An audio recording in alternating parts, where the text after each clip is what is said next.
Hello there, everybody, and welcome to day number 2 of the Dacia Spring Cup. Shogun here, hosting the pre-show, along with Stumpy, who's got a fantastic shirt, Johnny, who's got a very plain shirt, and Gregan, who's got the background as the backdrop.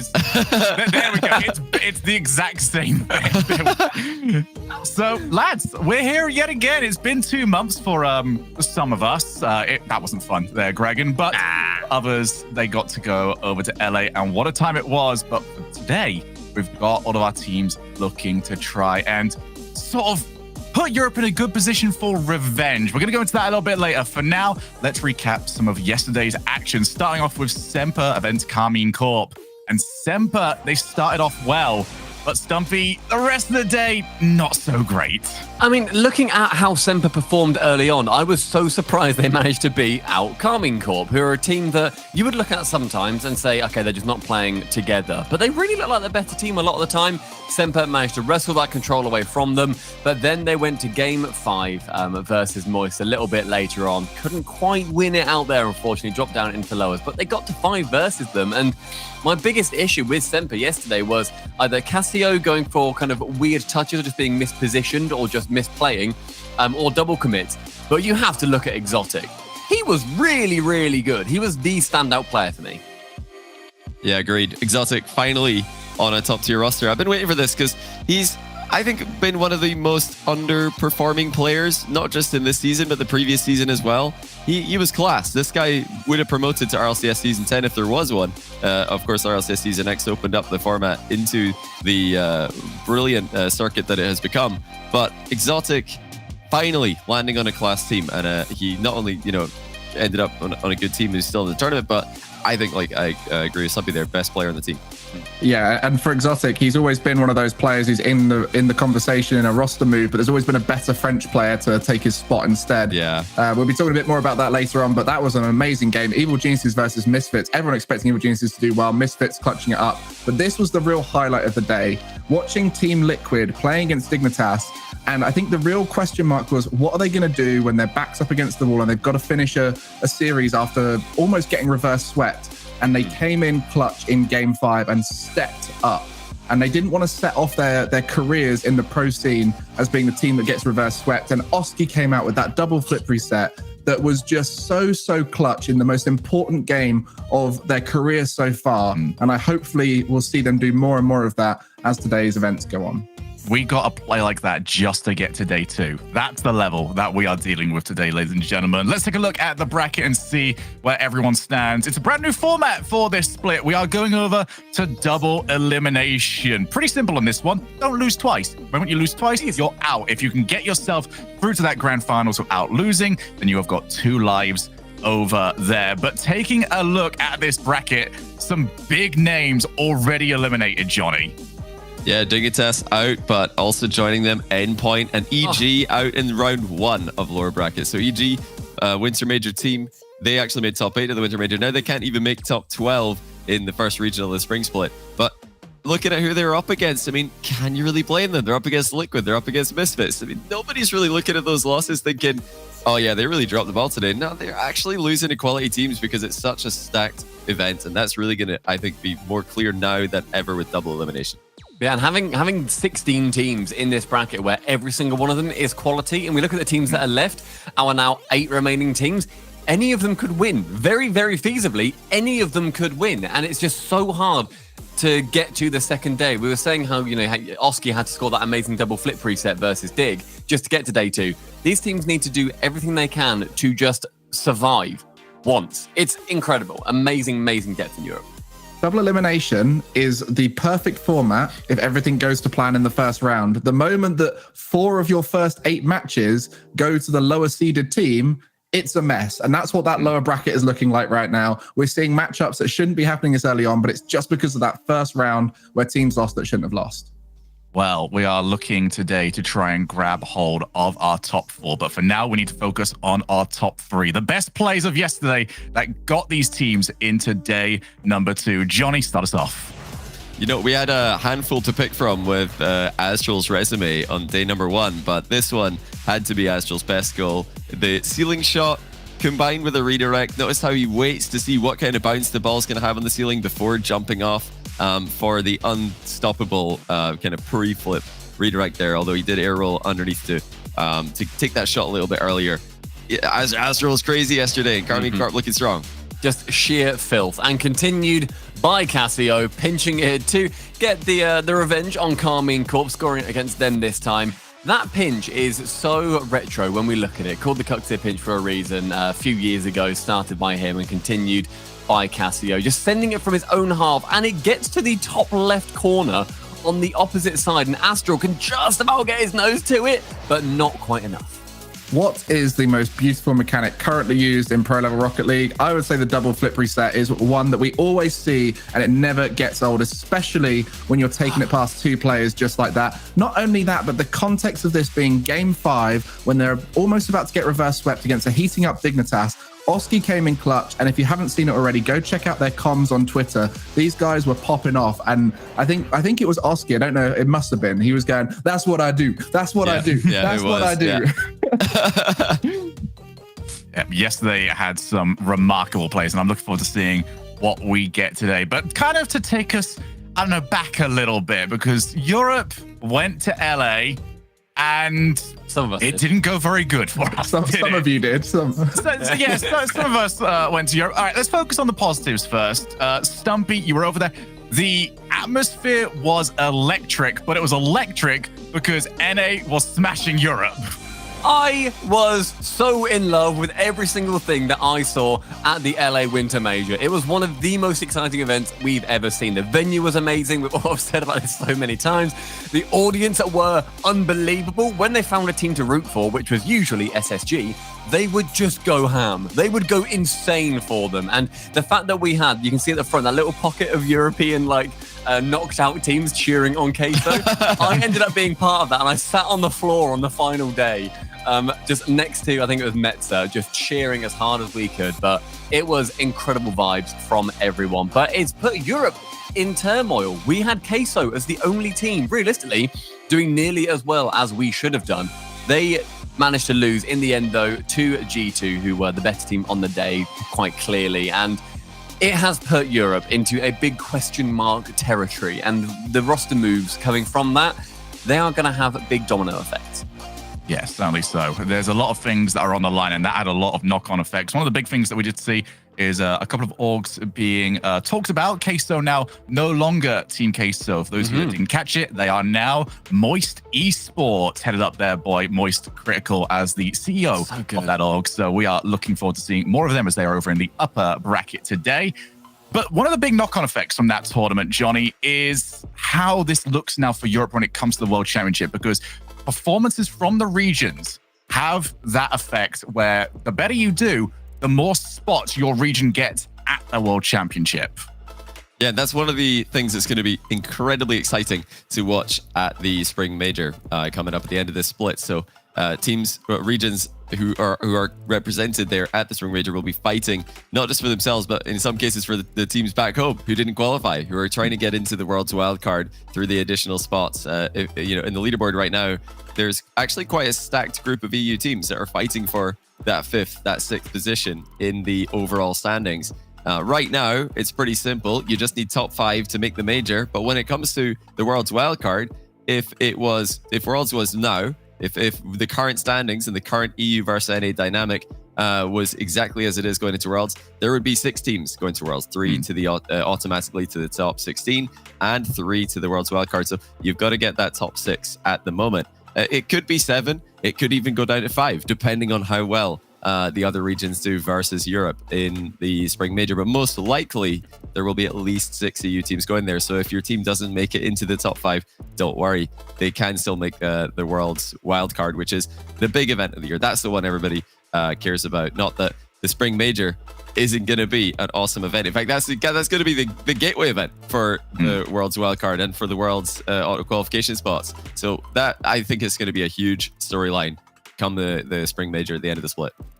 So let's talk about what Europe did in terms of trying to turn this around, because Europe only had one team in the top 6. And as a result, as it always is, Roster Mania began. The final tweaks, looking to put together not only your best team for this split, but also the best team you possibly can for the World Championship. This is the last chance you had to try and make some switches. Gregan, can you kind of bring us up to date on the domino effect that Europe always has? Yeah, when the top team in your region goes, we want one of the top players from another top team, it creates this domino effect of the spots having to shift into the higher level team. So BDS, they took Seiko from Endpoint. Endpoint then took Archie, which left a spot open on Semper. Semper took Exotic. And at the same time, Vitality benched Fairy Peak and brought on Radosin from Williams Resolve. And then we saw this massive effect from that, where you go, Stake went over to Williams Resolve, Guild dropped Nolly, then Nolly fills the spot on Karmine Corp, and it's all going crazy all over the place. But one thing that's interesting is there are several teams that have stayed together, and that includes Moist, Dignitas, Evil Geniuses, and Misfits, as well as teams like Luminosity, Zero Zero Nation. We go really deep into Europe when we talk about these top teams. And I think the real question here is how many of these teams that have stuck together can match that of the teams that have made swaps, because we saw how effective it was in North America when they made switches. It made the strongest team we've ever seen so far this season at the major with G2. Will that same thing happen here in Europe with teams like BDS, with teams like Vitality, who looked fantastic yesterday? This is an exciting time for Europe. We don't know what any of these teams are capable of, and we're finding out right now. I mean, yeah, it's the same. If it sounded confusing, it's because it always is. These teams, once you lose your top player, you need to bring in the next top player, and it's just feeding upwards, dragging up the next player that you possibly can. The main question I've got here, I'm going to throw this to, we'll go to Stumpy on this one. Is Europe stronger? Is Europe stronger after this transfer season than they were going into the last major tournament? I think we're looking at different super teams, because that's very much what North America have done for the last few seasons. They've assembled super teams. Look at FaZe, that's what they attempt to do. It's what NRG have been, G2, all those top teams, they are the super teams of the region. With BDS now having a full French roster and bringing in Seiko over Mark, that is the biggest super team, theoretically, I think, in EU right now. And then you look at a team that didn't make any moves in Moist Esports, such a passionate org, sticking with the same 3 players. They are again another super team, but then that doesn't always work. Dignitas right now, they had a bit of a poor performance at the Winter Major. They obviously went out yesterday as well for unrelated circumstances to Rocket League, but they still did not make it through, unfortunately. Endpoint, theoretically strong with Archie and really could work, having an English player, then joining in with Wave and with a UK org too. I think we're looking a lot more towards those super teams, and I think that on paper, Europe does look stronger now, but that's not how it always works out. Okay, so let's take a little bit further of a look at BDS and the legacy that the previous trio has left, because as we mentioned, Mark by 8 has been moved into the sub role. They have brought on Seiko, which now puts that original trio into sort of a legacy spot, a team that we had sort of looking towards saying, okay, where do they land when it comes to the greatest teams, and how did sort of the force fact that their prime was in the online era affect where they are? So I'm going to leave this open. If anyone wants to take this, by all means, please do. Where does this trio rank in Rocket League history for you? I think they're one of the best rosters in Rocket League history. I think definitely top 10. They're top 10 without a shadow of a doubt. They're like no one would really argue that. They're like top 5. Well, I say top 10 without a shadow of a doubt, but that's like the baseline I wanted to start off at. But would any one of you push top 3 on this? No, because we have Dignitas, ex-Dignitas. This is the Rocket League historians. I'm pretty sure there's lots of new fans. The Turbo Pulse of the K-Dop and the Violent Panda. That Dignitas, that is number 1. Cloud9 back in the day, the gimmick Torment Squishy is number 2. Yeah, NRG. I think they're top 4. I would. Which NRG? Which one? I would say the current one. Well, the current one I'd say is below BDS. The current NRG roster's got to be below BDS in the overall all-time rankings. Oh, because Squishy came in at the beginning of RLCS, right? So yeah, they've been the same. They've had the same time, and BDS did more, I'd say. Yeah. That's fair. Yeah, I would happily say top 3 for BDS, because what they did, and people will say, this online era, utterly unavoidable just for anybody. Yeah, like it's so hard done to. So not their fault, obviously. Like they did what they could do. They did what literally no other team got even close to doing in Europe. They won near enough every single event that was put forward to them. The only thing that really is just a bit of a scratch on their history. They didn't win the championships for RLCS X, and they will look back at that and we'll look back at that and think, God, that really would have been perfect just to top it all off. But then they came out and then they won the full major after that, which was an international competition, their first one. They are one of the best teams we will ever see, and nobody got close to them through RLCS X.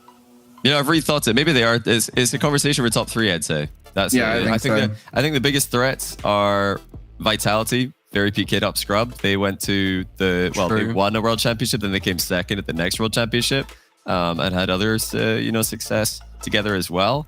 And maybe in NRG with Garrett, Justin, Turbo is hugely successful. I'd say still that's probably your most successful NRG roster of all time. Well, they won worlds with the current roster. Yeah, they won worlds. So the current roster is catching up as time goes on, but that's a threat. And it's got to be one of the flipside rosters for me. It's got to be either the season 1 flipside roster who were dominant in the entire pre-RLCS era and took a second place, or the one who won season 2. I reckon they're the competition, but yeah, BDS could be. You can make a case for them being ahead of all those rosters, being third, I'd say. Yeah, I would say that the old worlds are equivalent to the current majors in terms of performance. Yeah. So therefore, I think that is a big factor. And I also think when looking at teams like NRG, we spoke about the Synth Squishy move, and we spoke about Turbo, and we spoke about all those different things. The advantage BDS have got is they're able to carry on the Orgs era now, going into this full French roster era, having Seiko on board, and that will carry on that BDS legacy that we saw, because it is only one roster move. I don't foresee them changing for a while, and so that BDS roster is going to be known as a dominant roster for a long time to come. I have one last question on this, and it's going to be very, very quick. Would they have won the World Championship with Mark, or was this a roster move that had to happen in order for them to have a chance? I don't think there were anywhere else. Shaking heads over here. There was just too much baggage. I think they were eventually going to make that change, and their success in the fall prolonged the roster's existence together. But it was always going to happen. It felt inevitable. It is tough. Yeah, like the change where there's a lot of people saying, there was potentially the move going to be coming like sometime around fall or whatever it ended up being, that didn't happen, and they kind of won then that major with an unreal performance. I think that there is definitely a world where, you look at them to win worlds with the same roster, but I think that is in looking at them as the RLCS X team and not in the current format where then it's a lot more competitive with a lot more teams. And I don't think they would be quite up to scratch, especially considering what they did in LA. Right, well, we are going to move on from there and talk about the nations of Europe, because it is a region that is becoming a lot more focused on creating teams from a trio of people that speak maybe the same language, coming from the same country, just making sure that you've got that synergy. One thing that we're seeing, though, in the first tournament that we've got back, Gregan, France is taking over all over again. France is back. That's true. We've seen it in the past. France has been one of the strongest nations, if not the strongest nation, for the last 4 or 5 years in European Rocket League. And they sort of started falling off a bit as the British players coming through. We saw, Queso doing well, Dignitas doing well, and we started to see English, Scottish players coming through. But it seems like France is back. Now this BDS roster is a full French roster. We've got Vitality doing well again, SMPR performing, Vatira representing as part of Moist. And we've also got, I know it's not French, but, Solary back on top. It feels like, even though they're a Dutch team, it's like, it's a French org coming back. So France as a region, K-Corp doing well, all of these French names coming through, whether it be the teams, whether it be the orgs. This is the time, and shout out to Rocket Baguettes as well. If you want to go and watch these games commentated in French, go watch them, because France has been such an amazing dominance in the European region, and it's nice to see them back on top. I think one of the other things we need to look at is, whilst France has gone way, way up there, what happened to Spain? Johnny, what's happened to Spain? They looked like they were finally there. We spent years waiting just to get a Spanish player in. We finally got one, I think, back in Season 8. They were taking over in Season X, and none of them. We don't see a single Spanish player around. Yeah, there were multiple Spanish players and rosters doing well. Giants and the original Team Queso, as well as Marked by 8 on BDS. Spain was, for a while there, the second best nation to France, but then the UK kind of took that spot, and Spain were third, pretty clearly third. But now there's, for the first time in a long time, no Spanish players in the top 8. So Spain got to regain. That's I think got to be their motto now, because we are seeing a couple of like majority and even full Spanish rosters, but they've got to find a way to make it into these events and make it deep into the competitions to be competing not just with the UK and France, but also Netherlands, who have got that full Dutch roster with Solary now in the upper bracket today. They're looking great.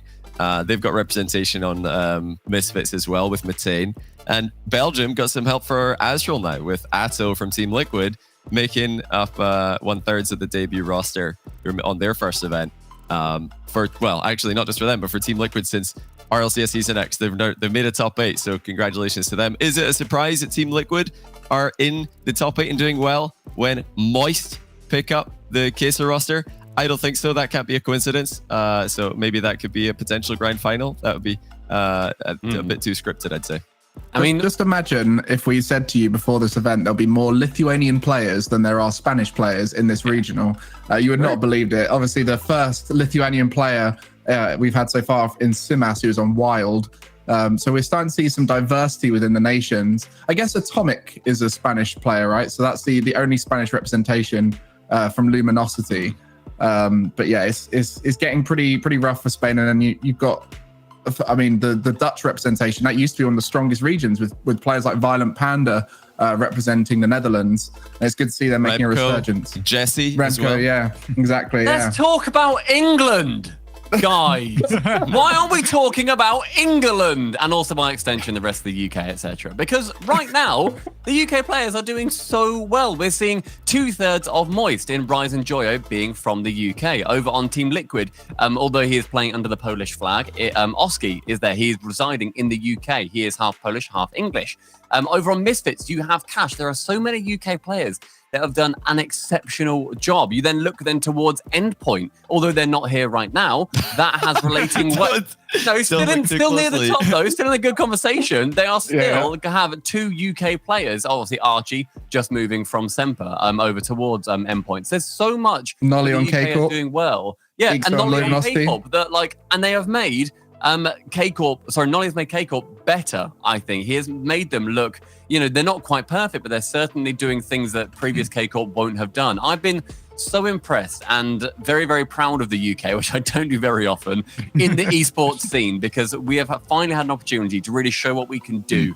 And in Rocket League, it's definitely happening. And we're starting to, rival France up there as well. I think back in fall, we had loads of players from the UK going to the full major as well. France as well did really, really well. So yeah, I just love seeing the different representation all across the board, and England on top.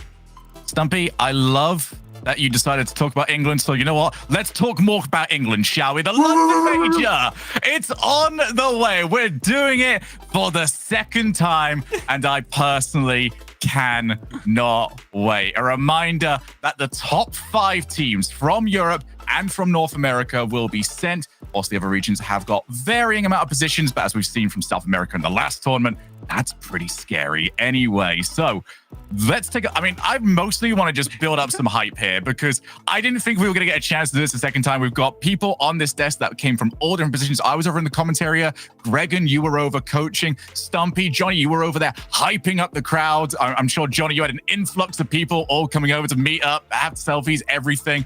It was an amazing time. And I just want to talk about how important it is to try and get these spots and be a part of Rocket League history, Johnny.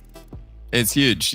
We've got to, Europe and any other region, all the regions, they've got to send their best teams here. NA don't want to be complacent, because there's more points on the spring major than the winter major or the fall major.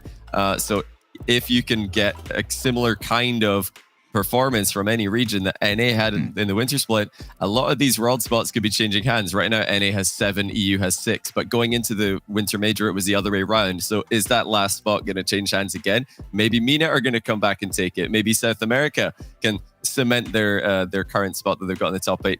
It's all a bit confusing overall, but the simple story is regions are really, really going to be going head to head in the spring major more than ever before in Rocket League. And you're going to have so many teams watching back home doing viewing parties, so many people there. I think teams are going to fly out there who don't even qualify to support their region, because you might see something like Space Station Gaming or G2 in a matchup against an EU team, and the winner of that doesn't just progress in the tournament, but gets an additional world spot for their region. That is going to be crazy. It's never happened before in Rocket League. It's the first season that Psyonix and RLCS have decided to do this, and it creates so many interesting storylines. So definitely, you want to make sure you send your best teams to this one.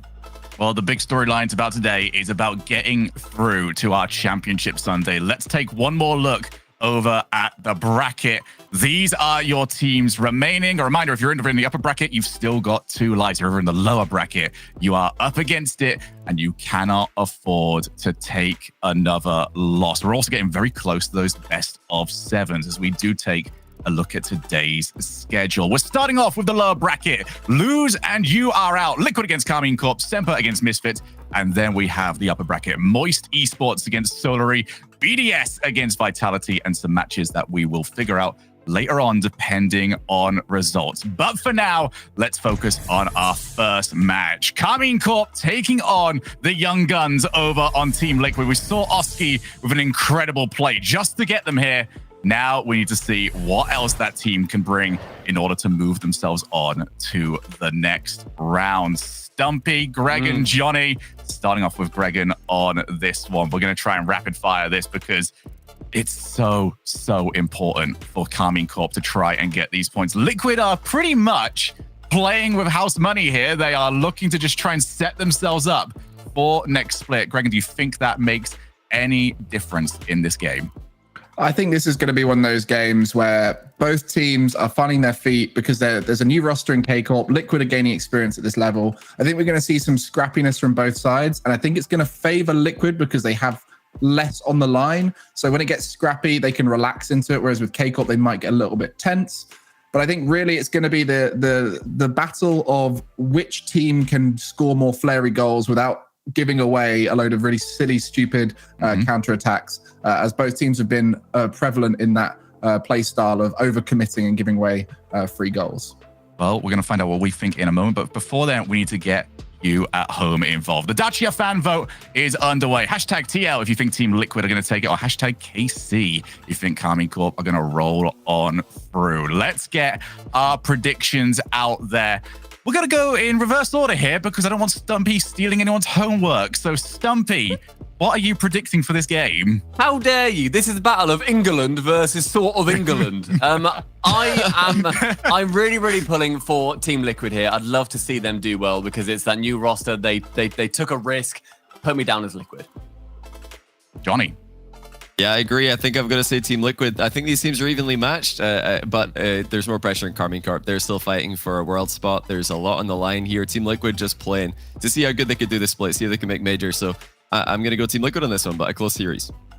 See, I kind of want to go Liquid, but I don't think it's fair to have that many people on the desk going one way. And I always quite like being different to Johnny in case he's wrong, because then I look smart. So I'm going to say Karmine Corp in the hope that Johnny's wrong and that I'm right. Nice. I'm going to go Karmine Corp just to have a 50-50 over on this one because I think that's fair. That's very fair. It should be a 50-50. We can't tell right now. It's so early in the season. Let's find out what you think over on the Dacia fan vote. 70-30, definitely not as even from you over at home. Let's get ourselves ready for this huge matchup. But before we get into our first match of the day, we have a huge announcement to make about the London Major.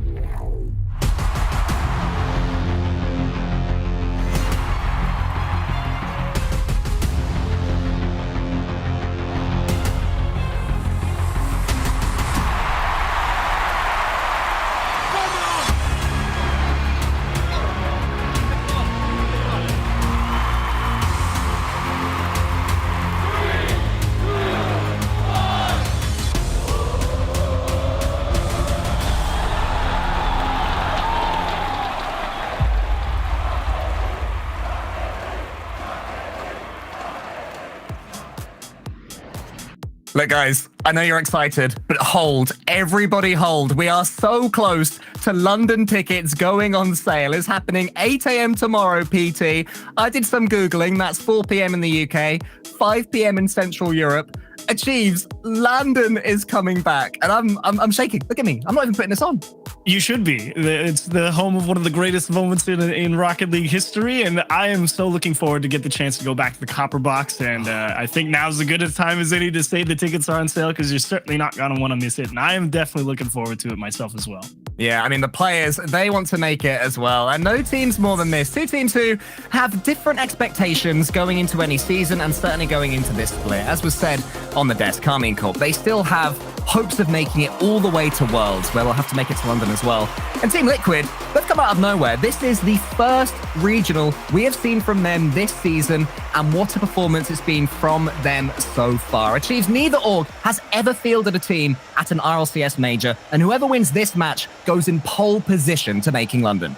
Yeah, definitely a lot of questions to be asked and answered for both teams. Obviously, Team Liquid, like they mentioned on the desk, 2 new players, Oski and Atal. It's going to be a good one. And if anything that I saw in that highlight reel is that there's a lot of potential for some sick goals between these two teams. So really curious to see how the defenses react to all the options that both offenses are able to create here. I've no doubt that we are going to see some absolute beauties as the series progresses. You win this one, you guarantee at least top 4 and maybe even better. So much to fight for. And we've already seen from Team Liquid, this new version of Team Liquid, that they have the fight in them. Even in qualification, they had to get a reverse sweep in the deciding game of making this regional. And then yesterday, going into that game 5 versus Dignitas, they played so well. But as I'm talking, Karmine Corp Achieves show what they're about. You gotta see this perfect pass from Astral. Saw Nolly all the way on the other side of the field, and way to get up there and make sure it had the pace to beat the last man. No guarantees, but with how well he put that ball across, all Nolly had to do was make sure it was in between the posts. Beautiful throw from Astral. Karmine Corp, who yesterday were frustrated by SMPR Esports, would have felt like they were the better team despite losing that series. And the reason they look like the better team so often was incisive passes like that. They really feel like they understand each other on the pitch. I feel like they need to see the ugly game, as that pinch goes about 300 miles per hour from Atal. But it's a decent start there from Karmine Corp as Astral keeps it forward again. Into the corner he goes. Nolly, look at the pace that he's showing. Atal with a decent touch there to send them home. Can Chronic do anything with this flip reset? Not quite, but so far, Karmine Corp knocking on that door.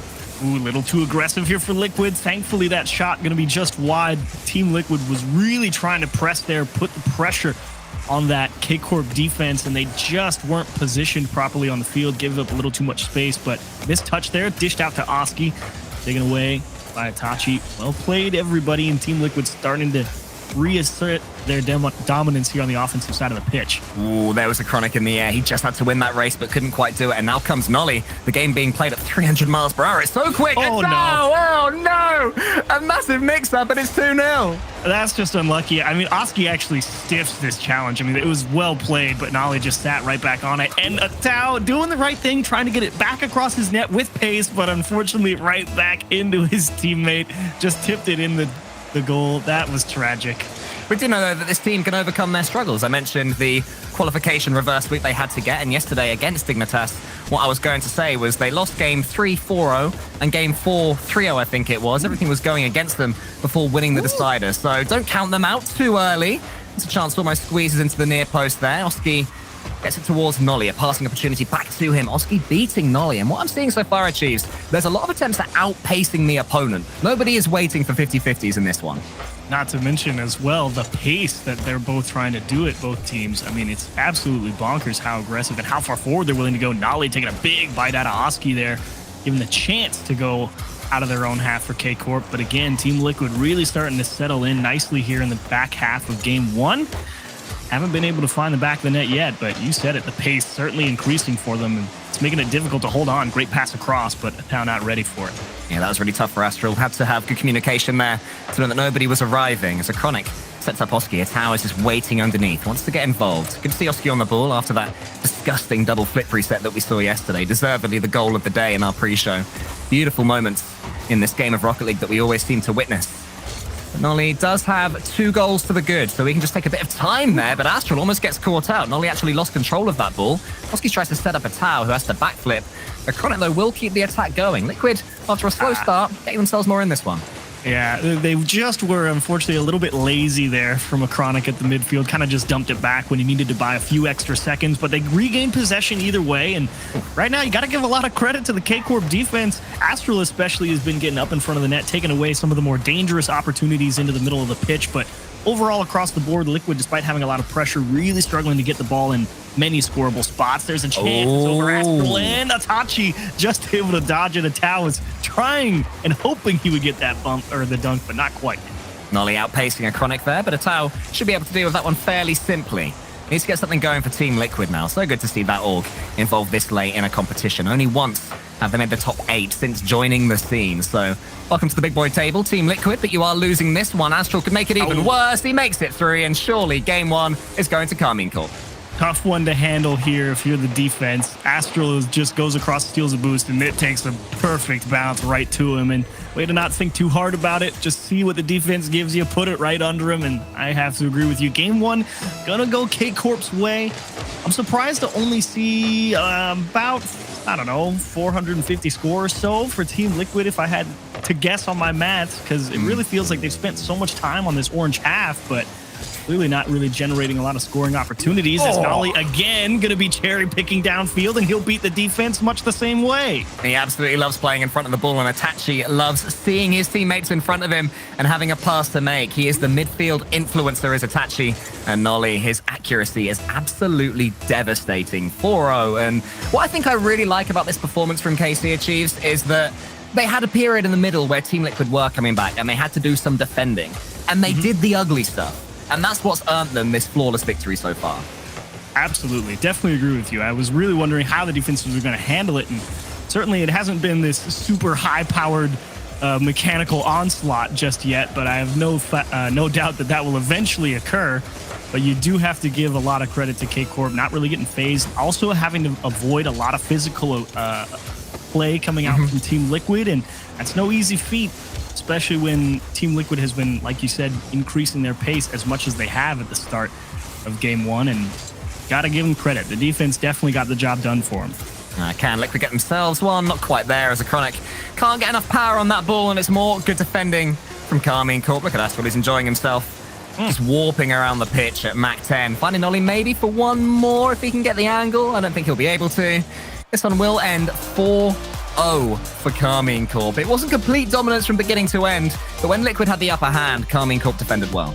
And the other part of that as well, a big piece is keeping control of the ball. It's so easy to not be able to catch some of those clear centers, I should say, going across your midfield. And if you can't keep that ball next to you and really force Team Liquid to come try and take the ball off you, you can really just end up dumping it repeatedly back towards that midfield. And eventually, they're going to be able to move the ball left and right to a point where you can't get it. But really do think K-Corp did an awesome job of, generally, if they could, they took the ball, forced it on an air dribble, really made the opposition come and take the ball away from them. And it's no easy thing to consistently find openings to try and score from when the defense is really just trying to limit as many things as they can, however they did it. So yeah. Love the way K-Corp played defense. Just like to see him break out a little bit more and kind of equalize possession. But if game 1 ends, 3-0, you can't really fault however they did it. Yeah, 4-0, even better. So happy days completely there. That's right. For Karmine Corp. Yeah, exactly. Not only got his hat trick, you've taken his hat trick away from him, Achieves. I'm sorry. Yeah, that's why no one backs the English players, because of you saying, I don't remember that last goal that he scored. Anyway, game 2 begins with Karmine Corp looking much the better team in game number 1, certainly more able to take their chances. But we know, those who've been watching so far this tournament, know that Liquid are about much more than that. This pace that they're showing can cause some danger to so many teams. Chronic tries to get across. He wanted the faintest of touches. That would have been brilliant. That would have been unstoppable. Would have redirected into the top of the net. There's the pass down to a Talon. Again, Astral. That's what makes him so valuable. His speed and his ability to read the game so quickly. He's a tough guy to get it by on either side of the ball. Yeah, it would have been Armad-esque had a Chronic been able to redirect that one at such a flat level. But as it stands, here's Astral going down the other side. Great touch again from a Chronic. He wasn't able to make the one earlier, but a really important touch in defense right there. Tao's called into action himself. It's actually going across the map to the side. Who's going to win this race? There's just so many of these quick races in the air. All we need is one team to get a couple of them in a row, and their opponent's defenses could be broken straight through. Always searching for each other with these hits. don't think that was the touch Oski wanted, but it was good enough. It was towards a Chronic. So genuinely, I think at this point, this might be the most neutral possession has been throughout the entire series. No one really able to make sure that they're the ones in control of the ball, really just trying to make sure they've got enough space and don't get caught out of position. And Astral trying to change pace of pace right there, keep it next to him, force Team Liquid to come and take it away. I mean, this was my worry for Team Liquid, that they wouldn't be able to be involved in these more nitty-gritty kind of games. They're so young. A Chronic, who rose to prominence as a massive dunk from Nolly comes in last season with BS Plus competition. He was the young genius back then. Now he's the old man of the team at 16 years old, trying to show the ropes to Tao and Oski, right? I mean, there's not a lot of experience in this team, but we're seeing now that they can slow things down when they have to. Absolutely, and I do really like the approach that, in general, Team Liquid has. It's just a matter of can you crack the nut that is K-Corp, as Astral, he doesn't quite have enough boost to really think about turning that into something. Well, he had 0 there. I think he's just trying to keep Team Liquid guessing, which is nice. The game is looking a little bit predictable. It seems like an overtime almost. So Astral's trying to wrestle the initiative back to himself and to his team. I don't mind it. A bit risky doing that with 0 boost. Eventually, the ball does fall for Liquid, though. Now they have some attacks of their own. A Chronic hits the crossbar, and then the post. The Tao, does he come in against Astral? Astral's doing everything he could to just stay behind the ball there. Still, the attack continues. A Chronic wants to keep it going. Itachi gets an all-important touch, but Nolly can't get the next one. Finally, though, Karmine Corp clear their lines, and now it's a Tao that has to do some defending. Oski's underneath it awkwardly. Still, we remain at 0-0. Tragic ricochet off the corner of the post, and K-Corp, I think they got away with one. That was definitely a wide open shot. It was just a matter of did it go in. And Astral, actually a slight mistouch there, ends up giving possession away to Team Liquid. See if they can turn this into anything. Oski denied by Itachi. And Chronic, one more shot, definitely towards the middle of the net. No problem for Astral, though, right there for it. Yeah, wouldn't have expected a goal from that shot, but just trying to keep the pressure on Karmine Corp because they have managed to get some for themselves. Have Team Liquid. A Chronic's underneath this one, but leaves it. I don't mind that too much. Just let the ball pop out to a Tao. Nolly's desperate for a clean touch. Karmine Corp haven't had one in a while. It's Liquid that seems to be winning this battle of pace right now. But Karmine Corp have done priority number 1, which is not to concede in this phase of Team Liquid pressure. Now they have a chance themselves. Nolly to the ceiling, then tries to pinch it towards the net. Itachi somewhat gets in Astral's way. Astral could do something with it, but not too much. They do keep the ball, though. And of course, right as I say that, Oski, the one to come through with the touch, doesn't quite have the boost to go race Itachi for it, though. So again, really, it's just been a deadlock in and around this sort of middle portion of the pitch. No one really finding some sort of way to finally beat a defender and actually get in the way of the support crew. A first goal that you feel is much more important for Team Liquid than Karmine Corp, considering the obliteration that was Game 1. Team Liquid really need to start winning these awkward little matches. That's great from a Tao, almost past one, but the ball pops up behind him, and Itachi doesn't score. From my angle, it looked like he could turn that one around, but I guess it wasn't to be. I think he ran out of boost, or perhaps the ball was simply too fast and he just couldn't get all the way around it. I thought for sure they were going to score as well. As a Chronic ground pinch off the mark and tipped out to the corner. Lovely demo, though. Keeps the attack going for Team Liquid. 20 seconds left. So near to a complete stalemate in this second game. But how's this bounce going? Can a Chronic read it? More importantly, yes, he can. And Itachi does take him out of the game. Nolly tries to get underneath the tower. It's more good defending from Team Liquid. 10 seconds left. And finally, Karmine Corp have some pressure of their own until a Chronic completely kills it. Sends the ball the other way. Surely this one is a 0-0 overtime. It feels like one, unless a Tao onto the backboard. Here comes a Chronic, but it's a brilliant save at the death. Had to hold your breath there. If you were a K-Corp fan, you never knew what was going to happen. Great save on defense. Nolly with a chance trying to close it out in OT. And Tao too quick to recover. And I was not ready for that 0-second option. The game seemed to almost be drifting into an overtime, and then suddenly there was absolute pandemonium. And again, there's more. This time it's Karmine Corp causing it. Nolly with a second touch. Oski with such an awkward read there off the ceiling. The defenses are holding strong, but this is not easy to hold out. These balls coming from such awkward angles and weird pinches. How is this still 0-0? I could not believe Astral did not just outmuscle the defense there. I thought he had the line. I thought he had the momentum. And just, nope. Squeezed it right across the goal. Flip reset into the corner. Beats the defense. Itachi just has to beat Oski, and unfortunately, he just gets a piece of it. The defense for Team Liquid going to survive at least one more go-around. Yeah, you wonder if this attack from Karmine Corp is just starting to run out of steam, but that pass could change it. Astral has about 20 boost left. They can't get this angle. I think Team Liquid should be able to consolidate their boost position sometime soon, but they're desperate for one to spawn. You saw a Tau there. No, he went over it, but it didn't actually spawn. They're still a little bit low, and now Astral can come forward. Acronic is just waiting on that backboard.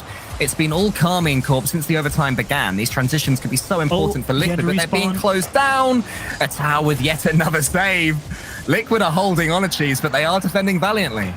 Really kind of thankful that Astral wasn't able to really plaster that one somewhere a lot more dangerous in the net.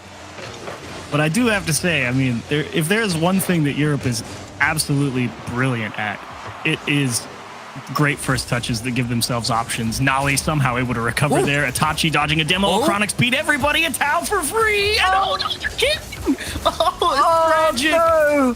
Everything was done except the finish. There still could be one. No, they've had to go back for boost. A good pass, though, to Oski. A Tau with a huge miss there. The pass was a little bit high, sure.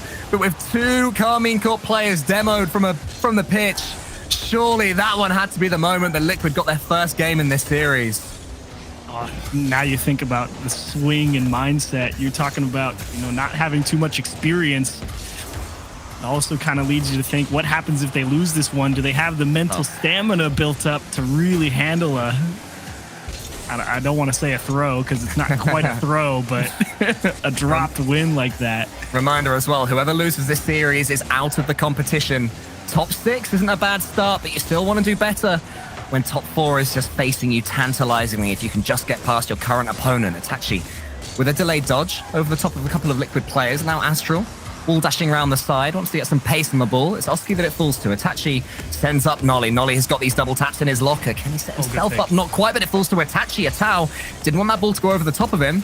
It's more good play from Liquid, and the pinch gets them out. It's definitely waves of pressure per team. Karmine Corp are keeping theirs going, and that one goes to the backboard. Good shots from KC are really stretching the Team Liquid defense. Yeah, and that's all coming from K-Corp really trying to push forward and be as far forward as they can in the third man role. Actually, Team Liquid runs into each other, and Itachi, I don't think he was quite ready to be able to take a shot there. And then just dribbled one into the corner. But the third man at that midfield line has been playing so far forward for K-Corp, and if they're making the right reads, they're definitely increasing that level of pressure on Team Liquid. Itachi with a fake, kind of stiffs one against the Tau, but you have to, actually, this is a good play here, take it all the way back to their own half, make sure they remain in control of the ball, even if they have to work their way forward again. They all had full boost there as well, so basically setting up an entire wave of pressure there with Karmine Corp by going back, and this is that wave. Here's Astral. The waves on Aquadome may be too much for Team Liquid. So far, they're holding firm still. Oski beats Nolly there. But there's nobody there. They're low on boost, low on resources, can't do too much with the ball. Just trying to survive despite the strong end to the actual regular game that they had. 4 minutes of overtime has mostly seen Team Liquid surviving.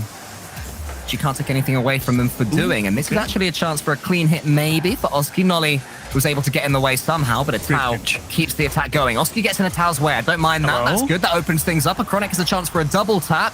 Nolly on the backboard sends it away. Is it Team Liquid's turn to get something going? Ooh, yes, actually with that touch, there's a chance. Itachi not able to find the big clear, but Astral definitely set back up. And Nolly actually boxed out, and that's a great adjustment to change how he was going to go for that ball to make sure he didn't get bumped, shot towards target. And Astral, the only one to bail him out. Really liking the adaptability from K-Corp on defense. That was scary. I'm liking that, but I'm also liking the way Team Liquid is starting to attack. Their pace is back, the pre-jumps are hitting, going for more bumps and demos as well to just knock Karmine Corp out of their stride. It's been effective so far, but other than that chance that was missed earlier on, not too many clear-cut ones. Nolly all over the pitch right now. We're talking about his very fast pace in game one, and now on defense, trying to bring it to that side of the ball as well, along with Astral, but still, you're right. Team Liquid definitely starting to push a little bit. See if they can hang on to the ball, and that ball's right at Itachi. Tough break. Ooh, the pass there from Acronic. He wanted that one to be a little bit more central, just to try and dare a Tau to go for a redirect, but not quite able to there. Now Itachi has some space in the sky. Acronic gets in the way of him. More safe 50-50 play. A little bit boomable, actually, at this point now between both these teams. You can definitely tell that we're late into an overtime. I feel they're not moving forward as much. And when Team Liquid look their best, it's when 3 of them charge forward, take that risk, go for that demo. You know, maybe it backfires, but you have to want to win these games. You can't just avoid losing them forever. A Chronic trying to do just that, really trying to put the pressure with a big dunk. We'll see Liquid now that, it's a little bit later, like you were saying, in that overtime. They've kind of weathered the storm here at the start. Astral breaking through, but a Chronic thankfully back far enough to get a handle on things. And maybe K-Corp, if they win a challenge or two here, they go right back into the mix. Seems like we're waiting for a player to make a mistake. I feel like nobody's really stepping up mechanically. No one wants this ball desperately as of this point. It's been very consistent, I will say, for both teams. I mean, they've been put in some awkward spots on defense. Nothing that's too, unbearable, but, they've had to make sure they get a solid touch, or at the very least, not a bad one. And everybody's really just been delivering. I mean, you got to really appreciate the level of consistency that the defense for both teams has really been able to come out here and make sure the ball doesn't get into a spot that's untenable.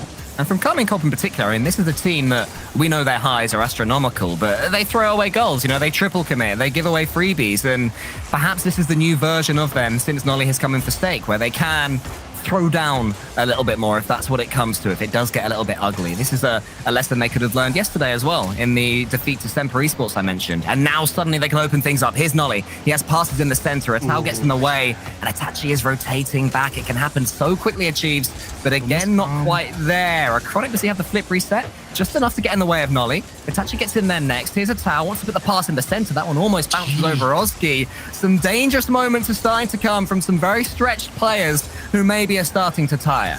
I mean, all it takes is one of those players that's in charge of buying time to be a step or two forward or to the left or to the right. I mean, they're reading the game so incredibly well. I'm just amazed at how aggressive they're willing to try and play it. Pass to Atao all the way to the back corner, but way too wide. A Chronic gets a nice block, and Oski's there. And of course, Astral one more time able to figure out where it's headed.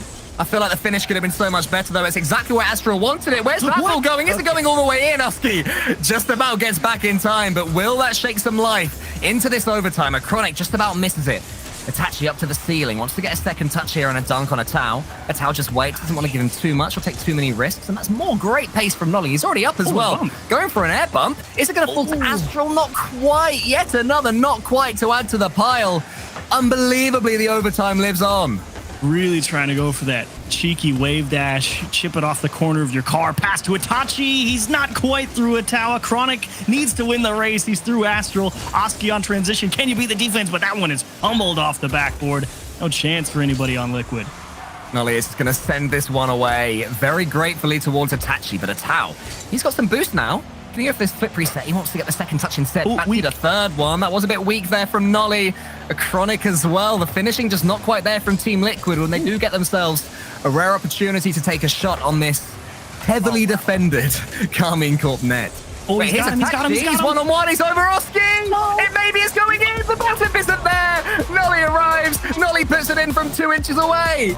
Oh, Itachi, the super fast recovery off the wall. Unfortunately, didn't turn it in himself. Needed a little help, but how about that speedy wave dash recovery to catch the guy going into the corner for boost? Get in front. Make sure you give your teammate at least the open look. K-Corp gonna deliver a second win there, and now you have to rewind about 5 minutes, maybe even 6 in that overtime, and you're thinking, Liquid had a freebie. It's a long way back now. Yeah, there was a freebie with the 2 K-Corp players demolished, and the pass and the finish just weren't quite there. But credit to Karmine Corp. They survived. Even the end of the game itself, they had a huge wobble. They had more chances in overtime. The saves were ridiculous in this game as well. But look at that dribble. When Itachi came forward into the scene, that's what we expected from him, to open up games like this. Yeah, it's certainly delivered. And him along with Nolly and Astral, it's kind of funny because you're thinking, man, where does Itachi kind of fit into these super aggressive and speedy players? And the answer is, give him the ball. He'll be the one to slow pace down if he has to. And he knows that he's got teammates right behind him most of the time, that all he has to do is keep things in the box. And Itachi is more than capable of doing that. And he currently, I really like how K-Corp's looking. I mean, it feels like they're treading that very fine line of one step from out of control, and that is a beautiful and terrifying place to be, but they are handling it wonderfully. Especially when you're against Team Liquid, a team who seem to love the chaos of Rocket League already. That's what we're experiencing from them. Well, there's some chaos from Itachi, that floor pinch, just absolutely booming its way around the map. But as it stands, all things being equal, we need Team Liquid to get 3 games in a row, or Karmine Corp, they make top 4 at least of the Dacia Spring Cup. Nolly tries to get them started in this 3rd game. Can they do it in a sweep? We have a pause requested here from Oski, so the players slow down. There we go. So a little bit of a break for technical reasons. I'm sure they won't take too long. But this is a tense moment to bring up a break. I mean, you're 15. You're finally qualified for a regional. You're feeling this is the start of your career. How on earth do you not let the nerves overawe you right now? Oh, boy. That's a wonderful question. Because if I remember myself at 15, it was just getting frustrated at everything that didn't go my way. I don't know if I could tell you the right answer to that. The mellowness really came with age. So hopefully they'll have some way. That was kind of the question we were talking about, after game 1 happened. It's like, man, how do you bounce back? And then game 2 happens, they kind of throw away the opportunity to answer, and K-Corp with a big lead now in the series. So this is a great test to see how you handle that type of pressure when you're that young. And it's not to say that I doubt them to be able to handle that. It's more just, what do they give you? And I think the next 5 minutes will be very telling, as it did appear that it was a Chronic who was lagging. So after we get everything sorted out, we'll get right back into this next game. But I mean, that's for Karmine Corp Achieves. I mean, these are not serial winners, but they've all gone very, very far in regionals, if not having won one as well. They have a lot more experience. They should be more calm in these situations. But you have to remember that they are representing a huge French org in Karmine Corp. Absolutely massive over there. And they've never made it to a major. They are potentially on the cusp of doing so. And if they do, suddenly you're starting to look to Worlds if you are Karmine Corp. So this series truly could be a starting point for the rest of their season. Yeah, I kind of agree with that. Kind of weird to say that it's in this 3rd split now, and it's kind of like K-Corp, if you remember all the way back to the start of this season, it's like, boy, they're going to run the table with everybody. And it was They won the preseason tournament, didn't they? It was then. They got a bracket reset against Vitality, BDS, somebody or other. Oh, I don't remember. But they were like, we are the best team. And it was just like, wow, this is going to be awesome. And then it was just like the initial very sharp decline, and then the even slower, steadier decline. And it's like, okay, this is the Karmine Corp we were expecting the entire time. And it's really good to see it finally make its appearance here. And I have to agree, despite how late it is, still a chance for them to find a way to make it to the major, potentially Worlds. The whole thing is up for grabs for K-Corp, and it's really just a matter of can they string it together, because right now, like I said, 1 inch from out of control, that's either you crush souls or you collapse and everyone just looks at you like, what are you doing? Well, they have shown that they do have fight in them, this Team Liquid, but Karmine Corp, they look more disciplined than we have ever seen them before. They don't seem like a team, and this could be very famous last words of Chiefs, that are going to suddenly throw, even if they lose this game fair and square, that would then go off on tilt and do something silly and get reverse swept and look back and think, how on earth did we lose that one? This seems like a team that can grind their way through a series if they have to grind their way through a series. But they're, of course, capable of doing so much more. Karmine Corp, I mean, I would be very surprised if they went on to lose this series the way they're playing, because they've won 2 very different types of games. Game 1, they were completely in control of. Game 2 was more of that awkward 50-50. They've won them both, and suddenly everything is in Karmine Corp's favor.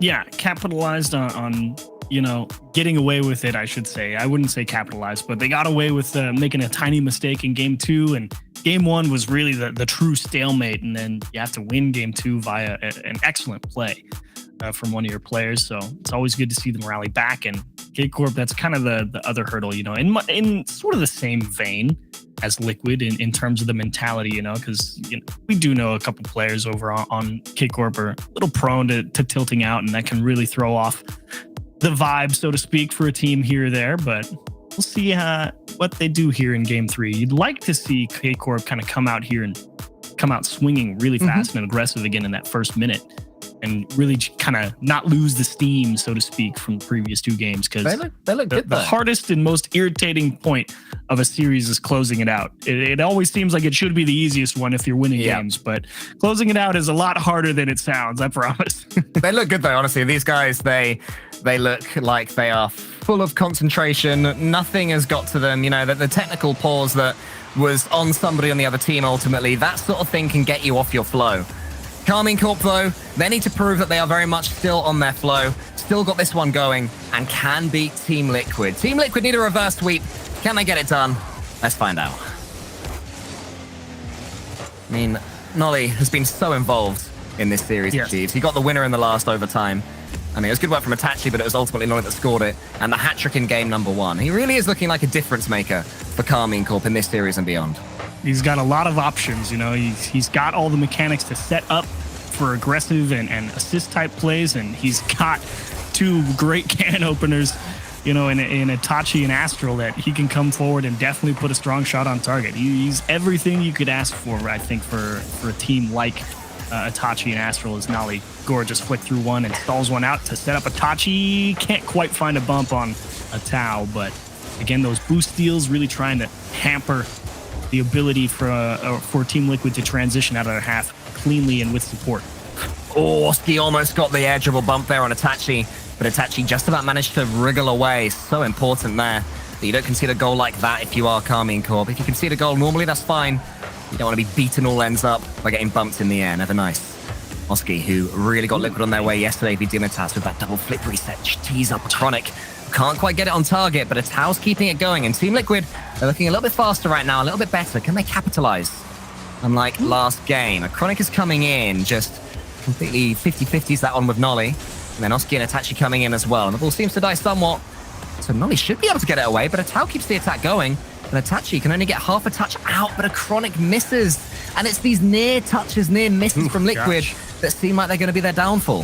This one really does remind me a lot of game 1 throughout this first half. It's been Team Liquid kind of throwing the hammer at the wall and seeing if it's going to hit the nail. It's not the most refined approach, but it is with a lot of force and speed. And who knows, that might be able to break them through eventually. But as we saw in game 1, K-Corp, very consistent and really unflappable defense.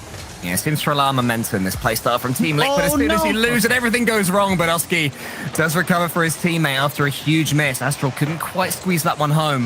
The first true chance there for Karmine Corp, and it was a reflex shot from Astral. Not sure he was expecting the chance, but that's good speed from a Chronic, who has shown that he can match the pace of a lobby like this one. Here he comes again. Nolly with a great save. Tau is up, and Tau is going to put it away for Team Liquid's first goal of the series somehow. There's this tiny little clip right here as Oski catches Itachi trying to rotate in from the corner. Itachi may have been able to get up there and tip that ball off the crossbar, but little bump making sure to give a nice clean lane for Tau. Finally, a goal on the board for Team Liquid. That is their first goal of the series. Let's see if they can hold on to it. Tau wants to keep this great start going. Look at the speed it's showing. One touch, then a second one in the corner there. Chronic's up, could make it too. Itachi closes that shot at source, but it's more good play for Team Liquid. Chronic and Oski now, they're racing for the ball, Team Liquid. I think it's working. It's starting to confuse Karmine Corp. The defense has been so solid, but right now, Liquid have that bit between their teeth, and they're not letting go at all. Chronic's touch, though, not ideal, so Nolly can just dodge that one away, but it's only going as far as a Liquid player. And right now, every time KC Clear the ball achieves, it's just going nowhere. Ooh, well, here they've finally broken through, and a couple of nice blocks from Itachi. Another one, no, it's going to be down to Astral. Nolly's right behind him, though, not in position to take a strong shot on target. They had it set up nicely, though. The defense from Liquid definitely not in a position to handle that one, but thankfully neither was K-Corp. That's Tau. He's going to have this ball all to himself. Nolly is already up the wall. Actually, he's just going to offer a pass out for Itachi, but the touch isn't great. All he can do is floor pinch it pretty much nowhere, and now Oski with some boost of his own can bring them both out. It was all good, but he did well from it, did Oski. And Liquid, generally, their touches are looking a lot more secure now than they were. Great touch from Tau to Oski. He wants to get the double. He gets it. Is it falling in the net? Yeah. Yes, it is. There were 22 minutes and 16 seconds before their first goal went in. Now they've got 2.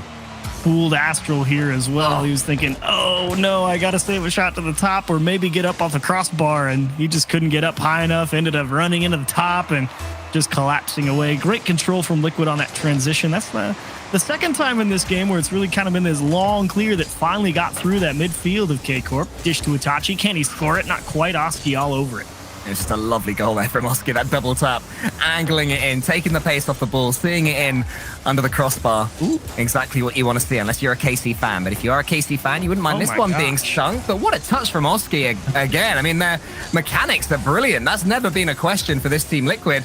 And they are going to take their first game of the series, maybe with a 3-0. Wow, what a turnaround from Team Liquid. It was like game one, but actually for the other direction. Team Liquid, they just kind of popped in a goal here or there, and it makes the game look a lot more dominant than it really was for how long it was. This was a tight one for a very long time. And Team Liquid able to just squeeze a couple in there towards the end of the game and put this one firmly in their favor. And that might be the first crack in either defense we've seen. I think Astral not quite being able to get up to that backboard. That may be the first one. I mean, and that even wasn't saying too much. It was a beautiful setup. It definitely took it away from him as well. So had to take a nice play to get it done, but that was a great game overall from Team Liquid. What a show. That second goal was just absolutely lovely from Oski. He has scored some big goals on this mainstream so far in his young career. And, we talked about momentum, and as soon as Team Liquid got their goal, suddenly the chaos that they were showing off worked for them entirely. And Karmine Corp, for the first time, seemed unable to deal with it. Karmine Corp are a relatively strong team when they're a couple of games up, only been reverse swept once so far this season for all the series they've played. And that was back in Winter Regional 2 by Evil Geniuses. Just remembered that one off the top of my head. Obviously, I've got all this information baked in there. I'm not reading anything at Chiefs. What do you mean? I don't know what you're talking about. That's brilliant. I wish I had your steel trap of a mind. Well, we're going to have to see the strength of Karmine Corp's mind right now. I talked about that pressure and what they want and making their first major for the org and maybe making Worlds. Now they've lost that game. Ooh. Suddenly that will start to be on their mind. And Liquid, they've got pretty much no pressure. They can make Landons, sure, but this is still very much the gaining experience part of their careers. So they can just attack everything in these next couple of games. Yeah, I mean, like you said, when you're that young, 15, 16, all you want to do is go out there, go as fast as you can, and make everybody look like they don't know how to play this game. As Astral very narrowly misses that shot, and I would have lost my mind if that went into the net. Yeah, I think he is definitely somebody that does know how to play this game as Astral. Here he goes again, wanting to go solo. A couple of carries forward. Seems to be effective. Nolly wants to beat Atao there. I was about to say Atomic. He's not playing, of course. It's all these Onyx. There's a Chronic as well. Getting a little bit confusing, but, that's up to them. They can call themselves whatever they want, these esports pros. Here is a Chronic. And as far as Nolly shoots Oski. He'd already pre-jumped the save. Astral beats him to the ball, though. Couple of bumps, couple of demos, and a goal. I got really squirrely. I was kind of thinking, a bit of a weak shot. And Team Liquid, I think, thinking, okay, we're going to be fine here, especially with that demo. And then bang. The recovery from Nolly just demos the only back line. And Team Liquid goes, no, we're not fine. And Astral with a great shot. Great play from Karmine Corp just to bring themselves back to the top. Take themselves an all-important lead. Chronic is up. Lovely pass that wide towards Oski. Nolly underneath it, though, and we're sort of seeing the reverse from the last game, where suddenly it's every Team Liquid. There is a mistake there from Nolly. Just see if they can get away with that one. Yes, they can. It seems that every Team Liquid clearance seems to go to Karmine Corp, but now they're having a little bit of play in their opponent's half. Nolly with a good save from an infield pass, but here's another one, a Chronic high. Who's following up? It's nobody, and Itachi can send it wide.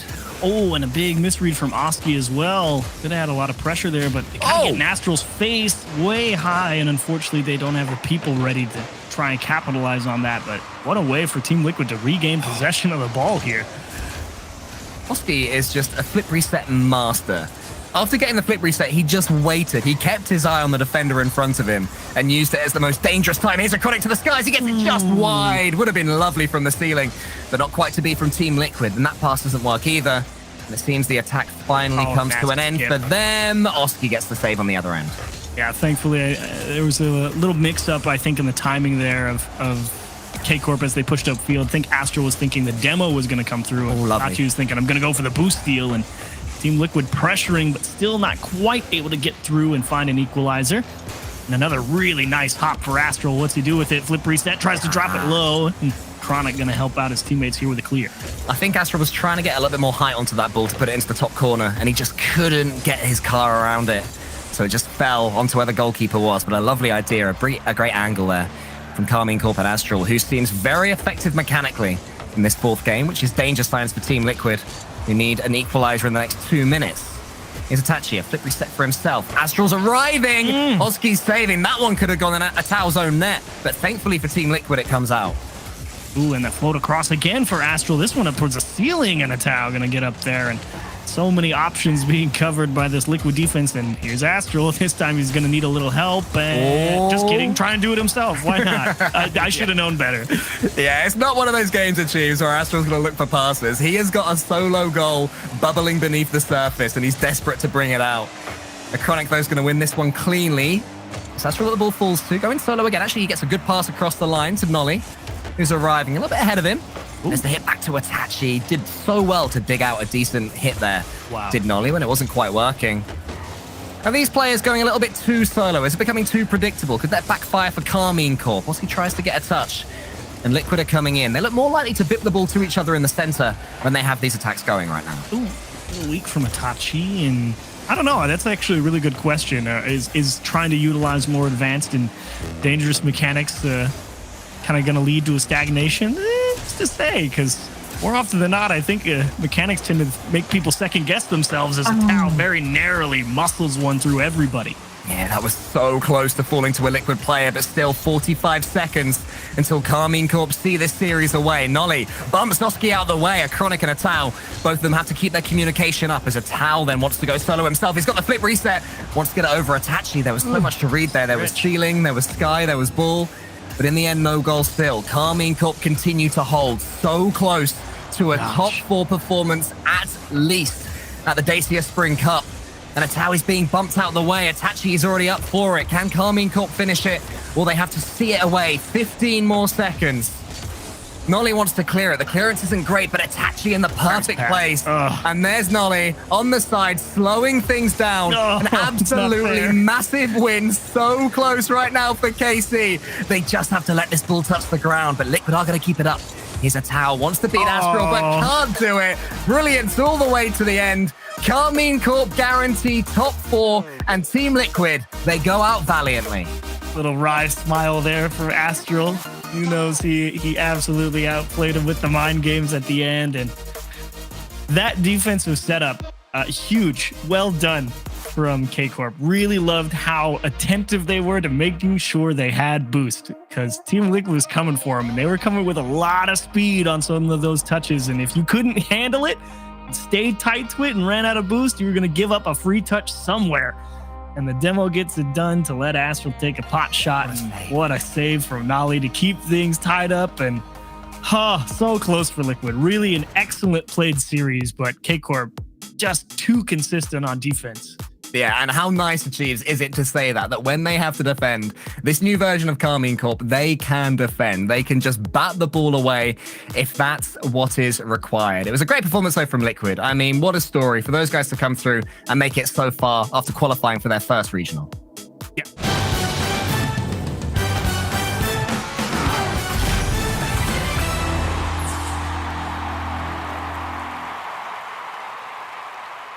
Bright and early for the daily races, going nowhere. I find it kind of funny, find it kind of sad when people run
stuck inside of these walls with you. I don't recognize who I've turned into. I'm losing hope in getting myself back. Everything around me is starting to turn black. Don't tell me you're hurt again. Tell me how wrong I am. Tell me how it's all my fault. Yeah, I've met my match again, starting from scratch again. Where's the pleasure in all this pain? Don't you lie to me. Say it's all okay when it feels like I'm drowning. I hate to say goodbye, but it's time to go. All I need is someone else.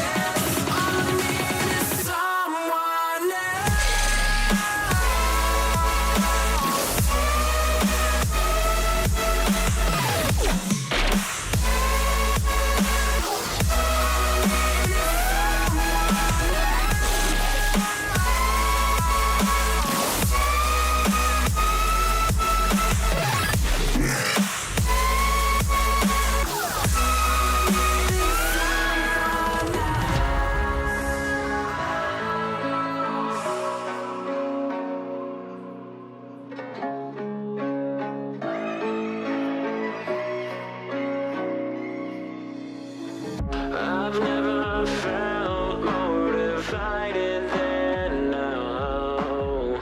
Every word that leaves your lips never means how it sounds. You've conquered the best of me, could have just set me free. The games that you play are just second hand. And now I'm beside myself, no one in hell. Let me just go, let me just go. And don't you lie to me. Say it's all okay when it feels like I'm drowning. I hate to say goodbye, but it's time to go. All I need is someone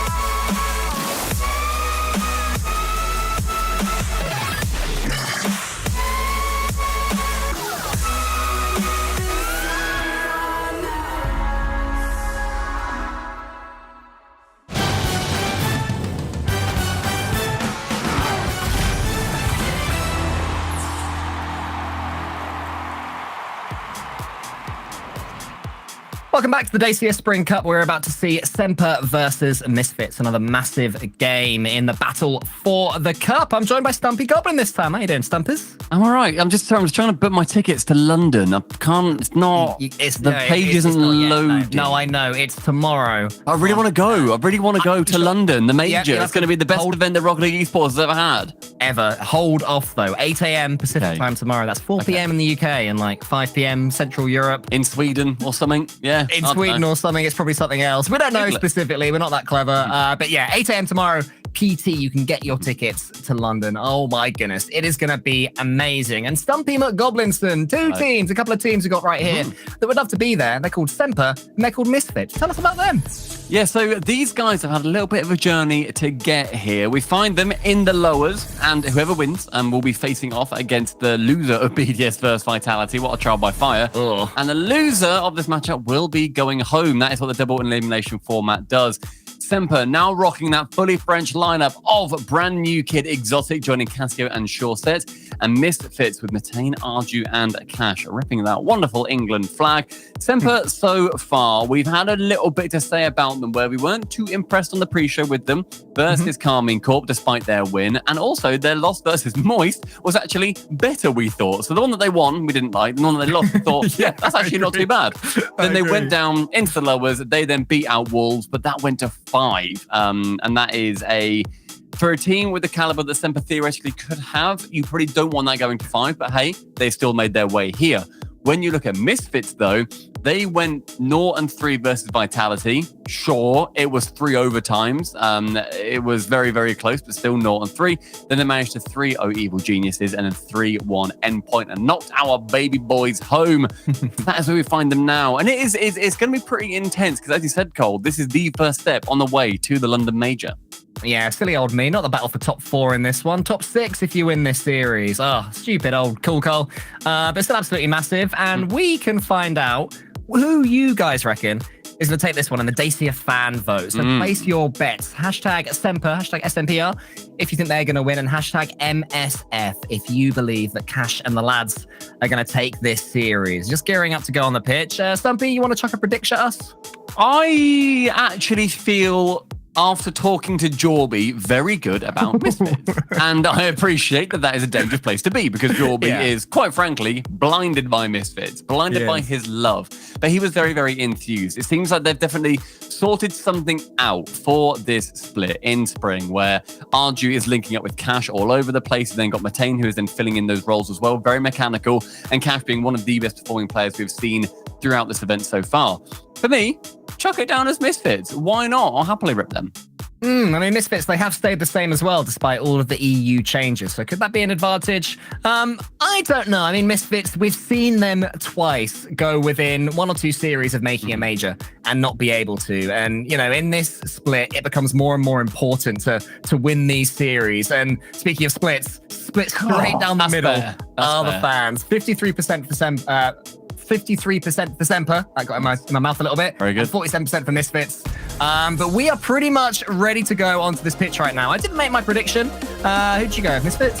Yes. I'll say Semper. Make it interesting. They'll grind them out. They will frustrate Misfits to no end. Cash going to be ineffective. Arju can't even hit a classic flip reset. Such is the defensive quality of Semper. I think if they show the solidity that we saw yesterday against Karmine Corp and other games, they are going to be really tough to beat in any given series. And this one, Stumpy, is going to be no different. I think this just shows the depth continually in Europe where we see teams that, you know, I said on the pre-show, anybody who is still in this competition could win it. And I absolutely believe that because of the quality that they have all shown at various points. It just comes down to that consistency. And look at Cash going straight to the air. And one of the most beautiful cars I have seen, using that, I believe, the Slurpee decal. It looks fantastic. Everybody really wanting them on Twitter a little while ago over the major. But yeah, I think that when you look towards Misfits, you see Cash as that spearhead. And he can only be facilitated by Arju and Matane. And hopefully, for all their many, many fans, including Jorby, they have figured that one out.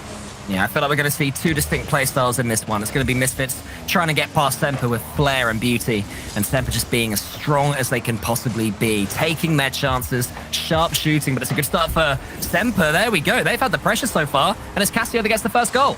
I mean, Cassio, looking back through his tournament so far, he's had 76% goal participation, and that one is no different, receiving the pass from Shawset. It just means that he can continue working his way up that scoreboard. And we had big questions about Cassio from yesterday. We were looking at him just making errors that you wouldn't expect anybody at this level to make. At one point, parking sideways in front of Shawset and having one of the greatest own goals we've ever seen in the RLCS occur. If anybody hasn't seen that, I believe it's on the RL Esports Twitter. Please go and look.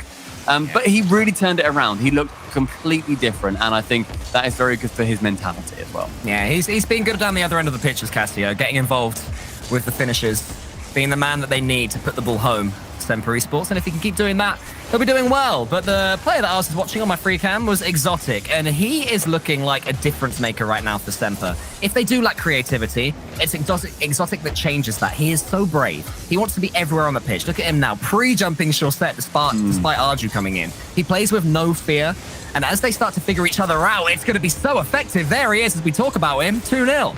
And we were really hyping up those pre-jumps from Semper yesterday as well. The chance that was created because of that a few steps ago led to Exotic being able to beat out that defender and secure the second goal for Semper. And their speed and their accuracy and just the entire read of the game, it doesn't just come down to one player doing that. It comes down to having then somebody behind and waiting. In case that pre-jump goes awry, they can then hang out behind and then just catch it on the floor and go for the B plan that would have come out of the attacker. Ooh, Matane almost helped Chaussette on his way and got the Misfits defense in all sorts of trouble with that bump on Chaussette, but it didn't do too much damage for them, but they do still find themselves 2 goals down right now to Misfits. RG needs to get a touch here. It's a lovely doink into the sky where Matane is just waiting. He has Cash beneath him. Can he find him at all? Chaussette showing such pace. He has been very quick to the skies as Chaussette in these times that we've seen this new version of SMPR. I was going to fall for Castillo, but I have been impressed with Chaussette, I've got to say. Yeah, he's also been very adept on the ground. We saw him yesterday. And he was doing a great job dribbling, and Matane, when he takes to the skies, the speed that he can achieve, receiving the pass from Cash over the top of 2 defenders, up with so many car lengths between him and the second man coming to challenge, slicing that 2-goal lead in half and shutting down the entire conversation surrounding Chaussette. Looking like a close series, which is what we all anticipated. 2-1 there after that Misfits goal, and they're going again. Here's Cash with the ball. Arju's in the center this time. Cash does go solo, can't quite force the angle. And Arju wants to try and chase that one past Exotic, but Exotic, the merchant of chaos, makes Arju's job as difficult as possible until Matane steams in. Wants to get it over the top of Cassio, who stayed all the way back. Did well as well to get it over the top of another player. Both of them taken out, so we have a 2v2 for a few seconds or so until Chaussette booms it, ends the attack, and we have a little bit of parity for a second. Yeah, a bit of a scary touch coming in on that defense. Just hits the ceiling. Exotic can take full advantage. No goal coming out, and Cash missing with 0 boost. Doesn't lead to too many issues, though, as Arju can make his way down the midfield. Exotic to challenge Matane, who takes to the skies. And over the second, can a touch come in from Cash? No, Chaussette is able to intercept just in the nick of time. Only 90 seconds left, and the push from Misfits is continuing and becomes scarier each time, but they do need a goal.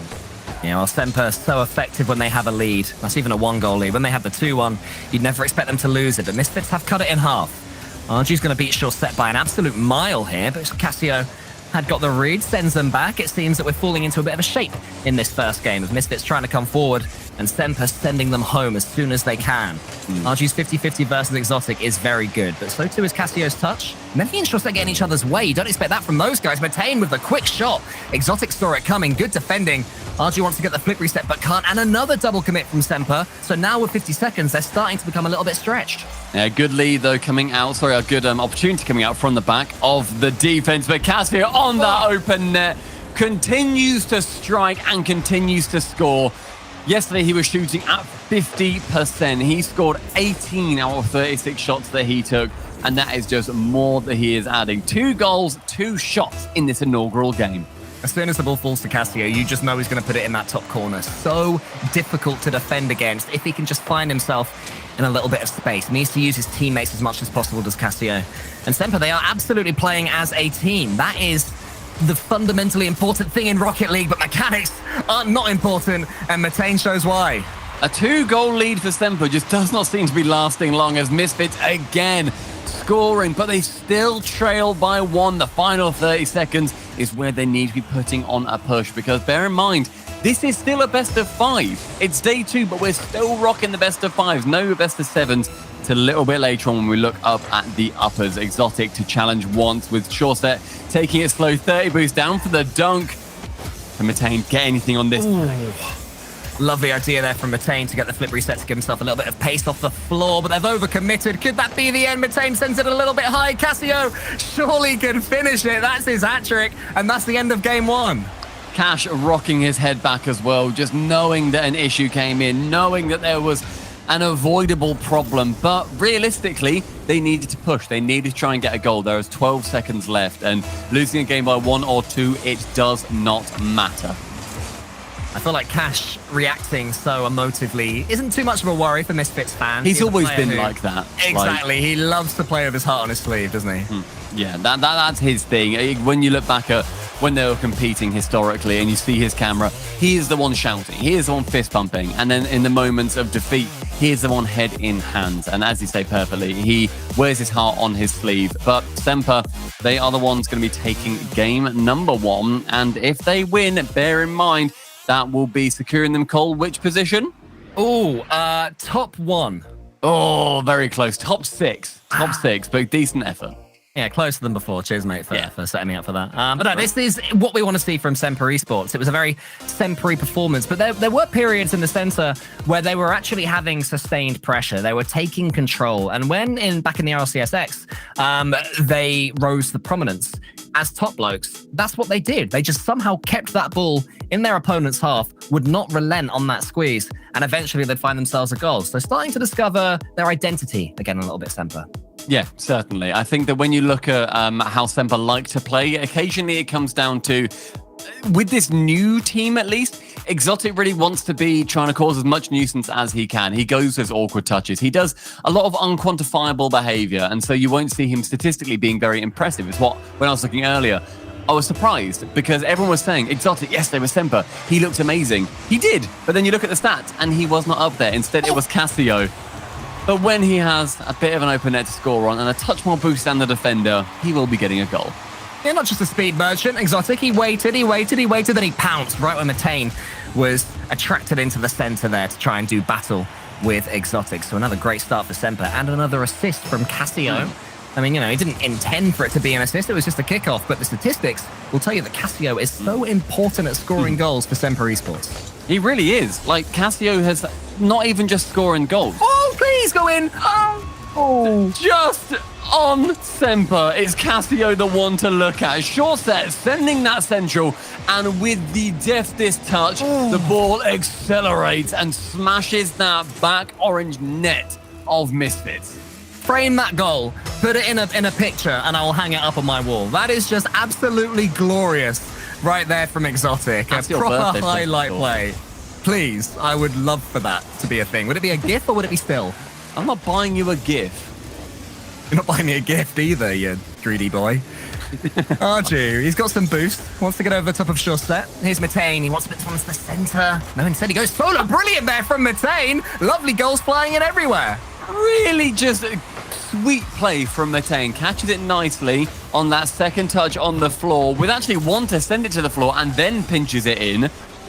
Really well played round the back of SMPR, and just being able to change up that speed where, previously we saw SMPR slow it down a little bit to get a goal, and Misfits then speeding it up with Matane that's how the pace can change hands. Get me a looping MP4 and I will put that up on my wall. It will be a thing of beauty. It's the hall of Rocket League goals that I'm going to have. It just sounds like I'm buying you 2 tablets and you're playing a video. I don't get this. Cassio versus Arju, and Arju a huge win on the 50-50. Exotic once again has his team 2-1 up for the second time in a row in this series. It worked out so well for SMPR the last time they were in the lead. Exotic to the ceiling, he wants to go, but Cash closes him down, and Misfits are starting to look a little bit stretched defensively. SMPR are beginning to look a lot more like their final form as Exotic comes in, could make it 3. It's onto the backboard. There's more chaos in the Misfits defense. All 3 of them on their own goal line, Stumpy. They survive, but it's not ideal. I mean, it took 3 of them, and then the clear, thankfully, was good for Misfits. Was able to get it past the halfway line with just a massive punt downfield. Toe punting it purely to safety. Exotic, chance to go up. Cassie on the left-hand side, waiting, lurking. The Spinneroonie coming in, but nothing falling from it, unfortunately. Season 1 vibes. Exotic now sending that to the right-hand wall. Arju tries to catch out Cassio, isn't able to, and the second touch is there for him. Another block from Exotic and 100 boost. Still outsped by Cash. And Arju just able to shoot on a net. And Cassio, we say how good he is offensively, but his defense has looked brilliant. Oh, but the pressure is still on, though, from Misfits.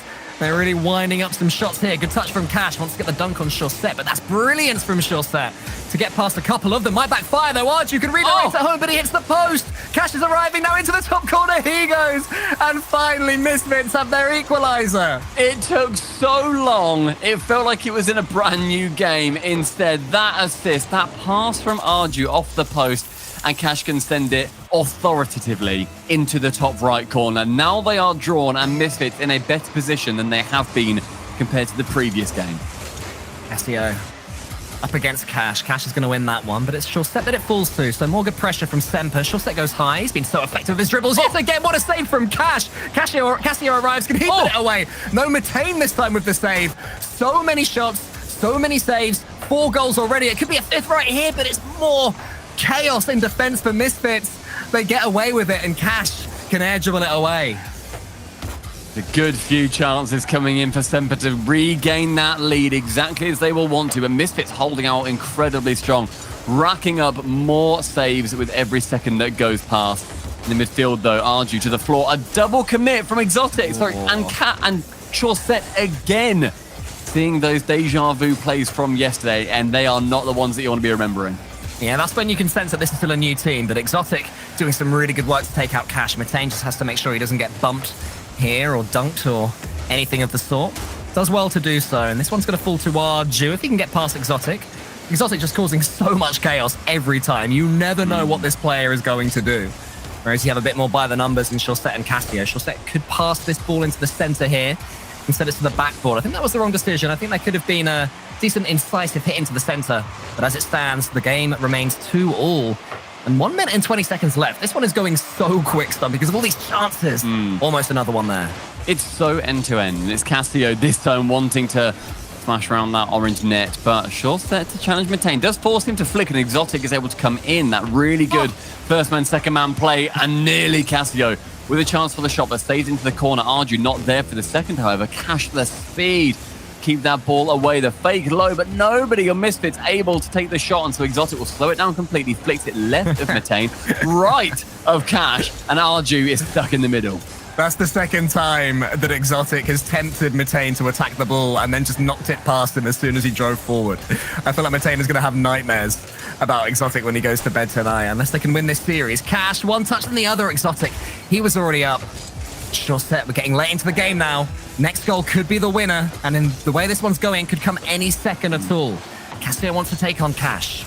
Doesn't want him to clear too long. It's a good dunk from him, but Arju with the reflexive dodge back down the other end. Will there be one more chance? Certainly hoping so. The final 10 seconds ticking down on Aquadome. Chaussette pinching in the corner, and overtime looming if this does not come. Arju gets the flip reset, tries past Cash, up for the double. The shot comes in, but it's just high. Cash so devastatingly close yet again. Always at 0 seconds. The game just seems to open up. That was no different. Now we're in overtime though, and Chaussette has an air dribble. Cassio is arriving. Can he get another goal? No, what a save from Arju. Cassio was on target as ever, but Arju was ready for it, and now Arju sees the job away, beating Cassio to the ball the second time. I really thought that was in. The fact that they managed to save that one away until a double commit from Chaussette and Exotic, but Cassio's brilliant positioning, it means that will not mean too much. Cash to the center. Matane sees an open net, sees a shot opportunity, and he sees gold. What a goal that is from Matane in a game that's been absolutely filled with them. That one was no worse than the ones we saw earlier. A beautiful redirect there from Matane. Gets Misfits back in the series. I think that's my favorite game of the day so far. That was just fun from every player. 1-1 secured for Misfits on a chance where I really felt like Semper were going to be getting a goal any second. Matane rocking up over 730 points with only 4 shots, 3 saves, and 2 goals. That means that he was everywhere else on that pitch. He was making off-ball plays, trying to, move it around and get it into decent positions. And just those skimming touches for 2 of the goals that we saw, beauty. I'm just enjoying watching this replay package. Even the saves there, the reflexes, the reads, the predictions in defense right there. And then down the other end, Matane, after Arju had saved Misfits' bacon, that's just perfection. In overtime as well, with the pressure on. That is why we all love watching Rocket League Esports, goals like that. I'm just happy. I'm just happy right now, Stumpy. That was just, Semper won't be. Semper have just given up one of the games that theoretically we look at and say, well, maybe they should have taken that one home. Misfits fought back and they were able to just shut them down as often as they like. And it's now falling to them to regain control of this series as they really started to yesterday. Yeah, I feel like Semper played Misfits' game there. They're not the sort of team, it seems, that want to shoot out, although maybe as they become more used to each other, they'll be more than happy to play that sort of toe-to-toe play style. So perhaps that is the new version of Semper that we're going to see. But as it stands, it's 1-1 in the series, and it's balanced incredibly delicately as Matane comes in. She'll set in the corner. Where's this ball ending up? It's towards Arju. He's got a flip reset. Then he's got a pass towards Cash. And Cassio had to track it and see it away. Arju's got beaten there. It's a risky turn from him. Matane is going to be all alone. All we can do is get some height on the ball. So they're still going for these expansive plays. Arju's going to beat Cassio, but put it wide. Cash is coming in, and it finds its way home.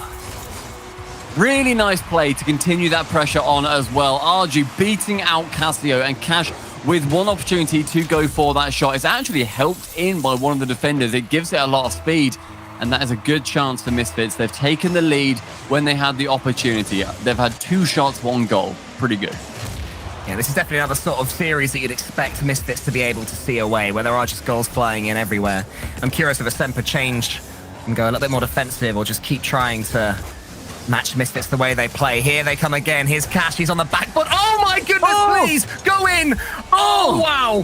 What was that touch from Cash? Making magic. No matter where he is, pinching that down and backwards, and then Arju to secure it. I don't care that it says that that's Cash's assist. That is his goal through and through. If Cash's assist was too long ago so the replay didn't show it, then I would have been having stern words with Psyonix, saying make a patch so that goal can be seen when it goes in. That was ridiculous from Cash. The angle just to work out from the backboard and then pinch it back behind him as well. That ingenuity is unique. You never see that. You do not see that in this game. I can think of no other goal that I would compare that to. It makes me think of Devo's backboard goal, unique. It makes me think of Kronovi's in and out goal, unique. That was just one of those moments that we'll look back on in a long time. Sure. Wow. All right, let's get back to it. It's 2-0 to Misfits. Ultimately, that's all that matters. As Arju sets up Cash, it could be 3. Retain spins around the ball. Misfits have to keep this momentum going, and my goodness, do they look up for doing just that. Such a well-earned lead so far. Good, just mechanically outplaying Semper. With that long shot, it will just be Cash able to receive, and when he feels it, that man is going to be doing everything in his power to clip on you and post it on Twitter a little bit later on. It's just that. He's in the sky. He's got a flip reset of his own. Wants to get past Matane, goes for the dunk instead. Lovely idea from Chaussette. Didn't quite work out, and now Matane can show Chaussette how it's done with a flip reset of his own, which goes towards Cash, the real danger man. What can he conjure up? Nobody has any idea. Probably not even him. There's 2 Semper defenders on the goal line just trying to keep that man out of trouble. Yeah, seeing Cash go in the sky with boost and the ball, the scary place to be, but now he finds himself on the backboard, receiving a shot from Exotic, actually, where it was yet another skimmer, just picking up so much speed at such a tight angle. If you get that wrong, you just kill the ball, and it just drops pathetically in front of you. But Cassio seeing Exotic there to receive the pass, and Matane saving it away. Not even teamwork can dig Semper out of this 2-goal hole. Misfits' goal line defense is starting to look like some of the best in Europe. They just cannot be beaten, even if they have no angle on the ball, even if they're directly underneath it with no momentum. They time their pre-jumps. They read their opponent's shooting so well. It's absolutely brilliant, and it's making Semper's best asset, their finishing, so much weaker when the goalkeeping is that good. 90 seconds and Cassio needing to get a goal. So opposite of what we saw in game number 1. But Cash turning it on, tries to spin it round. Does actually get credited with a shot there, and Exotic with the save. Matane gonna skim that towards the net. It's just those two. Just seeing that, you know, there's a couple of flip reset battles going on, but then Exotic and Matane both seeing the ball and thinking, yeah, I can get a lovely angle here. Huge dunk as well there from Matane. Just sends Semper all the way back. Haven't got too much time. They need a couple of goals as well. It's going to start getting frustrating for them. Cassio uses all of his boost in that corner, and Misfits, to their credit, they haven't continued to attack when they've had that 2-goal lead, because they know all they need is one chance. All they need is one chance, and all they need is Arju. The air dribble, then assisted by Exotic touching him, and gets 82 miles per hour with an air dribble. Unbelievable speed. 3-0 heading into the final minute. It's awesome, and it's just art from Arju right there. Having the ball balance on his car after the flip as well. What a performance from Misfits, but Semper get themselves back into the conversation, and they still have time. Yeah, with just 2 goals separating them now, Cassio able to get quite a nice angle, and Chaussette getting the bump on Matane. Shutting down that keeper may well be vital heading forwards. Need a huge push now from Semper Esports. Need a big kickoff as well. Chaussette's going for it up against Matane. They've lost it. Matane has got nobody to pass to, though, and he'll just head all the way back and try and pick up some boost as Cassio goes over the top. Exotic is there. This could be 2-3. It's hit the crossbar, though. Cassio wants to bump Matane, who just stays grounded. Good play from him. Shorset has one quick reset, gets it into the top corner, but 3 Misfits players combine to send the ball away yet again. It felt like he was in the air for 45 minutes and just trying to bide his time to get any shot out. An amazing timing on that flip reset with very little boost too. It does not lead to a goal though, and the quality that you need to get past the defensive Misfits is growing by the second. Another great pass coming in, this one finding top corner, and Arju just keeps poaching every opportunity that he can and earns himself another hat trick. It was a good save from Shorset before, but unfortunately for him, the ball just ballooning onto that post where Arju, as you say, Stumpy, gets his 3rd goal of the game. What a performance from him it's been. That goal he scored was beautiful. Were it not for Cash's weird reversey earlier on, we might be talking about that one as the goal of the match so far. But they won't care too much. Arju certainly won't care too much because his team are 1 game away from taking this series with style. Yeah, and that will bring them into the top 6. What a brilliant position to find themselves. They would have to play against, as we've said before, the loser of the upper round match, which is BDS versus Vitality. That will be on a little bit later, so you can watch that. It's the El Clasico of old. Yeah, what a series that's going to be. I'm looking forward to seeing it. Radosin in Vitality and, Seiko for BDS. Some interesting changes there, but we're going to stay right here for now, It's of course. You can French. see it all on this main broadcast. It is incredibly French right now. Stumpy, can we just talk about that goal that we saw? Can we reminisce about it? Because it blew my mind. It's the vision that Cash has to go for that. I'm sure he wanted to just maybe kill it in place, maybe get it somewhere towards the goal. The fact that he could jump off, flip into the ball, pinch it high above the defender, and then it was only just about saved out then for Arju to sink it. Here it is. Look at that touch. Can we run that one more time? Oh, he's asking for... no, we can't, Stumpy. You asked for too much. Look, they put it on for us to see. You have to be ready at moments like this, Stumpy. Cash would have been ready. That's all I'm Cash saying. was ready. Cash clearly was ready. So it's now on Utopia. As you said, Cole, previously, Misfits leading the series 2-1. Semper trying to drag us, kicking and screaming into a game 5, and Misfits wanting to close it out in just 4. Oh, Exotic. He gets a dribble over one, but Matane managed to get there in time. And, we're talking a lot about Misfits now after that game, but I have really liked the version of Semper that I've seen. They've still had that ability to defend, and grind out a win, but they're showing so much more vision themselves, especially Exotic. He is the key for that. So I don't want to take anything away from Semper right now, and I would love to see a 5th game. Yeah, for sure. Semper have been very, very controlling in the game when they are given, the boost and a little bit of space to go with. But I think something that Misfits doing so well is shutting that down almost entirely at times. They will then, go for the pre-jumps that we praised Semper for so much yesterday. And I think the Semper are struggling to deal with that, especially when you look at the goal difference in that previous game. 4-1 it ended up being. Exotic wants to get an attack going here for Semper. Just bides his time though, trying to tempt a Misfits player in. The Misfits player does come in, it's Matane.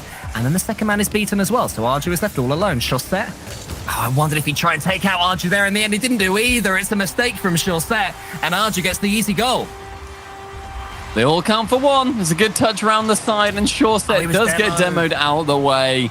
But still, it was a missed rotation from him. He was still not going to get back regardless, then considering the fact that I think it was Cassio who came in quite close.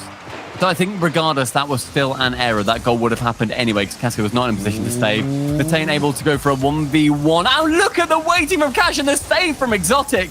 I thought it was clear from Cash, but Exotic saw that coming. Oh, Cassio couldn't quite get the angle. Exotic is arriving, tries to just roll it home. Matane and Arju, they're bundling the ball away. Now Matane's going for the musties onto the backboard where Shorset was just waiting for the ball. Misfits so expansive. Here's Cash. A demo flies in. Matane on Cash. Cash gets the crossbar. Arju can't quite put it home. All 3 of them battling for that 100 boost in the opposite corner. Misfits have to be a little bit careful here because they just have the potential to get silly if Semper can hold. There's so many awesome chances that are coming out there. Look at Cash fake to go for the pass and it's still saved out. The dish from Exotic is shut down, sent back to the kitchen. Metane up for the double, instead is not able to get it. Really good boost grab from Shorset, but then gets removed by Cash. And the game starts to slow down a touch. One is removed, one is demoed. The midfield is suddenly utilized again, and it doesn't just have to be a matter of blue and orange. Yeah, SMPR are just going for so many bumps and demos right now. They want to knock Misfits off their stride, which is easier said than done because they are so fast. You try and demo them and you just miss. Seeing Exotic there having a really good opportunity to catch and go for a 1v1, maybe a 1v2, but just force the defender to come out, and instead he goes for a long shot. I'm not keen on that. Keep it close, Exotic. You've been so good when you've done that previously. Cash has been so good this entire series. From his back corner, has a pass in the center, which is Metane, or he did, until Shorset had something to say about that. And now he and Exotic need to be careful. They don't get in each other's way. Cash is flying in. It was always going to be saved, but it does lead to some more pressure. Arju sets up Cash. Sorry, Arju. It wasn't him, it was Metane who got the assist, and what a goal it was. Cash looping around that ball as Metane sends it to the backboard. Whips in front of Casio, and to the side of Shorset, he dodges and has to see it flop into the net. Really nice angle from Cash, able to score the second goal for Misfits, and that's one for him, one for Arju, and none for SMPR. But Shorset, he is trying to get one as soon as possible. Cash just gets the ball away. That's going to be good enough for a little while at least. SMPR need to make this happen. They have at least hinted at comebacks before, but not quite been able to make them when Misfits have had so much momentum. Shorset into the corner. This could be a chance for Casio into the top corner. A brilliant shot. It has to be, just to give his team a chance of scoring, and there's Exotic. Went for everything with the initial shot. Casio saw the top left corner, didn't quite make it in, but that quick, intelligent rotation from Exotic, able to send it very quickly into the middle of the net. Metane nearly able to save it away, but with 90 seconds, it's SMPR only trailing by 1. You just know that if it was game one, Casio wouldn't have gone for his initial shot that much into the top corner. The perfection of Misfits defending on the goal line has made SMPR try to get just so much more accuracy and power on their shots, which is why they may miss more. You know, they have to be more perfect. And they have to be perfect for the next 80 seconds. Shorset, the pass into the middle was a little bit ahead of Exotic, and Cash can get it away. Shorset does win there, though. Exotic waits for Arju. So it's going to be some Misfits territory, going to be some Misfits easy touches. Arju gets a shot that flashes across the face of goal, and now SMPR come forward. Final minute, and Arju is left entirely on his own to deal with that, but with nobody from SMPR barreling down, it doesn't really matter. Metane with an awkward touch into the ceiling. Now it's SMPR to go for an attack. Casio on his own, but missing out on the shot as both the attacking player and the defender end up faking each other. Shorset must leave here. Lovely. Exotic able to shoot. It does go wide. 40 seconds. Arju to that left-hand side wall. Casio, can he get that ball first? No, it's Metane. But the boost steal, 2 have been picked up now. Over 200 boost on SMPR. And Cash just chucking his face at that ball. Knows that that is what they fear.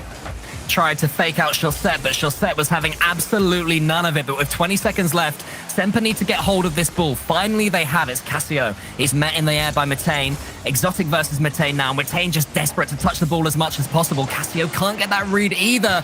Cash can send it down the wing. Here's Shorset. Casio's got a demo, and he's got a clean touch on this ball, but he's only got 30 boost. What can he do?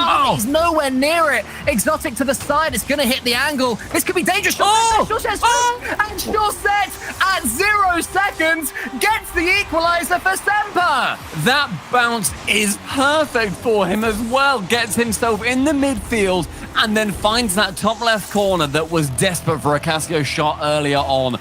Everybody on SMPR erupting with joy. That has saved their lives. But it's still a matter of Misfits 1 goal and they will be going through. It just seemed like this one was starting to fade away from SMPR, but 0-second goals, they can always happen. And the danger of Rocket League is there's no time to wait before the overtime. SMPR have to get straight on with it and get the next goal. A lovely doink from Exotic. Try to tee up Casio, and now he has another chance as well to do the same. Casio does turn, wants to get involved. Waiting for Cash's second touch. Shorset's been beaten. Can he get this boost as well? I think Cash has got that boost too. So a massive play there, despite no goal from Misfits. But Shorset have a good touch. Yeah, it was a good bump on the backboard as well. In case there was a player there for Misfits that wasn't Shorset, and the shot could have come in. An awkward miss from Exotic on that back wall.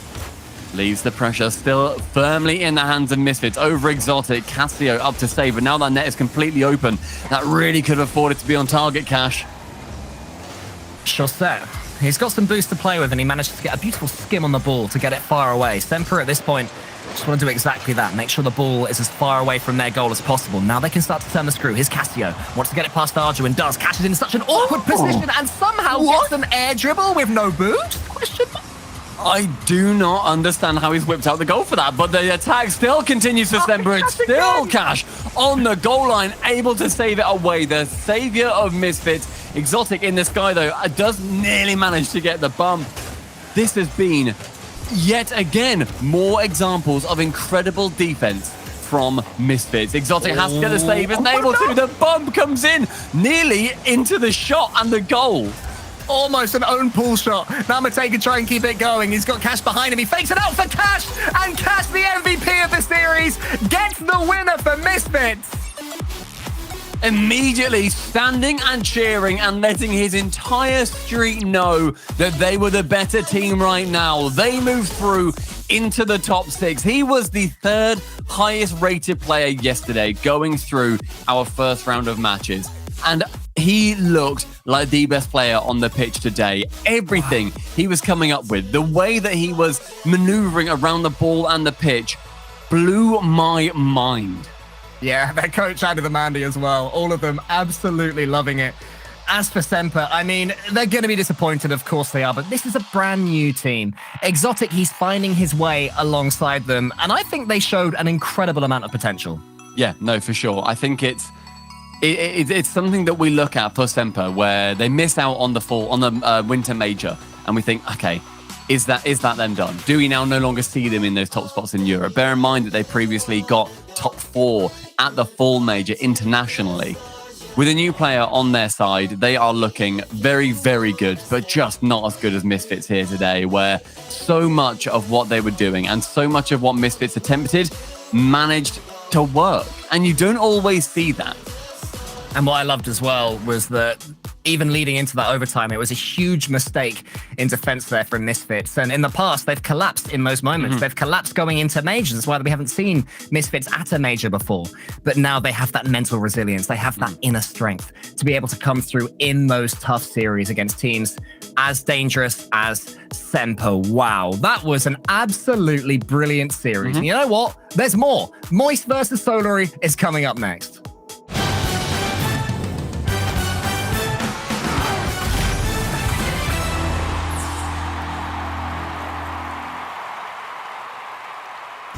Bright and early for the daily races, going nowhere.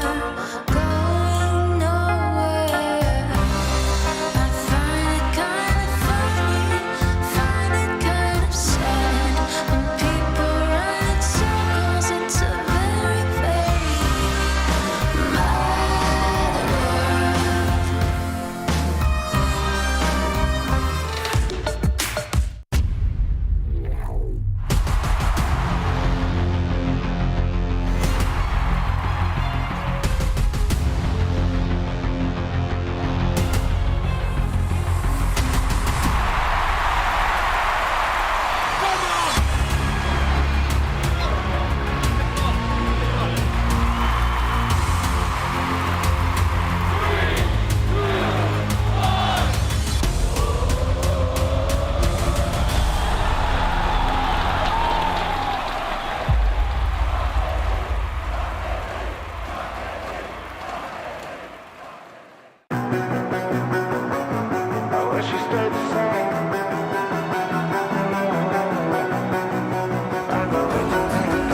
Hello and welcome back to the Rocket League Championship Series. You're watching the Dacia Spring Cup. I'm Leaf, and we have, a way better crew. It's not Gibbs. I'm happy. This is wonderful. Greg and Cole and Jorby joining me on the desk right now. Talk about those last matches and to talk about the ones coming forward. Let's just start breaking them down now because we had a few matches happen before the last desk segment here. We got to start off with the first one, Karmine Corp and Team Liquid.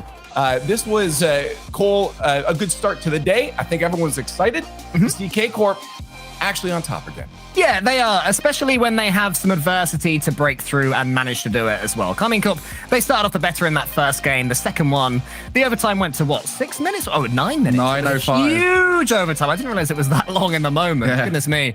But winning both of them, Team Liquid, credit to them, a young team, managed to come back with that lovely goal. But then Karmine Corp, Gregan, this is a team that are showing fight now. Yeah, I think the flair of that team is something everyone's going to be scared of. And I think Nolly has learned a lot in his time with playing with all the different players he had, especially someone like Devo, who's such a rotation-based player. He will have learned so much from him to bring into a team like K-Corp and start fixing some of those rotations, bringing in the challenge game, bringing in the forcing and fake challenges. I really enjoyed seeing Astral not going for the ball and getting the ball to his teammates through stuff off the ball, which is something we haven't seen much from those guys. They tend to throw themselves at everything.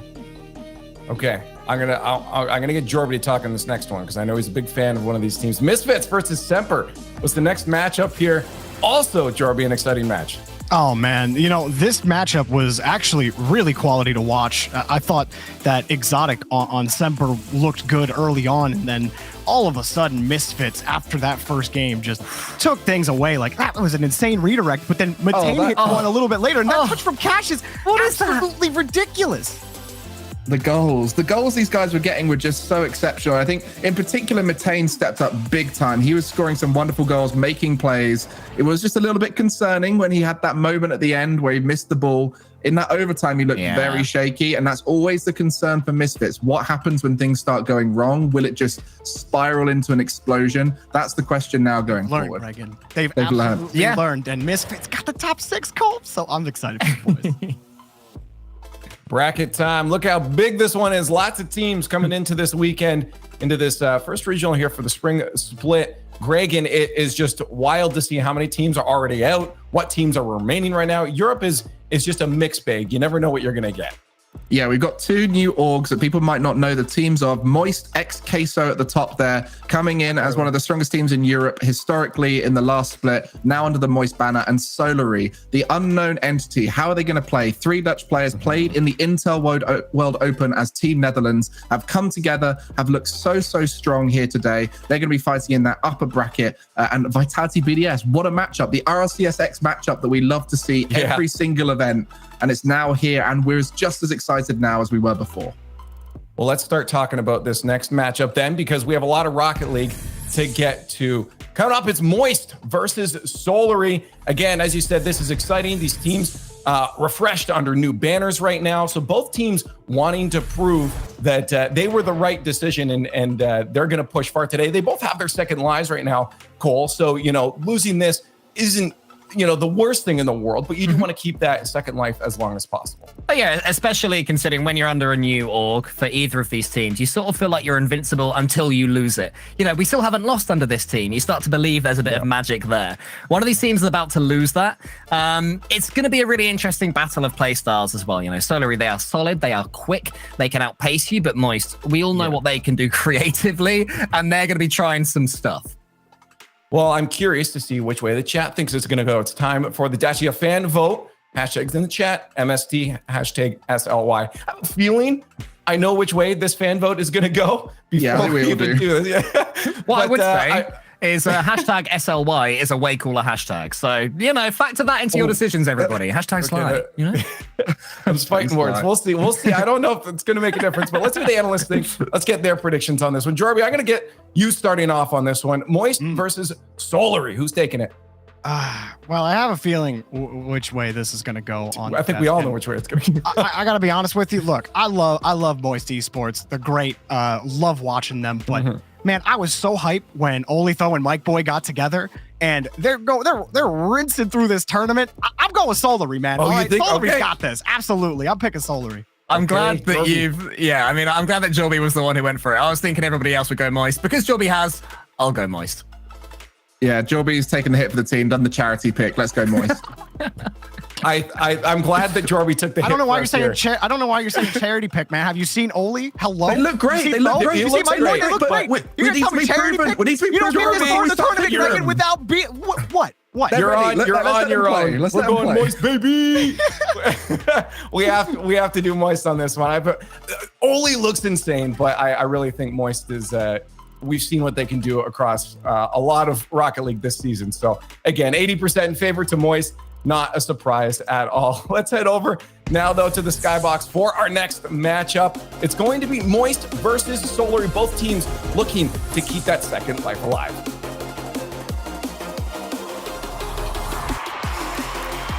And it's a match that I simply cannot wait to get started. Let's get to it. Our first of the upper bracket matchups today. And it is a big one. Moist Esports taking on Solary. The all-Dutch lineup looking to take on the best performing European team, Johnny. Counting down here. Let's get Oh to boy. it. Oh boy, here we go. Another challenge for the young guns who just keep on delivering. And now under a new banner that so far has gone undefeated. Moist in RLCS. What a great sight it is to see. And Moisturize with the first big shot of the game. It's going to go wide though. Not something that Moist were doing yesterday. They weren't rushing themselves. They were in the final third for large portions, but they still managed to get the goals eventually. If you know anything about conventional Rocket League, then you don't know anything when it comes to Moist Esports play style, because they are just going to throw everything and see what eventually works. Rise currently on the ball, got Mike Boy chasing him down as they both try and contest for that boost. Still a good play so far by Solary. Well, setting themselves down here. Bo looks for the crossfield shot, and Rise covers the angle very well indeed. One minute down, and Solary are not scared of what has been the most informed European team in quite some time. Yeah, this is a team that will be a threat. I think Solary might have one of the highest floors out of all the teams in this competition. And if Moist don't have a good day, they're going to be in big trouble. You know, if Moist can play at their best, do Solary have that threat against them? I don't know. That's the question that remains to be answered. But what we do know is that Solary are extremely solid. And here comes Mike Boy down the field. Going to be stopped in the back corner by Vatira. Great control by Vatira. Not just putting a halt to that advance, but keeping the ball under control and turning the possession around. You can see Joyo just loitering around. Moist are not a team that will be overly in a rush to get everybody back. They tend to trust whoever is remaining, even if it means putting them in a 2v1. But early signs, very, very good for Solary. They're getting solid transitions. They're not getting stuck in their own side of the field, and they're doing well at taking those boosts away. Foe gets faked out by Vatira. Can't get past Mike Boy. That does set up Joyo pretty well, who gets very much harassed. Again, Solary controlling the field, leaving some players around. They've got options so far, although Oli's not really helped out here. He's put his team in a bit of a spot, and it's now Moist looking for the offense. And Moist still being patient with it. You know that they've got 3 mechanical players on the roster who are ready to burst into action if they get any opportunities. Solary really make their opponents work for chances. We saw that in their earlier round matches in this tournament. They beat Dignitas, they beat Endpoint. These are teams who are currently top 4 in the overall standings in EU. They're teams who played at the Winter Major. They're teams that Solary have already taken down in this event. That's not a good sign for Moist, as they are, of course, also in the top of the EU rosters in terms of overall standings. They were at the Winter Major, so the trends, you know, so far looking pretty good for Solary. Going good in the matchup. But Moist have got so many different levels that they can go to. This is just the beginning for them. Solary have got to try and capitalize early if Moist have come out of the gate slowly. Tira leaves it, instead tried for the floor pinch, but that was well covered. Now to the stealing for Rise. This is where Moist Esports do their best work, looking for the blocks, looking for any time that ball can be left for a free shot. But now Vatira all by himself does have support coming, and it was in the form of a off-angle pinch from his 2 teammates, as Moist need to get themselves back into shape here. Vatira does well, but there is low boost. You can see it on Rise. Vatira has to do good work. So far, past 1, passes it over to his teammate, and that is going to get rid of the danger, at least for now. Solary, however, are doing great work when it comes to getting possession of this ball. Oli not going to turn around quick enough. Vatira charges down for the challenge. Yeah, Vatira decided to just go for it there. You've got to mix in those early challenges and threes. You can't just constantly back down with fakes. And though almost got it past him. Defense looking a tiny bit shaky for Moist as I saw Joy and Vatira clash on the back wall. And now the backboard is undefended. Throws up for it. Hard shot on net, saved by Moist, but only barely. You can still see Boost just very difficult to come by, especially when you're getting demo all the time. Vatira at least avoids it for now, but he does need people to help him out. Off the backboard, Rise gets a booming clear, but as always, Solary locking down that midfield. They choose to back down at least for now.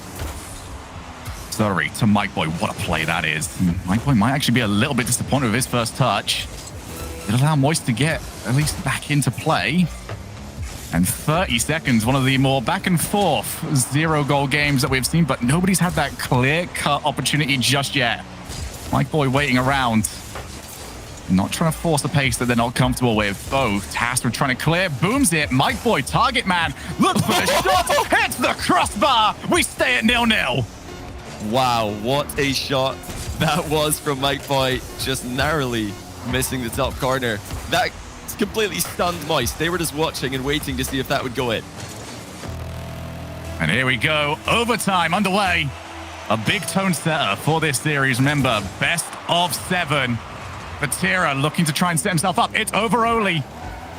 Foe, I think, might have caught him off. Takes his time, pops it over one, and still gets to maintain control. Foe is having a brilliant game when it comes to these defensive transitions. Mike Boy booms yet again, this time miscommunicated. Didn't really have a target around, but did still find a gap in the defense.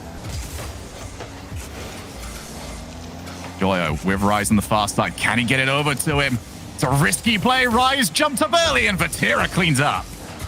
Yeah, still the better chances going the way of Solary at the end of this game, and now into overtime. Moist being tested once again in defense. Now Oli controls the play, but Vatira having success with these lunging challenges, getting solid contact on the ball every time that he does this. It's making it difficult for Solary to read him. So Rise keeping the ball in the back corner. Great deflection to deny a follow-up shot. Yeah, Mike Boy couldn't follow up. Out of boost for him. But still, Solary are having the better of this game. Joyo, he drops it down. He needs another block. Hits the crossbar for a second time. Foe couldn't finish it off. He was immediately challenged by Rise. But Moist Esports are barely holding on. They've got their own chance now. Joyo lays it off to Vatira, realizes that Foe was diving on in. Didn't want to leave that one to chance. My goodness, Johnny, what a game we're having. Yeah, Moist, they've got to try and get the ball forward into the midfield. I love the patience here from Rise again, though. This is a big chance for him. Oli completely shutting him down, but that does bring Vatira into the play. And if you're going to go an air dribble 1v1 against Moist, you're not going to have a good day. Oh, Joyo snuck one through. It didn't look like it was going to make it past the goalkeeper, but Moist, after being up against it for the majority of this endgame, have taken game number 1. Side flip from Oli by accident. Such an unfortunate ending of the game, which Solary played very well. Yes, 7 minutes of really good Rocket League from Solary, but no goals and no win to come from it. That is disheartening, especially when we do take a look at the scoreboard. Oli pretty far down there. That is not the performance he would like to have had to try and set himself up for what was a huge one for their overall spring split. But let's talk about how big this is as well, just to Dutch Rocket League, because we were talking about the European nations earlier on. We didn't really get to mention the Dutch Rocket League scene that much at all, and we haven't really had a chance to do that for a couple of years now. To have their own representatives doing this well is massive for them. Yeah, it's a country with an extremely rich history for Rocket League pros back to day 1, you know, the first season, second season, even third, fourth, going on through all of the early seasons of RLCS. The Netherlands were a big country in the EU, repping multiple different rosters, multiple different players at the top tier. They've got multiple world champions, and who knows how long that could continue with players like Jory is in the scene still. Now, a full Dutch roster coming along and looking threatening. This Solary roster, I think, played overall the better game there, but like you mentioned, Oli looking quiet, and that's a big difference compared to yesterday. He wasn't the player at the bottom of the scoreboard yesterday at all. In fact, I think he averaged the top stats for the entirety of day 1 across the entire regional. So We need to see more from Oli. He needs to show up big here for this team. I think he's their main creator of chances. He's the troublemaker, usually, for Solary. The player that teams usually have a difficult time playing against. Didn't see a lot of that in game 1. Well, plenty of time to try and turn that back around, but you might get the feeling that that was the big chance for Solary just to settle themselves down, get a lead, and maybe catch Moist Esports out. Instead, Moist Esports, against the run of play, have got that first game win. Here is Oli. Couldn't quite get the better of that challenge. Instead, it dropped straight with Joyo, who can try and recover that. Instead, it's Vatira that moves on in.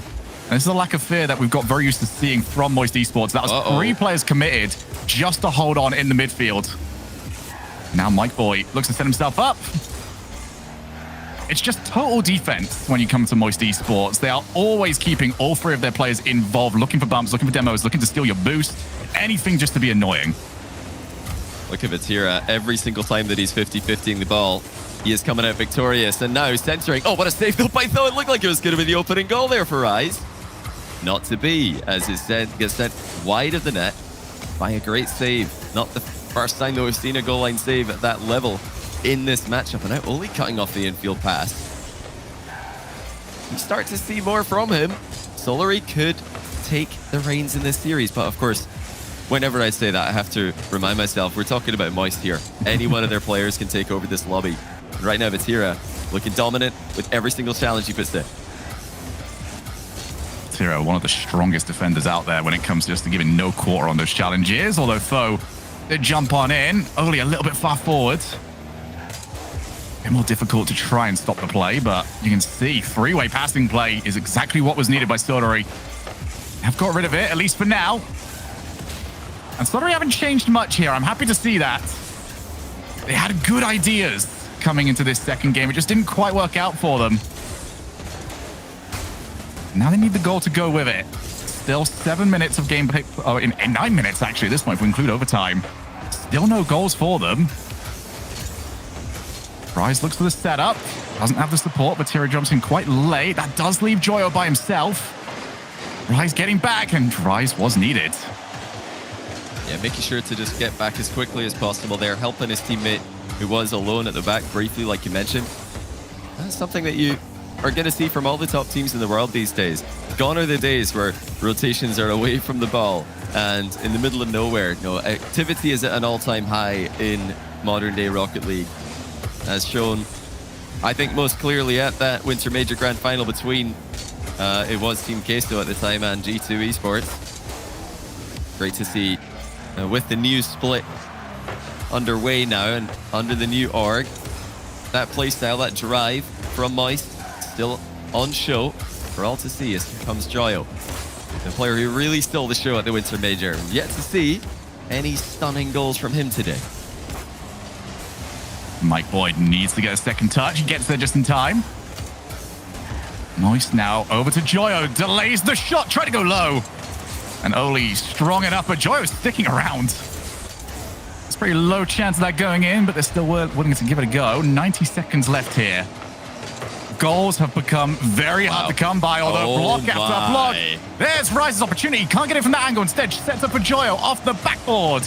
And Oli will get rid of it. That's to your point earlier on, Johnny. The recoveries are so good now, as we see the shot go a little bit too high, that you have to take the chance on first asking. Yeah, how impressive does Vatira continue to be, though? Every single challenge, he's just dominating them. He outplayed one player in the back corner there. Okay, he gets outplayed by Air there, but before that, he was pretty consistent and pretty consistently dominant with his back corner plays in a 1v3 situation, setting up both of his teammates. Now here's Vatira, mind games it for Rise. Pre-jumping, Mike Boy makes contact, as does Tho on the follow-up shot. Another 0-0 game as we approach the end of game number 2. Vatira sets himself up for the challenge off the backboard. Oli's on target, and that's 1-0. Oli showing up in game number 2. We pointed out he had a quiet game number 1. That was off the back of a Rise mistouch. Look how ready Oli was to attack the position, though. That was quick to the near post. And with only 35 seconds left, we have got a real series in our hands. Vatira going over to the wall. Now it's Moist that needs to try and find something. He chases down Oli. Doesn't quite get rid. Joyo can't get back down. Not in time. Foe wins the challenge. That's for Tira. Sets up. Wants to find a good block. Instead, Mike Boy just crashes straight through him. One of the most tense series we've seen. Only 1 goal per game so far. Only 1 goal each across the entire series. That could be about to change off the backboard. And Foe very aware of the situation. Very aware of the danger. But it's not gone just yet. Drops down. Who's there to finish it? Rise is there, as he always will be. What is it with Moist and what is it with these boys? And there's 0-second goals. This is just ridiculous. They were doing this yesterday as well. 0-second winners. That 0-second equalizer. What's a pass by Vatira? Again, crushing it, whether it's on the ground or in the air. You don't want to 50-50 this guy right now. Gonna have to immediately send off the request to Direct as to how many that is. Wait, As it drops away, and Foe takes it after Moist Esports just collapsed on the goal line. Oh, that's careless by Rise. 2 times now in almost the exact same position. He has conceded possession and given a clear shot on target. That was a much tighter angle, though. Credit to Tho for being able to send that one on net from there. But Rise 2 times. Same area of the field. He just gets either a bad touch or on the wrong side of the ball and leaves the net open for Solary to capitalize on. That's huge, though, for Solary. If they'd lost this one after conceding a 0-second equalizer, it would be extremely difficult to come back. But now they're in not a bad position. In fact, I'd say they're in a great position because they're probably remembering that game 1 and thinking, we could have probably taken that one. We had a lot of really close chances. And now game number 2, same thing again. They were pressing. They had lots of opportunities. If they can just find a way to get the ball past Vatira at any point on the ground, if they can find a way to neutralize the 50-50 game that he's brought to the table here, I think Solary are in a great spot. Oli showing up in this game in a much bigger way. These guys are a threat. Yeah, absolutely. But you said a sentence there that a lot of teams are still trying to figure out how do we get past Vatira. Well, this time around, there was a couple of occasions where they were able to figure that one out. Solary do need some more of that, and I agree with you. They've been the stronger of the 2 teams. It's marginal. That one, if anything, was actually a little bit more possession for Moist than they had in the first game. Still, opportunities went against them. Oli chasing down. Something that I've loved from Solary so far. They are not diving in. They are picking their chances, and there's so many fake challenges that it's become a massive mind game across the field. Yeah, they're very tough to read. And like I mentioned earlier, I think they've got one of the highest floors. When I say that, I mean that on any given day, you know that you're going to get a decent performance out of these guys at the worst. In their short time that they've been together, I haven't seen a terrible game or a terrible series. They're always decent. And oh dear, that's not gone well for Rise. Moist gonna concede early here. Rise just ended up almost completely out of boost. And he didn't expect those touch to go through. Even with low boost, he should be saving that. Yeah, he just panicked. There's no real way to describe that one. He was in a good position, went early, and just was nowhere near it by the end. This is more encouragement for Solary, although that could be about to disappear. Infield pass, 1-1. Vatira again, assisting the goal for Moist. Mike Boy had to worry about the demo there, had to worry about the direct shot. You can't cover the infield pass when you got that much to think about. So great decision from Vatira there to go infield. Rise, snipe in the bottom left corner. Double good kickoff though from Solary. A solid job of gaining possession at the start of the play, although that challenge doesn't help them. And even that diving challenge that we saw just a moment ago from Joyo is just the amount of trust that they have in the back too. Willing to go for the 1 in 10 play just in case it might work because, hey, the other 2 are probably going to be fine. Rise does take over, goes around Foe. Now Mike Boy up next. The challenge, nobody on that side for Moist. Although Oli just left it for Vatira, puts Foe in an awkward spot. Rise moving on in very slowly, takes it by himself. Who wants to challenge him as he looks to go the whole way? It's not the crossbar yet again. Crossbar's getting a lot of work done today. Still, we stay at 1 each. Yeah, great air dribble by Rise. He actually scored a similar air dribble yesterday in order to put them into the upper semi-finals. Squashing it in from an impossible angle. Making contact with the crossbar as well.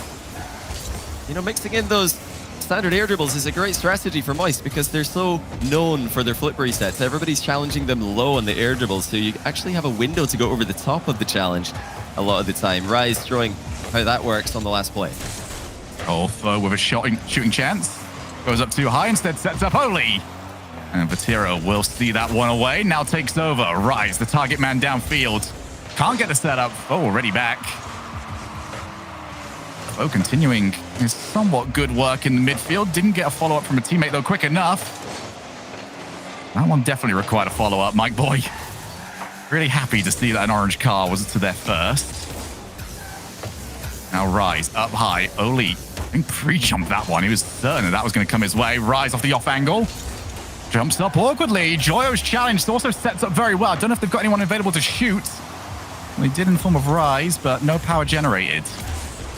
And Rise not getting a clean landing either on that back wall. It's unusual to see a soul shot followed by a bad recovery from any Moist player. That's one of the most consistent aspects of the game. And hang on, that's going to be a big chance. But Joyo manages to double tap and clear off the floor, almost pre-flips into a counter-attack. Rise going to continue on now. Double tap off the sidewall. Vatira decides not to commit to that ball. It's kind of the secret weapon of Moist, isn't it? Their recoveries are so much better than you ever think they will be. That the moment you think it's your chance, nope, it's still their turn. Almost got Solary caught out here. Now Joy off the first touch. Flip reset. Oli's having none of it.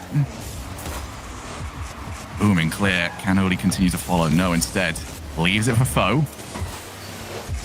Over the top of Mike Boy. Oli trying to take it by himself. He has got time, but he didn't have any more space. Took too much of it there. And Foe's out of stretch. Almost caught out of position. Joyo's really starting to wake up in this game 3.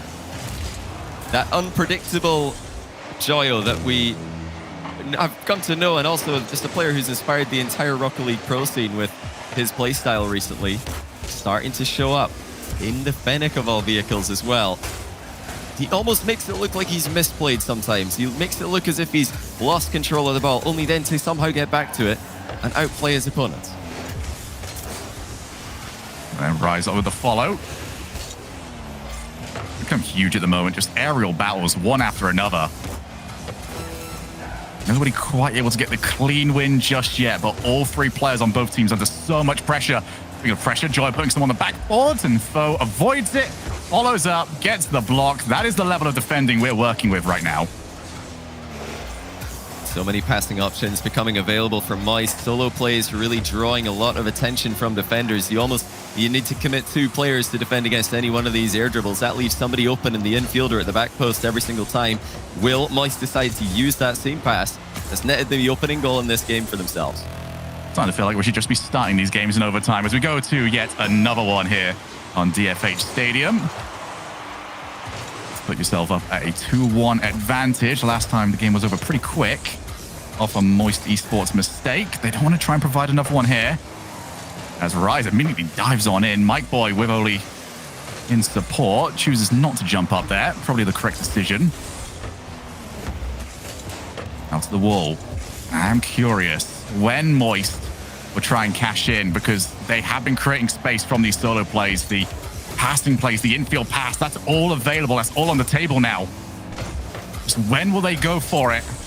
Rise, space to work with. Off the backboard. Oli's caught out. Well played. Needed the help and he got it.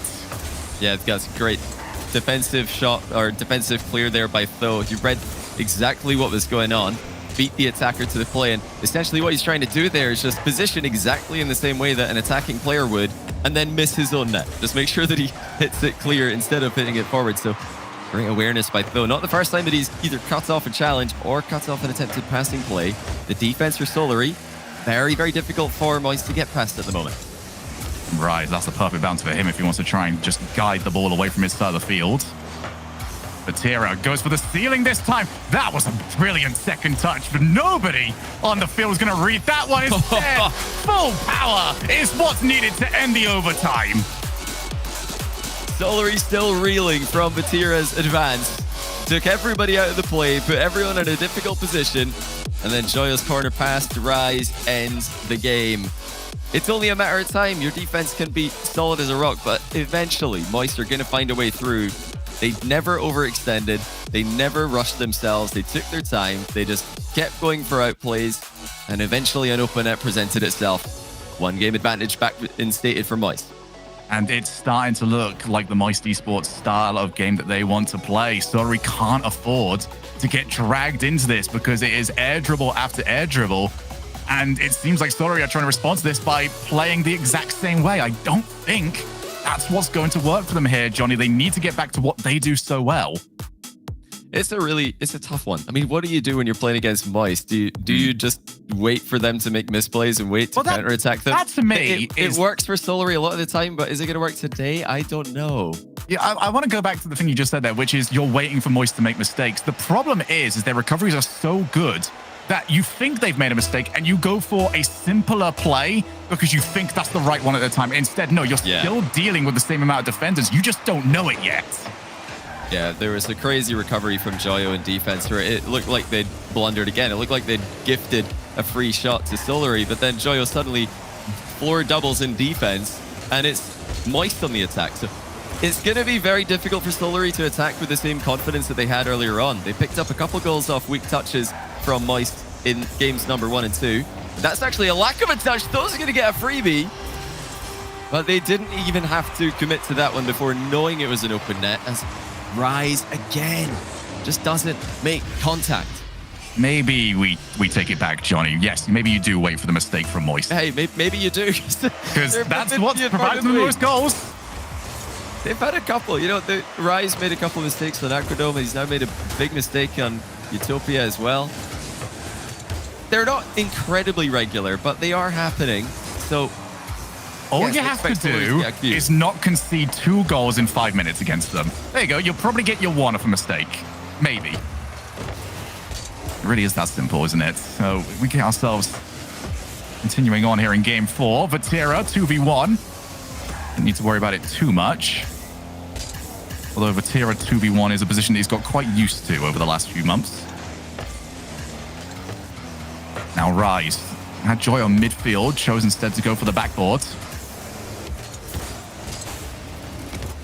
One thing I do want to see from Solary, though, is that, as we do see Rise get over, sure, a heart-in-mouth moment from all of us. I want to see Solary continue just to jump, even if they don't think they're going to get it. As we do see Mike Boy, he has got that one. Good setup, but the shot was not there to finish it. Too close to Vatira. Rise, 1v1 with Mike Boy. Oh my He's gone over the top of him and in. What a regain by Rise. Made a huge mistake to put his team 1 goal down. And now he gets the outplay after his team created space for him off the ball. And absolutely nails the flip reset. Bar down and into the net. Moisturize on the board for his team. And it's the same as always. You think you've got them. You've set yourself up so well, but unless you finish the job, then you are under pressure, and you're going to be under pressure real quick. 2 minutes gone. Moist back into this game. Good early challenge as well. Foe, who has found a lot of success on these transition plays, not going to find as much this time. Moist Esports starting to just lock down the pathing that we see from Solary. Rise taking his time. Foe, good fake challenge from him. Opens up so much space. Wow. Booms the ball past Joyo. They're going to need more of that. He's been brilliant. Tho's been doing for Solary exactly what Vatira has been doing for Moist. Both these players are so difficult to get past, and they're buying their teammates so much time. Such an interesting matchup to watch. This is what Vatira's been doing all series long. He just gets behind the ball and he flips into it better than you do. He's just stronger. He's just going through people. I can't wait for Tho and Vatira to 50-50 and just watch the ball explode, because these guys are just on another level right now as Vatira dissects another one. Are we going to see that challenge come through? Vatira versus Tho. Tho only gets it as far as Rise, who snipes the one left. Rise with a perfect shot. And once again, it's Vatira making the space and making the plays that his teammates can thrive off the back of. Yeah, unfortunately for Oli, it's such a hard position to be in because you want to play what Vatira's doing, but he's got to try and consider, where's the ball going to go to next? If we get the block here, where do I need to be? And instead, he is stuck in no man's land. As I mentioned, very difficult to make the right decision in those situations, but it's the fine margins that are going to make the difference here. As Foe clears again. There's Oli. I want to see more of that. That one's not going to quite fake out Joy and get him to make a bad mistake, but it has worked previously. Moist are always going to have to respect the opportunity that, yes, they can probably hit this and they can probably turn this on target. Foe looks to go low. Get some space for his squad. Joyo just daring anybody come and stop me off his own backboard to the other side of the field. And that's so much time wasted on the clock. Time that Solary needs. In a manner that Solary cannot replicate. Just every now and then, we're getting these flashes of brilliance from Joyo. We're getting these flashes of brilliance from Moist, and these are things that most teams in the world just cannot do. You don't have players, multiple players in the roster who could just go 1v2, go 1v3, and still have control. But Moist are one of those teams. Joyo's going to try and do it once again. This time, offloading to Vatira, whose shot will slap the near post, though able to watch it and wait for it to bounce into position. Who have Solary got? Who can make those kind of plays? This is what they're lacking in the matchup at the moment. Oh, Foe wins the challenge against Vatira. 50 seconds left. Solary need the full send. Otherwise, they will be against 3 separate match points. Good touch from Vatira. Can't get there, but instead he's got everyone else jumping. Joyo with a chance to put the game away. 3-1. Once again, Vatira is a menace. He chased the stone to the back wall. Everybody's in a panic. And a lovely little goal secure there by Rise. He's padding the stats. The top goal scorer of the Winter Major. Getting another one. Say sorry, Joyo. You can't have that goal. Vatira, you can't have that. Dearie me. They're going to concede a kickoff goal. That's a massive mistake by Moist. 2-goal lead. Just 34 seconds left on the clock. And they played the riskiest strategy that we all know and hate. Maybe you guys love it. I hate it. They're asking to concede a kickoff goal. I know the moment it happens, I'm about to get a Johnny Boy rant. Does this happen when anyone else is casting? Is it just me? I think it happens all the time, but it really sets you off. You're There 2 we go, goals up. 20. Why? 25 seconds left, and yes, that 2-goal lead has been dropped down to a 1. They have escaped this time without conceding a kickoff goal, and that has been a very strong suit of Solary throughout this series. Oli now looks for the support. Mike Boy didn't rush for it, goes over the top and Rise gets enough of a touch on the ball. And Joyo's follow-up shot should potentially finish it. Got to get that ball down to the floor. Oh, Foe keeps it up, but it's right back over. And Moist Esports have got the win. that was a pretty ridiculous block there from Tho, having to treat the entire floor of the pitch as a big goal, and you're defending the whole thing. And unfortunately, it proved to be too difficult for Solary there, who have called a timeout.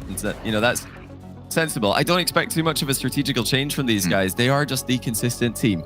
They know what they're going to do. They know what they want to do.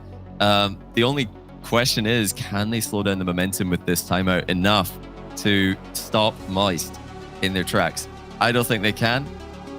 But I can't wait to see what this team are going to do post-timeout, because what we've seen from them up until now, not just in this tournament, but even in the pre-RLCS events that have been happening during the transfer window, Solary have just stuck to their game plan. This is the first time it hasn't worked. I really want to, give a whole lot of credit over to Foe as well, because I spent a lot of time when he was over on Guild. I was watching him. He was probably the player that I kind of want to say annoyed me the most when I was watching him, because you saw the skill set and it looked like he was utilizing it the wrong way. His entire job was just chase the ball, chase the ball, chase the ball. And he would do it on the opposite side of the field. He was very dogged. He was very good at stealing your boost and just getting in the way, giving his team time, to get back. But he's being utilized in a smarter position here, in my opinion. He's so good defensively. He can hold up the ball for so long. And it, I feel, plays to his strengths. And this is a Foe that is significantly improved from where he was 1 year ago. Absolutely. And Tho is one of the players who has made it this far in RLCS events, even going back as far as the pre-RLCS X seasons. He's been making top 8s with so many different rosters. You could just put him into any team and he seems to do well. He seems to just be very difficult to play against, but at the same time, in this roster at least, seemingly quite easy to synergize with. The Solary look like a very well-oiled machine. They have double committed a few times in the last game there, but it's hard not to when Moist are threatening from so many different angles, when Moist are attacking the ball so quickly in the box and in the final third. That really forces the opposing team to start jumping and start committing more quickly, just relying on the recoveries after double commits, even in some cases triple commits to get back into position. So don't really fault Solary too much for that. They just lack that X factor, at least today. They lack that Joyo, who can just get a 1v3 outplay. They lack that Vatira, who just looks like he can't lose a 50-50, he can't lose a challenge. And Rise, bouncing back, regain after such an early misplay. Not the first one this series. Once again, showing that Moist don't need everything to be going well in order to turn it on and play well. It can be going all wrong for Rise, and he still scores a hat-trick, albeit one of the goals stolen from Joyo. Ollie's going to open the scoring in Wasteland. Quick play at the near post by Solary. What result post-timeout that is. And this has been Solary's best play in terms of how they've been creating opportunities when they go simple, when they just look for the pace. It's the second one that we've seen them really create from that sort of opportunity. Now they put themselves in a good position to really start off this game. A reminder that whoever loses this one, I believe, takes on Karmine Corp over in the lower bracket. So not that there was ever going to be an easy option down there, but still not someone that you really want to be playing against with your tournament lives on the line as that one hits the post. Follow up from Oli, and he grabs the brace.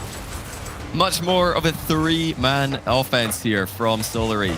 The aggression is clearly what they've decided to add to their offensive arsenal. They were trying to sit back and wait for Moist to make misplays, and I don't really blame them. Moist made a couple of mistakes in the first game. They made quite a lot of mistakes in this series, so it's tempting to just say, okay, let's just wait for those mistakes and make sure that we don't make any of our own.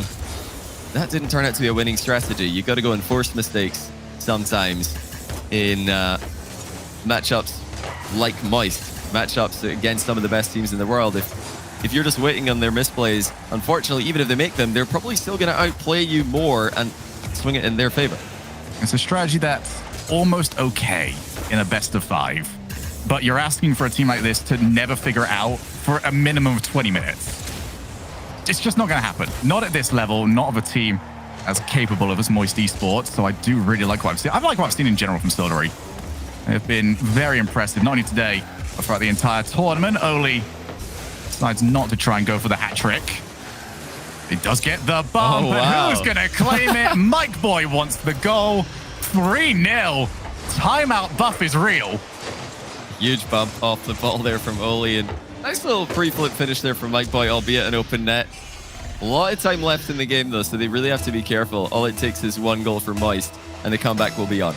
They know how to pile on the pressure in the closing stages of a game. This is even when Solary need to be the most careful. I want to see more aggression out of them though. If they just decide to sit back on a 3-goal lead, it could be their downfall. And if you do strong enough here as well, you can maybe burn the Moist Esports timeout before Champions Field is even needed. Vatira taking his time over at the back. Not the best clear. The infield pass with nobody around. And here's Vatira! And this might be partially to what you said, Johnny, because if this is 0-0, I imagine somebody's there for the infield. Yeah, dive there from the second man. If you're going in like this, the second man, you better have your third man behind you ready to capitalize on whatever play you force. And unfortunately for Solary there was a bit of a disconnect between second and third there. So there was no follow-up challenge. And if there's no follow-up challenge, you got to make contact. Unfortunately for Solary, they did not make contact. Vatira slotting a delicious shot to the top corner. Bo pops the ball up to the ceiling. Joyo with Rise in support. He avoids the first bump and instead went for the nutmeg. Didn't quite work out. The support was around this time. Rise right back up there. Yeah, no real points for guessing what the strategy is right now for Moist Esports. They look to create chaos and then find the shot. What a save that is by Mike Boy. Holds on to the 2-goal lead. A 2-goal lead that is looking more and more strenuous as we go along. They're still keeping it away. Joyo looks to set. Another crucial touch there by Mike Boy. Back into the midfield, and it's out of boost time for Moist. They have to back down and reset. Just like Chicago did for G2 and NA, he was probably the quietest player at the Winter Major, then showed up and took over regional #1 in the spring. Vatira's doing the same thing. He was such a behind-the-scenes player for Team Queso at the Winter Major, letting Rise go up and be the top goal scorer, letting Joyo just steal the show with his offensive flair. And now Vatira's just doing everything. Oh, what a pass that is. Oh, he's going to get another goal for Solary, but though, has to take so much praise for this one. Because that read is absolutely disgusting. That touch is even better. And Moist were not expecting that one. You can say whatever you want during the timeout. You can't say anything that's going to encourage that level of brilliance. That is Foe off his own back. Only over 172 points. He's been worth way more than that. Not only in this series, but in this game. And that swings the momentum right back over to Solary just as the game was starting to look a little bit rough for them. They have put themselves back into prime position. Don't need to worry about a 2-goal deficit anymore. Rise chasing down. 90 seconds for Moist Esports to create something. Didn't quite flick it across. And there's the demo. There's the second. And that's goal number 5. That's just so impressive off the ball once again from Solary. The second goal of this game that has had a huge bumping and demoing component. A well-deserved lead. This has been one-sided in game number 5. Post-timeout, they have absolutely slaughtered Moist. It just seems like we're just waiting out the timer at this point. Moist Esports would need a monumental collapse from Solary if they are to get back into this. And Solary, now you can put players behind the ball. Now you can try and wait out the clock. Oh, yeah. The hard work has been done. Or you can do what I get the feeling Solary are going to do and try and really compound the misery for the next minute. Yeah, they're good now. I think, sitting back on a 3-goal lead against Moist with 3 minutes and 30 left could be a mistake, but you're into the final minute now, leading by 4, so they can just do whatever they want, really. I think they've shown that they're a consistent enough team that even if they are going to concede and lose games to Moist, they make Moist work for it, and it takes time. So that's a position that I really never see Solary losing against anyone from. There are some teams out there who I can see throwing a 4-goal lead in a minute, but Solary are far from the top of that list. No, Solary are not wild enough in the way that they play for that to really happen. I think the kickoff's just too good. You're not going to get those goals back-to-back against them like you might with certain other teams. This would do tick away. What a performance and what a bounce back by Solary. They've still got more work to do, but what a way to get started on it. Destroying Moist Esports over here on Wasteland. Yeah, the better play style for Solary, clearly. Just try to go out there and win the game. None of this sitting back and waiting for mistakes, waiting for counterattacks, because that didn't prove to be a fruitful strategy. Even though they were getting the occasional goal and they were able to capitalize on the occasional misplay, Moist just had so much space, so much possession, so much time on the ball that they were able to win more consistently with and score more consistently with. But this is something I much rather see out of Solary, a more attacking mindset, a much more physical game plan off the ball in the final third, instead of just focusing on these rotations back into the midfield as a way of scoring. No, they're getting everybody involved now. And if they can keep doing this, Moist do look vulnerable today, but I think the problem really for Solary is that every time Moist are on a match point, every time that they're on elimination point, they seem to win. And that's guaranteed now because Moist have put 3 wins on the board already. Solary need to go to elimination point in order to beat them. That's going to be the real test. But game 6, I think Solary could take this. I wouldn't be surprised if we go to 7. You can see no timeout taken. Solary already burning theirs and to very good effect in game 5. Tira did drop out just to go and get another car. I think he was in the Octane to start with, so throwing him with another Octane, just a heavy dose of placebo. Yeah, he's been in Fennec. He's been in Fennec. Okay, so this is a proper change.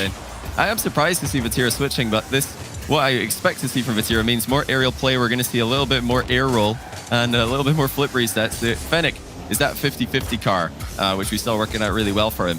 The brick wall in defense and in the midfield. But now he's got the Octane and he's brought out the Flare. I'm actually really surprised we haven't seen that from Joyo today, because he's not been having an off day per se, but he set such a high standard of expectation with the winter split that any series that doesn't contain a double reset or some goal of that level from him is actually him slumping. Oski, I'm blaming you for the sense. That's off the post. Crossbar was OP to start the series. Post coming in clutch here. Stay at 0-0, and Vatira's taking over the ball. Buys his team some time, though it's not the best first touch from him. Mike Boy still around. Rise looks to try and take it away from him before he can get there. Bo sticking with it. That was his rollover on Guild. Now makes it useful here for Solary. This is the best spell that Solary can possibly hope for. This is where they want them to be.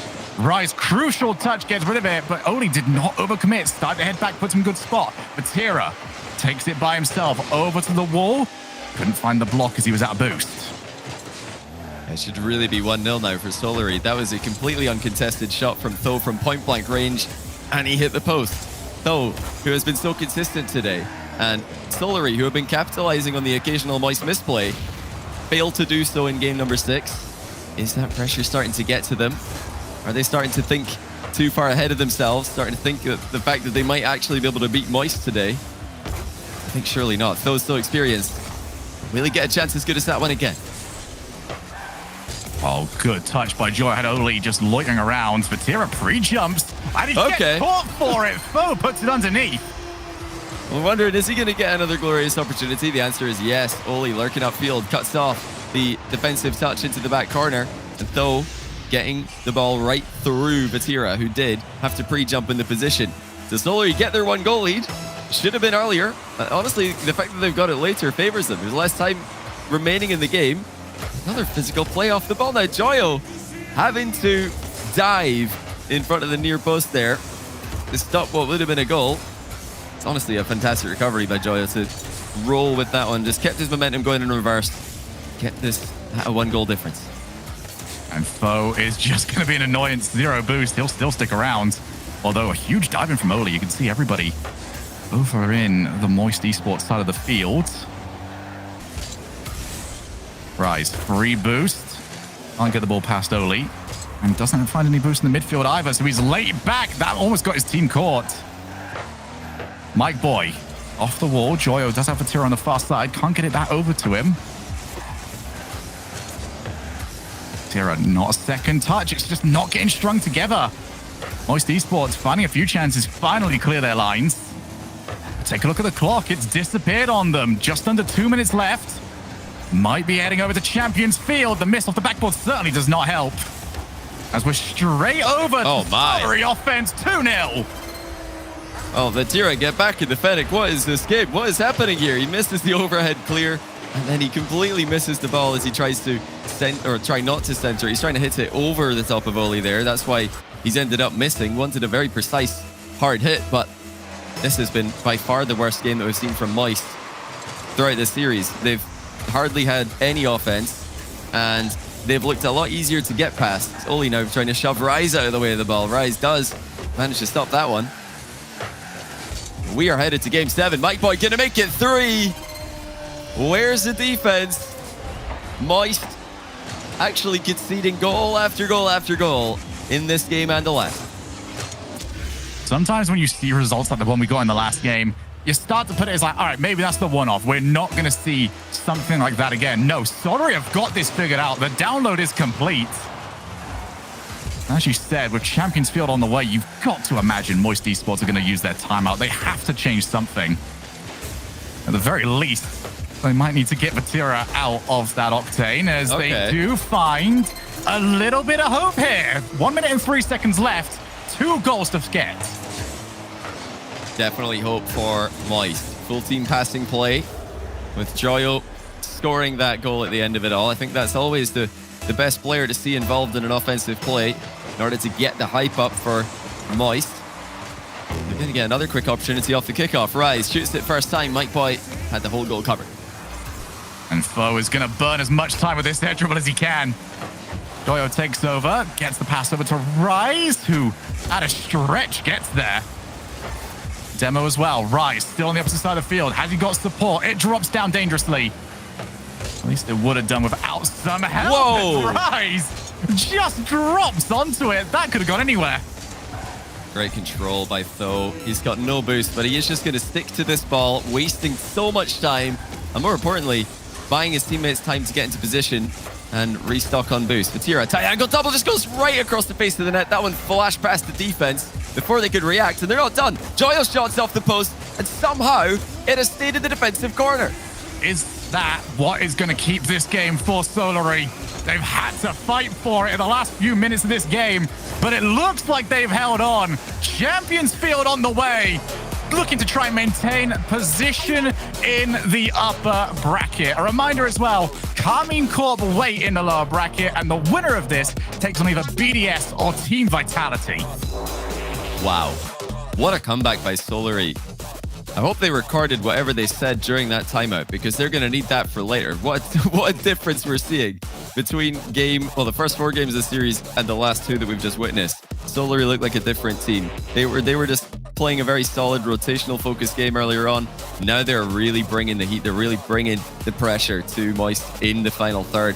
And Moist have caved. That was a game where Moist were making misplays again. So they're far from perfect, but Moist have got one thing to rely on, and that is that their Game 7 record is almost perfect. They've got the best Game 7 record, the best Game 5 record. They've got the best record when facing elimination, in this case, facing being sent to the lower bracket, compared to any team worldwide. So this is their territory. This is where they thrive. But boy, does Solary look good. This isn't a one event and done for Solary, in my opinion. I think they're going to be by far a major contender. And looking at the struggles of teams like Dignitas and the struggles of teams like Endpoint, the door's open.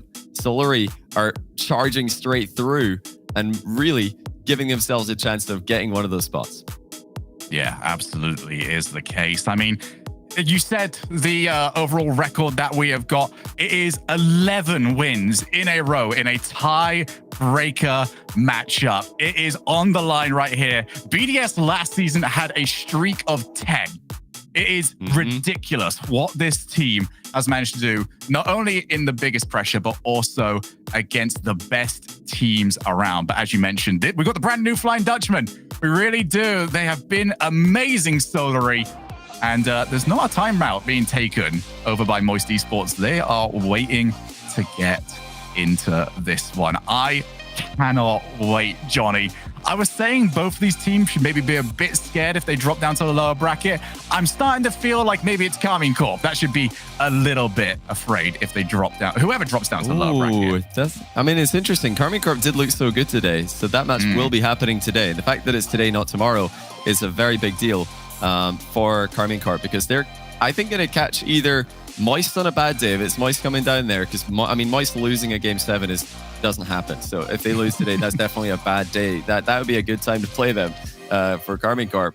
But Solary as well. What a heartbreak this would be. They've called the timeout after being 3-1 down in the series, a series which looked pretty out of their control. They were able to capitalize on some Moist misplays, but outside of that, they weren't really creating too much for themselves. They were just hanging on there. Now they're the ones in the driver's seat. They've got 2 games in a row in the series. Moist feeling pretty confident, though. They've not called the timeout. They know that it's just about the execution for them. If they can play their game, it doesn't really matter who they're up against. It doesn't really matter who's on the other side of the field. But it could still, I think, in this matchup, because like we said earlier, Solary have got such a consistently good floor that they are a real threat to end that streak for Moist. I cannot wait. The players are ready. I am ready. I'm sure Johnny's ready. I know for a fact that you at home are ready. Game 7 Champions Field brought to you by Dacia. Let's get into this. Upper bracket on the line for either of these teams. Joyo immediately putting himself into a good position, looking to try and set the tone that we know Moist can put on in these Game 7s. For me right now, my eyes are on Foe. He has to be solid on those challenges like he has been the entire way. If he isn't, Moist Esports are going to find a level of offense that they've struggled to achieve. Yeah, Foe has been the guy for Solary in this series. And you can almost see that it's as if Moist are afraid to challenge him. They've lost so many challenges. That might be open for Mike Boy. Vatira rushing back. He's in the Fennec again. I think that's a good decision based on what we saw last game. But that was a really good chance early on in the game for Solary. Moist caught off the goal line, darting back. Key there as well. Moist have avoided the demo in the back corner. Vatira crushes though in the challenge. They're able to keep the ball in a position that's difficult for Solary to immediately recycle. Every time you see Moist defend, you just start to wince. You're not too sure if what they're trying is actually going to work out. Once again, sloppy but effective. As Joyo tries to get away out of here. You can see off the ball, Mike Boy harassing the goalkeeper. Solary much more effective at utilizing all three players when it comes to their offense. Now Foe off the ceiling. That's quite good for him. Oli ends up missing it. Went for the off-angle shot. It was always going to be hard to find. But a whiff opens up gaps here for Moist. They do drop it down. Joyo off the backboard. Tests Oli, who does pass with flying colors. Yeah, that's a good start for Solary. They look threatening. They're bringing that aggression that they've shown in Game 5 and 6 into Game 7 as well. Though with an uncontested shot, but he's hit the post, and it's the same post that he hit in Game number 6. It's been like a magnet for his shots at the start of these games. He had Joyo in checkmate. It was all there. Players demo, Joyo out of position. Just had to put it in. And they couldn't do it. And just like last time, they're under so much pressure. Both these teams showing that Champions Field nerves. Oli accidentally flipping off the crossbar, left a shot completely wide open for Joyo, who hit the post, and now Vatira struggles to get control with his first touch, but he gets it back, just unable to get it center for Rise, who was waiting. Joyo takes his time. That's a lot of power. I don't think he really wanted it. And Solary, as always, hunting down for off-ball players from Moist. They want the open net. Joyo was partially around. They still couldn't score on that, so they clearly decided nobody can be left. Mike Boy takes out another player. It's Vatira. Straight back over to Foe. Drops it to Oli. That's on target, but it's no real problem for Rise. Instead, they set themselves up. Foe shot straight to the goalkeeper again. Mike Boy saved one more time. It is shot after shot, peppering the Moist net. Nothing, though, is going to break this defensive hold. Solary connecting well in that final third, but demos are coming back at them now. Vatira takes Oli out of the frame. Possession switching sides time and time again. Gone are the moments in this series where it's all Moist, just pressuring Solary into submission. Solary are fighting back now, and they're getting pretty consistent outplays with their touches in defense. Vatira up against Mike Boy. The reinforcements were right behind him. Off the backboard. That's real good by Mike Boy, but Rise, and I have no idea how, able to read the play and get rid of it before it became a real danger. Now Vatira off the wall, reset, solo play from him, something that has been lacking from Moist as this pace has just been ridiculous. Still no goals scored. Many of us wondering how on earth that is the case. Just over a minute left here. Vatira off the challenge. Who wants to go for this? It's back into the midfield. Foe challenges over the top of Joyo. Rise has to just try and slow this down here. And he does exactly that. 1 minute left. No goal scored. Big, big moments heading this way. Vatira can't get it any further. Well, he's trying to block off Rise here. He just gets the touch onto that shot, which would have been close to the net. Couldn't tell if it was on target from that range. Rise now reading the ceiling by his calls to fake early, and that leaves it for Joyo, who's denied by Tho. Oh, more than making up for that earlier miss, keeping his team in this game. Joyo, that's coming from a bad angle. Has to just try and set up for one of his teammates, but it's not happening. 30 seconds left now in this game.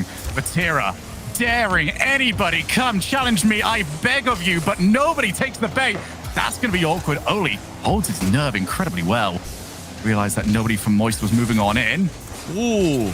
10 seconds. Last opportunity. Looks like it's going for Solary. Off the wall. Mike Boy can't take the shot after Vatira pops the ball up high. Instead, he wins the challenge. One more chance. Foe looks to just see if there's going to be a crack. There's nothing there. Mike Boy over the top. Rice gets the block. Only wants to go in. Gets enough on it, but somehow Mike Boy keeps the ball alive. Looks for the shot, and we have overtime in one of the least likely 0-0 regulation moments I've ever seen. Solary knocking on the door. They're trying to end the streak that Moist have built up for themselves. The most clutch team in the world when it comes to these Game 7s. As Solary have more than matched them here. It's Rise now with a double tap. He misses the rebound.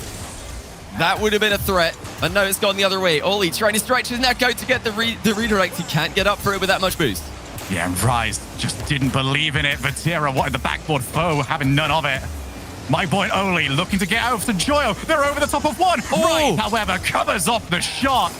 Always have the support turning up. Vatira on nothing. Mike Boy takes his own chance. Joyo over to his own backboard. Breakneck pace over here on Champions Field. Oli sees if Vatira's got a mistake. Both sets of defenders unreal with how they've been playing this Game 7. Yeah, good calls from Moist once again. Whenever somebody is intending to fake a play and leave it for their nearby teammate. It's working out for them. Joyo, he's beat. Foe was around as well. That's going to be setting up. Have they got the teammate? No, not quite. Boost at a premium here. It'll be so difficult to get all 3 players involved. Might just need that one moment of magic. Joyo had the shot, couldn't run onto it, put more power on. But Vatira, he could turn. Surprise! Just too wide. The hard pass fired at Rise there. He was a bit flat-footed, a bit flat-tired waiting for it. Couldn't get a quick enough reaction time. Joyo having to deflect the ball to the back post here, but there is space for Vatira. Oli going to go the fast route, flying up to the ball instead of driving along the ground and up the wall. What a tense Game 7 this is. Vatira confidently controls the ball in defense. Takes it past 2, but he doesn't get it past though. It makes Rise breach up look pretty silly here. Spots Mike Boy lurking upfield. And you see, still not a rush to try and get Whoa! back, and they might regret goodness. it. That hit the crossbar, that hit the post, and still not in. 2 minutes of overtime played. Solary have come the closer of the 2. Not just once, but on multiple occasions. But is it going to be that inability to finish off the job that comes back to haunt them? Vatira gets dunked. Needs Rise to help out. Rise off the ceiling. Heavy touch from him. Solary are all over them. Still haven't found the shot. And Vatira gets his team some breathing space. Yeah, it's still Vatira and Tho just dominating the possession. Whenever they get a hold of the ball, they just look like they're not going to give it away for free. They're so difficult to possess. And it's up to the teammates to try and play off them. Tho now centering. He decides not to dive in on that, as there were many bodies goal side of it. Rise going route 1.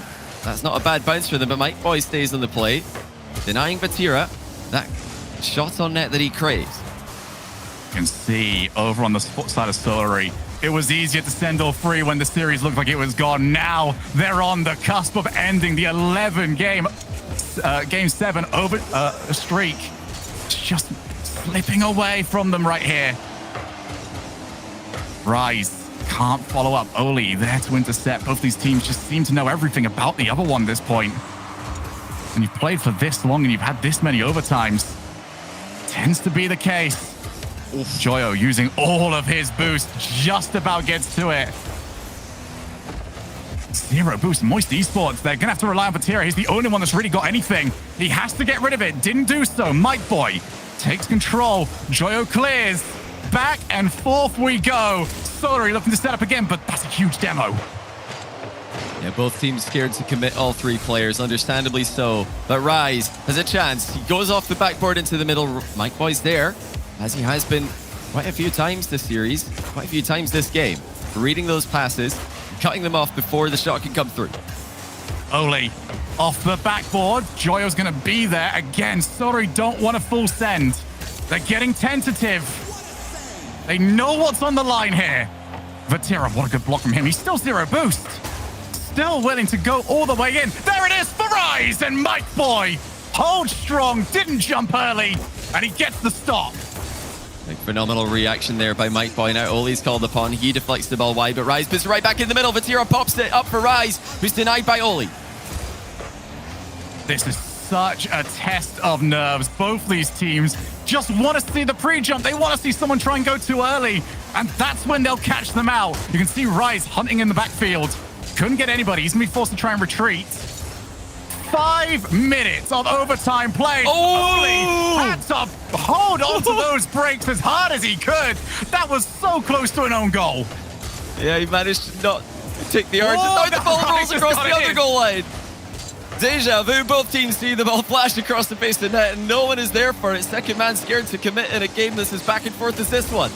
A reminder as well, we've still got Vitality PDS to come. Rocket League delivering massively today. Foe off the wall. He is dunked on by Rise. Off the backboard. Nobody there either. Different from Moist Esports. There's Joyo. He's going to land just in time. What is this Game 7? Vatira underneath, flip reset, no power on it. And Foe so happy to see that one away. Oh my. so many chances, going so close to either end of the field. Joyo lost control briefly in offense, getting it back. Now Rise has a free shot, makes it, goes high with the flip reset. He deflects it past one. But Solary keep it in the corner. They're not giving these free shots to Moist, who are looking for them. They're playing patiently in offense. I'm trying so hard to stay coherent right here, but it is very, very difficult when it is this insane. What a game of Rocket League. What a series. Vatira can't get it that far, but he does to them. Joyo, infield pass, intercepted. Oli not facing the right way. That's all that it took to keep Moist in this game. Vatira off the backboard. Nobody around. Joyo too far back. A great read by Mike Boy again, knowing exactly what Vatira is planning, cutting off the pass, and he has to do it again. Moist Vatira denied by the crossbar. And Solary's booster ran dry at the worst possible moment. Tira is the option on that far side. He will try and take over instead. Leaves it for Rise. Bo over. Oh! 6 minutes and 50 seconds. And Moist Esports have found the winner. What a pass. Rise with the selfless play. And an effortless finish.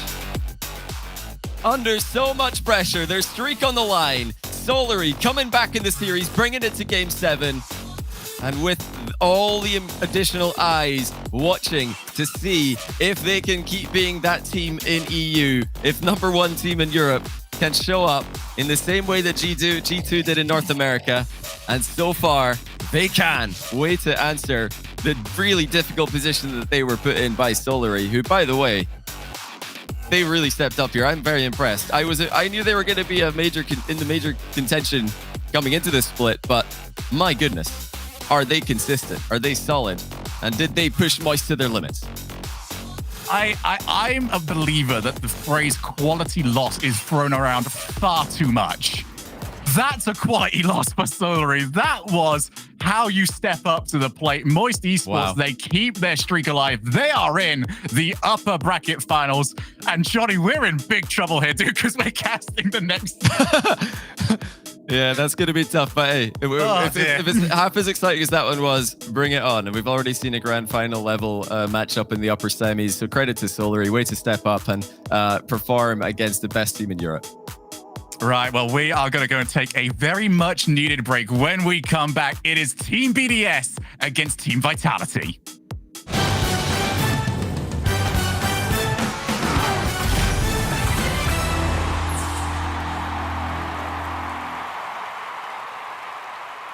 Bright and early for the daily races, going nowhere, going nowhere. I find it kind of funny, find it kind of sad when people run in circles. It's a very, very mad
'cause we're children of the sun.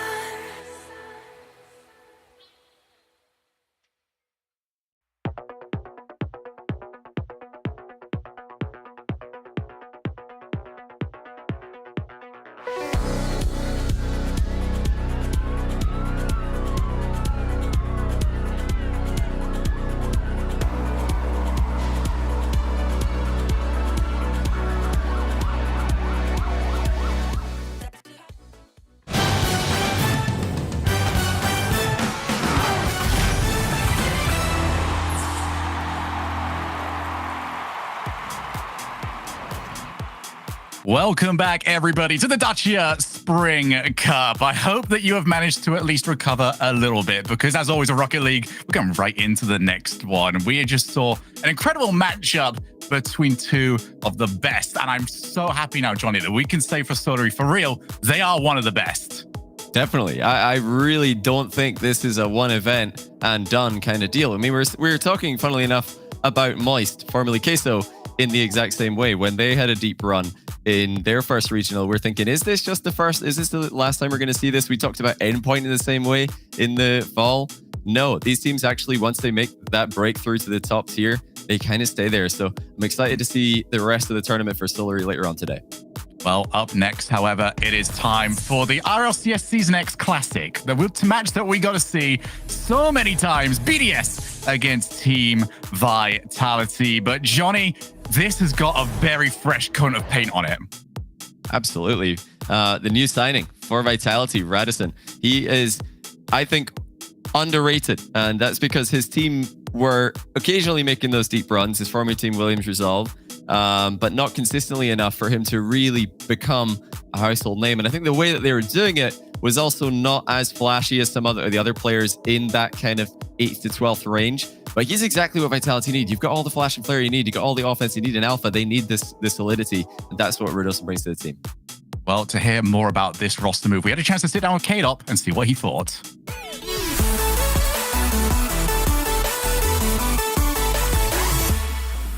Last split was really bad from us. I think we didn't work as a team anymore. And I think Vitality and us wasn't happy with that, of course. So we need to change something. Oh, K-Dop, wait a minute. Was that a challenge, or did he just... I think we got a really, really long good time. And I think you got some bad time. And here we are. We got a bad time last split. And what did we need to do for change that? I think is we change one player, and I think it's a good decision. We will be happy to play together with Radossin. Yeah, I think we need to step forward well and see what happens. Because Vitality, they've swallowed up a little bit of K-Cup pressure, and now when they come forwards, Alpha 54, who played well. Radossin is a really good player. I think he wants to win. He's really focused on that. It's really important. He got a good mentality, and now he's in a maybe bigger team, and he's more focused than ever. And yeah, it's good. While you're rotating out, or just infield faster Radossin, so he can slam it on target. The training is good from now, and we hope to be playing good for this last split. Puts it wide. Second chance, though, and Alpha will not let this one go to waste. Great to hear from K-Dop, as always. But now we want to hear from you at home for the Dacia fan vote. Hashtag BDS or hashtag VIT for Vitality. You were all right, barely. You were barely correct earlier on. Let's see if you at home can get it right a second time in a row as we get our predictions out there. And Johnny, since I'm the one talking right now, I can throw it over to you to predict first. You can, but I can also decline and not make a prediction. But I wouldn't do that because that would be very bad synergy on my part. Extremely so. So no, that's not like me at all. Off brand, I would say. But I'm going to say BDS for the win here. I think Vitality have looked massively improved with Radossin on the roster instead of Fairy Peak. Not just because Radossin, I think, was performing at a slightly higher level than Fairy Peak for quite a few splits now, I'd even go as far as saying. but also because when things are going as badly as they were for Vitality, any change is a good change. You need something fresh. You need something different. And it looks like Alpha's got trust in his teammates again. It looks like K-Dot's been reinvigorated. I love what I'm seeing from Vitality, but I have to go with BDS because they've got Seiko. I mean, you put one of the best players in the world with a team who are top of points in Europe. They're all French. I mean, what could possibly go wrong? What could possibly be wrong with this decision? I'm going to join you over on BDS for this one. They're going to take my prediction, mostly because it's a roster move that's been so talked about that them not getting into the upper finals would be considered just... Oh, I don't almost feel like I'm wasting my time. How much I've talked about it, speculated on it, waited for it. It feels like BDS not only have to make this finals, but this was a move to take back over Europe. They have to go and win that upper bracket finals as well. In order to do that, they need to beat Vitality. Let's find out what you at home think, however. Let's take a look, and it is 58% to 42. That's pretty... this shows that this move for Vitality has given a little bit of faith back over to them, Johnny. Absolutely. This is exciting to see. I think Vitality, just like Solary earlier, they're the team I'm expecting to lose in this upper semi, but I still think that they're going to be one of the major contenders, depending on how well they play today. This is the big test. It was also the big test for Solary earlier on today, playing against Moist. They'd shown that they can beat teams who are up at the top of the standings, who aren't actually playing close to their best, but they really took it to Moist there. So that's what gives me confidence in that Solary roster. Will we see similar things out of Vitality? I think so. I think it should be a competitive series. They're the only team who are undefeated so far in terms of games so far this tournament. So Vitality are going to be the real deal here. BDS, anything less than top 2 this event would be a failure. Because Dignitas are out. That's the team that they struggled with the most in the last split. So I think anything less than beating Moist in the next round, and of course they have to go through Vitality first. If they don't do that, they're going to call this a big fail, in my opinion. Well, we do have Misfits Gaming waiting for the loser of this over in the lower bracket. It is once again best of 7. BDS against Vitality. It's an old rivalry with brand new faces. Who is going to be able to step up to the task? Let's get ourselves into this one. Johnny, again, I cannot wait. What a day we are having. Look out for Alpha 54 in particular. He was right back to his hard carry self. Not that K-Dop or Radostin were proving to be difficult to carry yesterday. They were just completely facilitating him and allowing him to shine and prove that he's still one of the best players in the world. He's going to be the guy that BDS are the most scared of in this matchup today. It's just, as we mentioned, or as I was talking about with Gregan yesterday, it's so hard to know how these teams are going to play. Everything we've done so far is just speculation. This is our chance to finally start finding out the answers. How are these players going to start locking in? As Extra just going to play it back to his own teammate. The big reminder on this one as well is that we're done now with transfers. These are the teams, if they're going to go to the World Championships and become officially the best team in the world, you're doing it here. So if this was a bad roster move, you can't fix it anymore. I wonder if there's ever a world where this goes so poorly for BDS that they bring Mark back off the subspec, unbench Mark. That's, I'm sure, something some people are hoping for, but not going that way already. Monkey Moon to Extra. You put Seiko on the roster. He's not even needed for the first goal against Vitality. Yeah, Monkey Moon just drops it down for Extra. Although they will be very disappointed with the oncoming challenge. I believe that was from K-Dop. K-Dop's a player with a lot of question marks above him in this season. It was him and Fairy Peak I think a lot of people were looking towards. Obviously, Fairy Peak was the player moved on. But there is just the feeling there, isn't there, Johnny, that if this doesn't work, K-Dop might be next. So that's number 2. Wow. And that's a lot easier than we expected it to be. And a massive miscommunication by Radostin and K-Dop. Radostin trying to just keep the ball in the corner there. He's trying to send it into defense, but K-Dop had other ideas. He thought it was a back pass. So they need to get this communication sorted out. BDS will not need any help to be scoring goals. They're extremely efficient at creating chances. Vitality giving them a little bit of assistance early on in game 1. Yeah, the game already starting to get away from Vitality. It was a good goal to start off, but that second one was diabolical. Monkey Moon playing back. BDS showing a large willingness to get back into their own back corner. Something that we see utilized an awful lot in ones is Radosin coming in from the off angle is able to get the clear. But BDS just settling down here. They know that already. The job's kind of done for them. You just need to settle down, force Vitality to come towards them, and maybe pick up another mistake. Yeah, that back corner defense is something that all the top teams are trying to utilize these days. We saw it a ton from Tho and from Solary in the previous series versus Moist.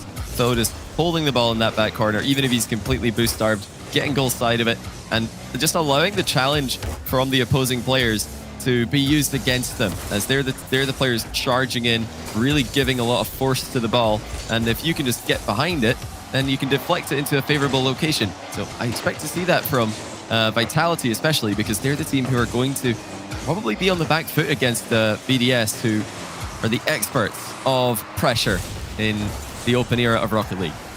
So far, Vitality struggling to get rid of this ball. Even when they get the 2v1, it seems to be going against them. BDS cutting rotation more and more as this minutes go along. Just don't seem to have that fear of Vitality right now, as a huge dive in. Being very desperate. There's Extra to try and make it free. He's not able to get past Radosin, who was doing a lot more defending than I'm sure he dreamt of when it came to getting into this match. Vitality up against it right now. Finally a chance. K-Dop over to Radosin. Tried the fake. He gets it. There's another infield to K-Dop. That's in. And that was needed. Vitality have had almost no chances on net. No realistic chances up until now. But suddenly they burst into life. Alpha infield pass to K-Dop. Timed perfectly with Radosin's demo and the goalkeeper. And they're back within one. They're able to get something going in offense like this, even on occasion. And this could be a competitive matchup. I mean, it just needs one more at this point. Everything else that we have seen, no matter how much of the momentum the BDS have had, it doesn't matter anymore. Just got to hold on to this.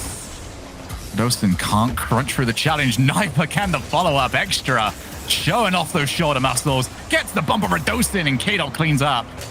Original shot, I believe, was going to hit the post either way, but K-Dop taking absolutely no chances.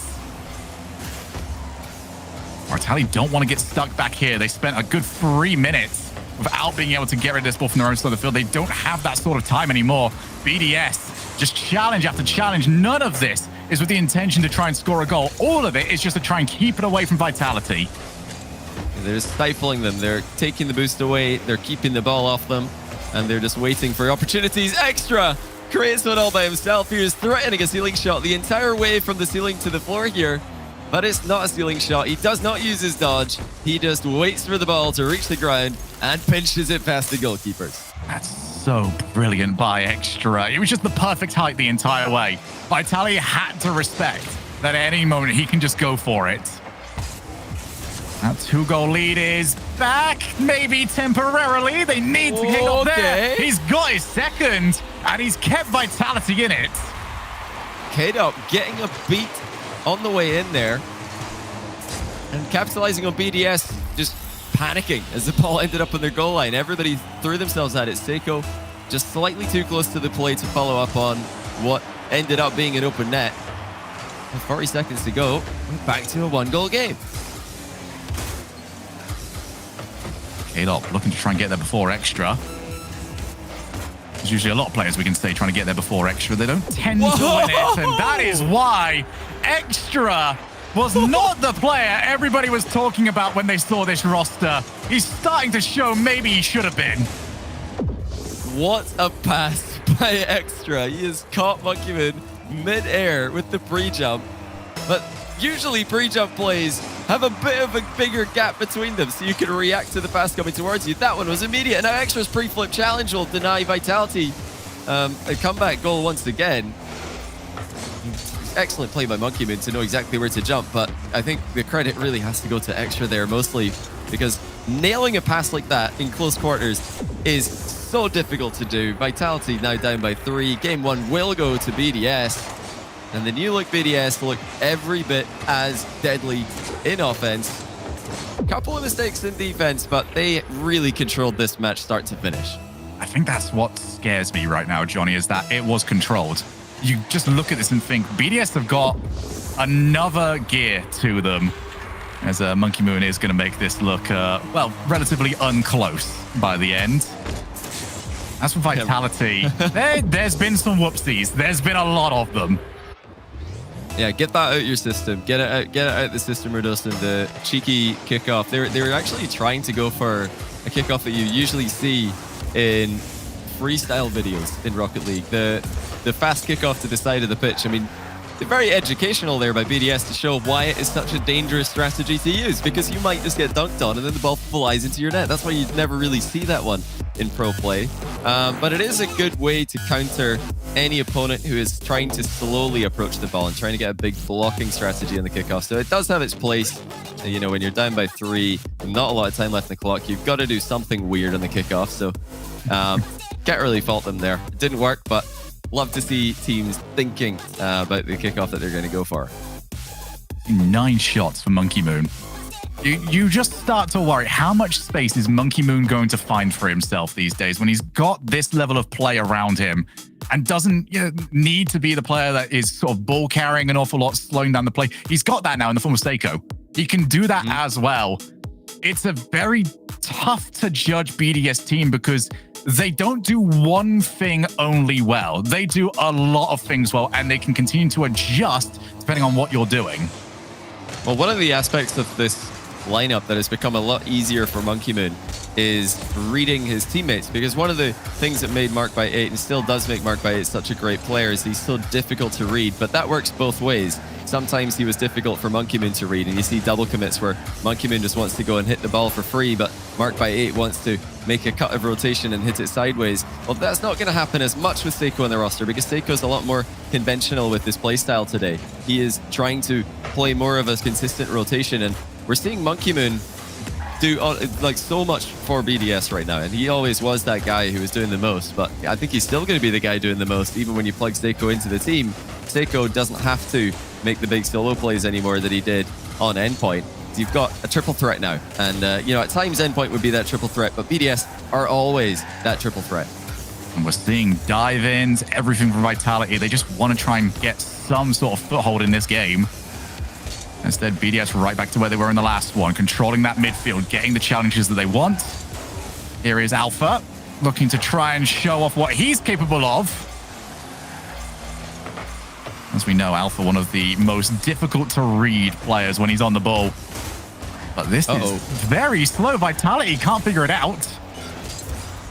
Bit of a calamity from both of the squads there. Here is Seiko. Bad timing on that by Seiko to turn and cut in front of a teammate right after I point out that that's not going to be happening as much with Seiko as it did with Mark.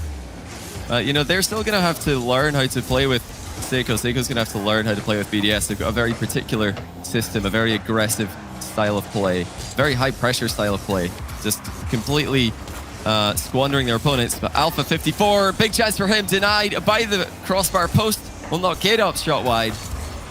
You expect Alpha 54 to be put in that double on target. Extra now already trying to settle down for where K-Dop was going to go. First sustained offense that we've had from Vitality. Didn't really get the last too long. Looks to try and go yet again. Radosin back to K-Dop. He's gone over the top. As Alpha puts the ball just wide. Extra, plenty of time for him. You do get slightly worried here when we get the amount of dive-ins that we've had from Vitality. Then you start to look at their recoveries. Can they play that sort of style and still get back just in time when the counter-attack inevitably does happen? I don't think they've had to face that just yet, but it's something to look out for.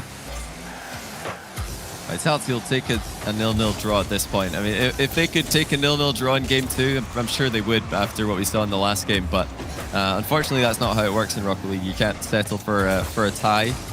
Really does hinder the park the bus strategy that many teams like to go for. Monkey Moon stealing double into the reset, shut down well by Radosin there. Great height on the challenge to block both threats that Monkey Moon is posing, the mind game and the flip reset flip. It's out to Monkey Moon. He'll be unchallenged at least for now, but the first touch lets him down. Pops out, extra. Again, doesn't take the shot. BDS are waiting, biding their time. It also kind of shows that they don't really trust in Vitality to get the transitions done. Just happy to hold on to that midfield. K-Dop tries to prove them wrong. He's off to steal some boost. And where are Vitality? They're taking their time getting over. You can't let Seiko settle down like that. Yes, it feels like BDS have control. It's been a pretty even matchup in terms of where the game is being played, especially compared to game number 1, where BDS were just all over Vitality territorially. Now Vitality are getting forward more, but apart from the Alpha 54 double, there haven't been any clear-cut chances. So BDS ironing out those mistakes that they had in game number 1. They're communicating a lot more cleanly. It's another advantage, of course, that having a full French roster will bring. Seiko infield to Monkeyman. He's tried to pass that one up off the ceiling to Extra, but again, Radosin able to shut him down. Midfield currently belonging over to BDS, but now this is the sort of situation that Vitality are happy to be in. They've managed to keep the score low. And it's just one play either side that might hand this game away. Extra off the wall. Not the strongest kit clear from K-Dop. Seiko back in control over in that midfield. You really see BDS, they swarm over, predicting where that clear is going to go. Double commit. Very hard to read if you are a defender, but Vitality have done well. Final 10 seconds. Not going to go down in the annals as one of the most exciting games of Rocket League ever, but Vitality have done what they needed to do. It all comes down to one, or the Seiko might go the whole way. It's off the backboard. Extra tasked with finishing this off. His shot's going nowhere, and we have overtime. Yeah, don't speak too soon with Seiko on the ball. He's ruined many a team's days with last-second goals, but Alpha is going to ruin BDS run through this series with a 5-second overtime goal. Seiko trying to be a bit too greedy there, wanted the big win as he tried to get the ball past multiple players after picking it up in the back corner, but he didn't have support. K-Dop leaves the shot for Alpha 54, who buries it. Vitality have tied the series. Operation successful there for Vitality. They have got themselves back to 1 each. And it was very strong defensively. They've really struggled, I feel, to get rid of the ball, but it didn't matter. You know, they could just hold off. They did a great job of conserving the boost, making sure that no situation really got all that dire. And in fact, probably the biggest threat that they had was at 0 seconds. And even that one was seen away. So very good response here from Vitality just to calm the series down a little bit. So early doors here, Johnny. How are we feeling about the newbies on these teams? I'm loving what I'm seeing from Radosin in particular. I think he's really shining. He's allowing Vitality to thrive. His defensive work has been exactly what Vitality have needed. They looked so vulnerable, losing so many games, so many series with ridiculous scorelines going as back as the fall major, or as far back as the fall major. But now with Radosin making countless saves, countless successful challenges as well, Vitality look a lot harder to beat. Now, we haven't seen the offensive pop-off from Alpha 54 and from the rest of Vitality so far today. But they just took a win against BDS without doing that. They just relied on their defense and their boost management and their communication. You win this series, you guarantee yourself a top 3. Massive when it comes to potential London qualification. You see the shot. Monkey Moon looks for the follow-up. He drops it down over to Extra. This is more the pace that they like. Double commit needed. And they need Alpha, who couldn't stretch to it. And Seiko finds the bottom corner. Yeah, K-Dop got the initial block, but Alpha left the goal area. Bit of a mistake by him. He thought he might be able to chase that touch from K-Dop and get a big clear on target. Seiko was just far too close to the ball there for Alpha to be vacating the goal area. He wasn't out of boost. He was just trying to follow up. Not a good time to be doing that as third man. Yeah, it's the same sort of situation that we saw Vitality in a lot in the last game. Just for the first time, the decision-making was not correct. It's so difficult just to continuously be right for a whole 5 minutes. But Vitality have got to try and get themselves back into this. They've done it a couple of times. Game 1 really had a never say die attitude. K-Dop, plenty of time. That first touch let him down. They'll still recover the play, however, and he has got options. Radosin off the pre-jump. Okay. That was asking an awful lot, but Radosin, I really believe, can do it. Yeah, really good recovery there by K-Dop after the first touch went sideways. And I love the confidence from Radosin trying to make something happen in offense. He's been a defensive star for Vitality so far. Doesn't want to just do that. He wants to show the world that he can do everything. As you really do just need players that can do everything these days. There's no such thing as a real true third man anymore, as teams like G2 and Moist have shown. Teams will perform at their absolute best when the roles are interchangeable, when teams are unpredictable, and that's what BDS are trying to be right now with these little breaks of rotation, but it's not working their way. Extra cuts off Monkey Moon. Dorston well positioned, however. Just gets the transition completed there for Vitality, something that has been a struggle in this series. Doesn't last long, however. Extra almost found the infield. Again, well cut out. Radosin is reading the game well. Alpha off the wall. Try to find a teammate. Well backed off yet again. Vitality are doing a solid job of not over-committing, but they need to start creating chances for themselves because they're just getting little looks at the opposing side of the field, off the post. I think that's the first time in quite some time, Johnny, we've seen the post be nice. Seiko making K-Dot's pre-jump look a little bit silly there, and like you mentioned, Extra 1-2 with the post. I'm loving Extra's 50-50s. He's letting his opponents flip into the ball and trying to just keep control, and Vitality are going to need to clock onto that and realize that Extra is not going to be easy to dunk on. You've got to stop throwing yourself at this guy. We've seen that from Vatira today when he was in the Fennec. We've seen it from Tho as well. When players are just doing exactly what Extra is doing, just getting behind the ball and jumping at the right moment, it is so hard to force the ball through them. You've got to change your game plan. It becomes less of a play to win, more of a, okay, let's just not lose this 50-50 kind of deal, which is funny because all day we've been saying teams need to play to win instead of playing not to lose. Well, not in the 50-50s. You know, legendary former Vitality player Fairy Peak once said, how do you win 50s? You try not to lose them. Oh, that's a good position. Nobody on the far side, however, in a pinch to escape their side of the field. Miss from Alpha. He's had a couple of those. This has been one of the more shaky games for him. Off the ceiling, that 2-goal lead looming large over Vitality. They've not had an answer here in this game. Arguably their quietest yet.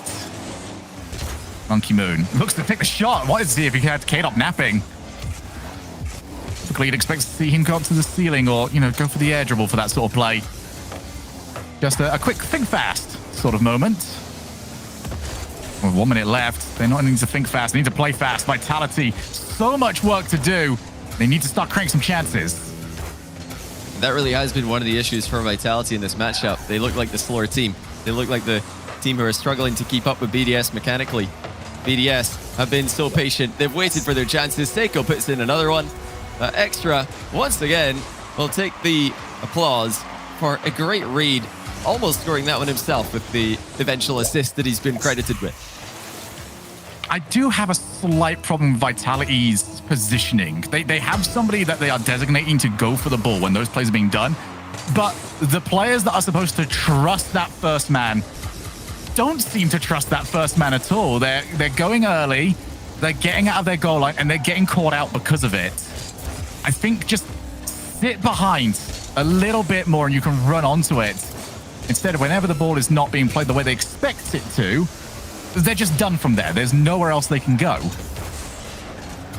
And also when it comes to offense, they are struggling to create chances. This is another shot gets saved by the post at Vitality's end. Extra nearly onto the score sheet again. Vitality have got to attack like a team. They don't look like they're attacking as a unit right now. We saw how much of a difference it made for Solary earlier on today against Moist when they started attacking as a full three-man roster. They weren't just taking turns, making a play, and then rotating out. They started to look for more off the ball physicality, and they started to try and follow up really quickly on each other's touches in the final third. This series so far, it looks to me like a matchup that Vitality just are not comfortable doing that. They don't trust themselves to be able to beat BDS to the ball. But, you know, if they don't start at least trying to do that, I think BDS are just going to continue looking comfortable. They've only conceded when they've made mistakes. Vitality have not really forced any of these. Even in game one, when Vitality did score, it was first goal. Demo happening at the same time as an infield pass and an immediate shot. If Vitality can't replicate that kind of link up in offense, I don't see them being a big problem for BDS today. Yeah, I definitely have to agree with that right now. And this is a sort of series where BDS are comfortable. You know, we haven't seen, as much as we hyped up, you know, the individual plays that we might get from Monkey Moon and from Seiko. This has been extra series. This is the sort of series that he loves to play, and he gets to dictate where the rotation goes. He gets to intercept everything and just hold that midfield. And Vitality have had no answer to it so far. So extra, proving that there are so many layers to this new look BDS. And there's a couple of layers that we have not seen just yet because, well, they haven't been required. And I really wonder, is Extra going to be the biggest winner from this new look roster for BDS with Seiko? Because he was probably the guy who had the hardest job. Oh, Seiko's going to walk in 1 goal already. Well, I thought that was going to be saved, but only took them 4 seconds. As Alpha leaves the play, Seiko just walks right past Radostin, who flips the wrong way. Something I'm sure a lot of us can relate to, but you don't expect to see that at pro level. Absolutely not. And it puts Vitality into a position that they've not looked comfortable at all, one where they have to be the aggressors. Remember their first game win coming from just holding on, showing off that magnificent defense that they had over in Aquadome, and then taking the win very early on over in the overtime. Now they have to go and create. And it is now going to be Seiko trying to chase down. Extra jumps up, takes the ball away from Alpha. He's got a second one as well. Vitality aware of that, choosing not to send extra players.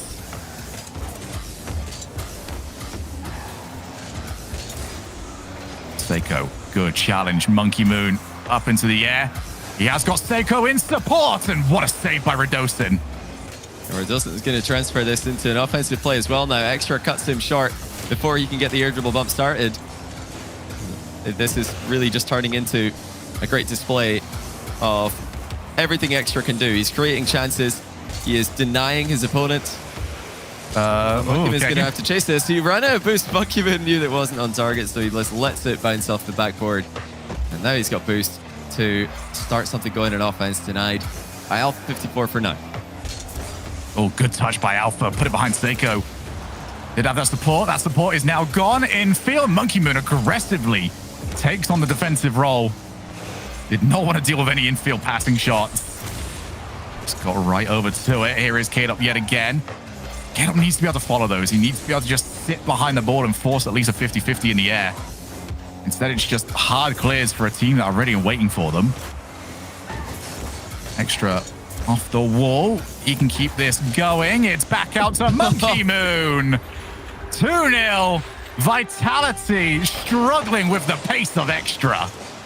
Yeah, Extra can't put a wheel wrong today. He's bumped everybody out of that one. Alpha I think he just needs to do something a bit sooner there. He's already got K-Dot behind him, ready to cover the net. Alpha doesn't need to do the same thing. He should try and force Extra to make a move before he reaches point-blank range. At that point, it's hard to react. And Extra calling the bluff there. Radostin is trying to catch him out with. But they're going to get another chance. Monkey Moon swats that one to the side. That's better from Vitality. They're quickly following up with shots after these infield passes. Is it becoming too predictable though? Seiko denies that one at the point of contact. It's important to reiterate as well just how important this tournament as a whole is for Vitality. With Evil Geniuses out on day number 1, those top spots, those World Championship spots are really up for grabs. Vitality can make a very good impression on those with a good performance here. Here is Alpha off the wall. Seiko, good challenge. Isn't going to have the support. Doesn't need it. They're the team with 2 goals. Still, Seiko's just sticking around. They're testing Vitality here. Vitality finally get rid of the ball. But again, it's that back corner. Good pressure being put on this time, though. Vitality get to continue. And BDS just waiting it out. Get rid of the pressure. Monkey Moon actually might have set up K-Dop. K-Dop just went for it that time around. And I tell you what, I love it. Yeah, I want to see more from that from Vitality. They're too predictable right now. They're not going to beat BDS by playing normal Rocket League. BDS are just too mechanical. They're too fast. They're just too good at this. And clearly when the matchup is playing out as it is right now, BDS are in full control. Vitality have got to get weird. They've got to do something different. They need to try and catch BDS off guard. So what they're doing right now is just simply not working. Radostin's looked very solid in defense at times. Alpha 54, unfortunately not bringing his A game in offense today. And, you know, we mentioned how important this split is for Vitality and how important the series is for Vitality. More particularly, how important is this for K-Dot, a player who's always been in a position throughout his long Rocket League career. Someone who's been around at RLCS LAN since Season 2.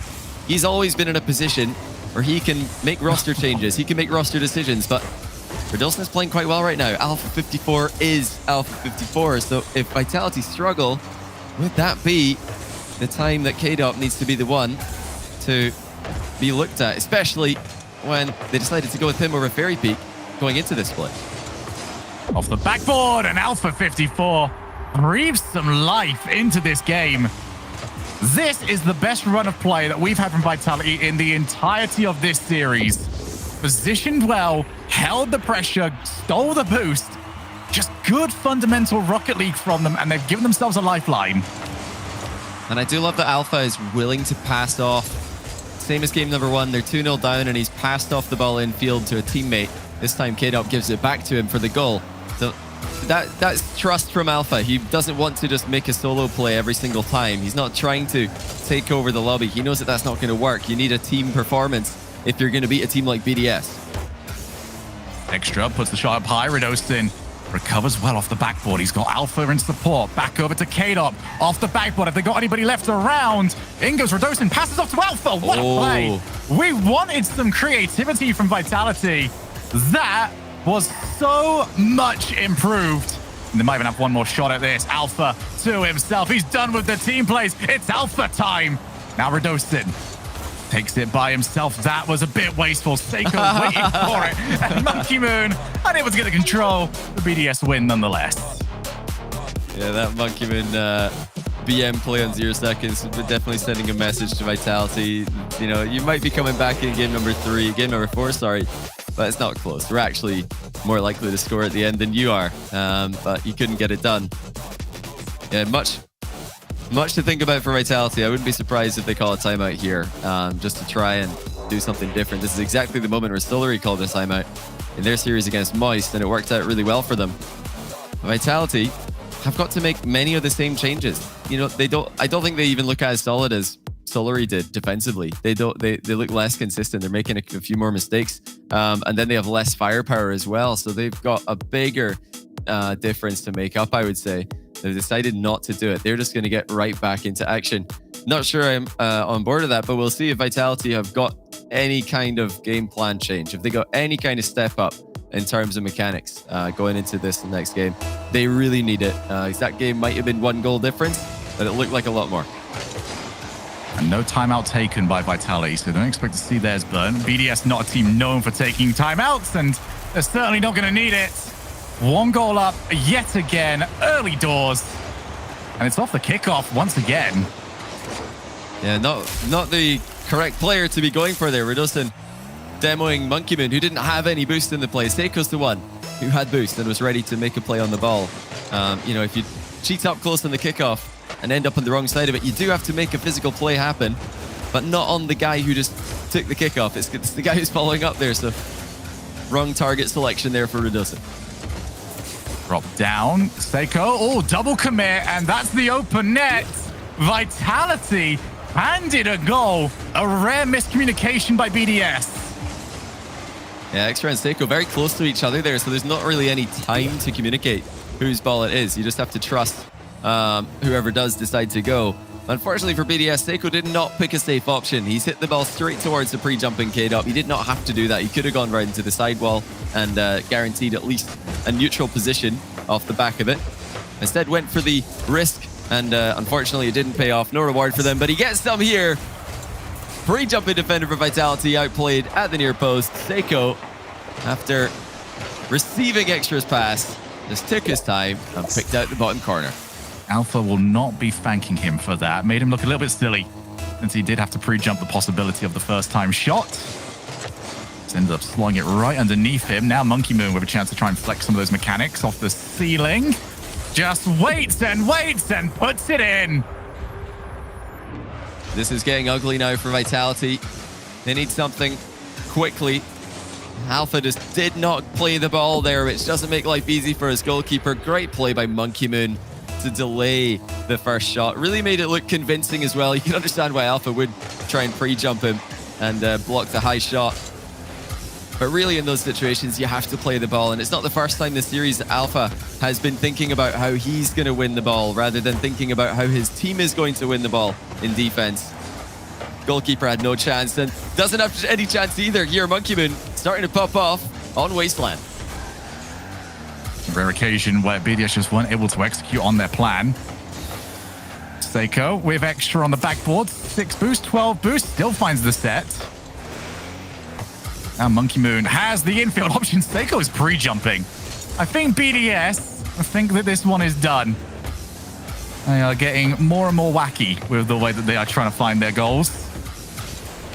And it's up to K-Dop and the rest of Vitality just to re-establish some respect for themselves. Pass over to Seiko. Waits for it this time. Immediately met on the challenge. And the Vitality have struggled with. Alpha with the pop-up. No follow-up around, though, from Vitality. Vitality at least have stabilized. This game was getting very much out of hand. And in the very first minute. We've seen Vitality make these scary in the final minutes as well. Off the backboard, Seiko jumps for it. That was a lot of boost used. We've seen more backboard play coming out. Extra this time. Doesn't win it very well. Okay. Needed some help there from Monkey Moon.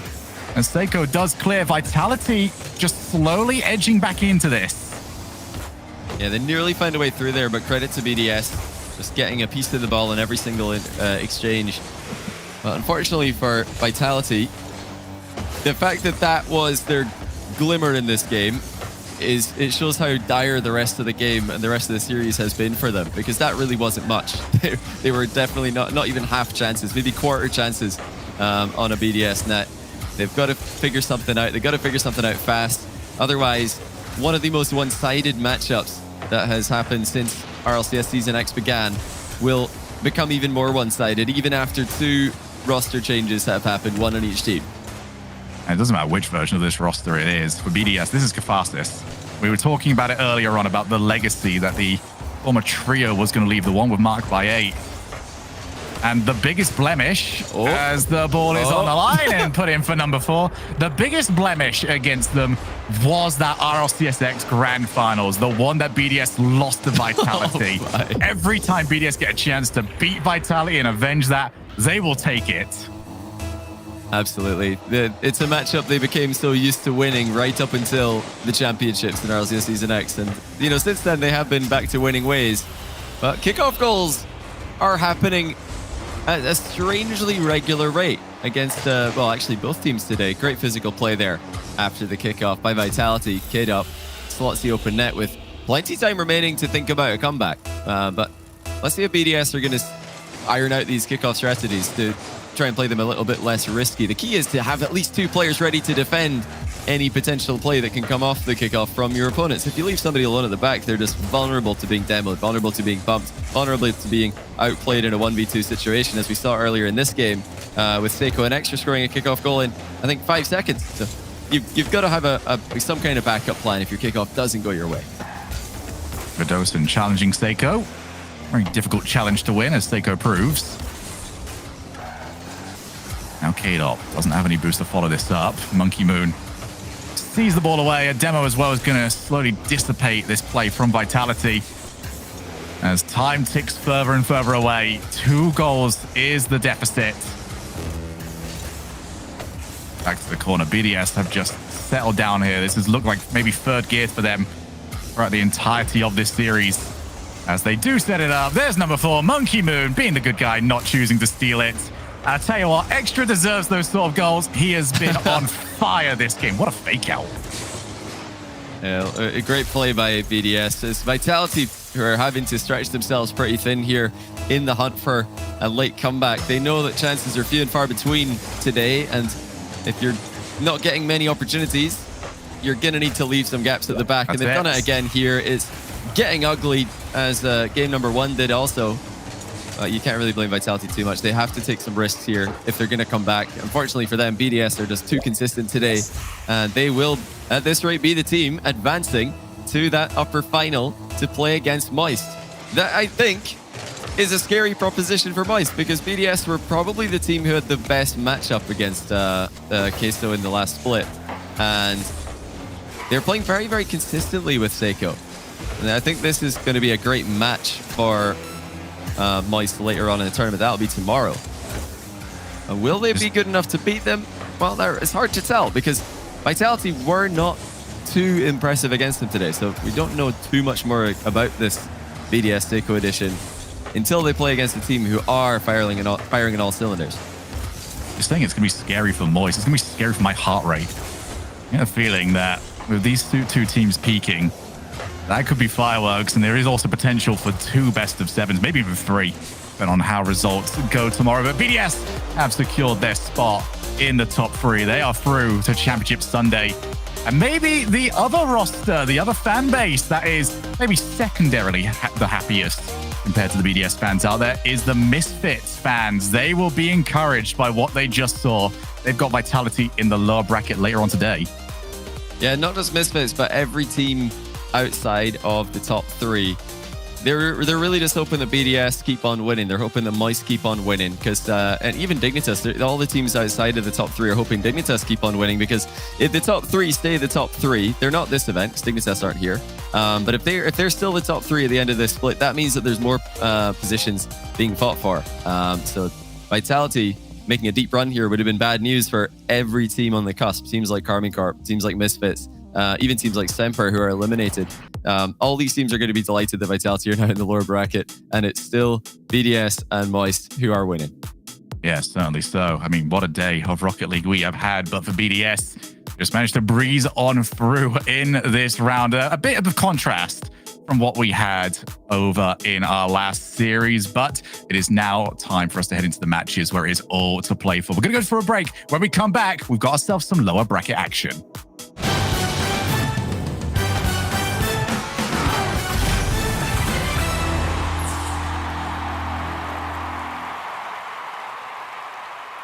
Bright and early for the daily races, going nowhere, going nowhere. I find it kind of funny, find it kind of sad when people run in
I've been feeling just a little bit low. Got to get back to the show and we'll fly.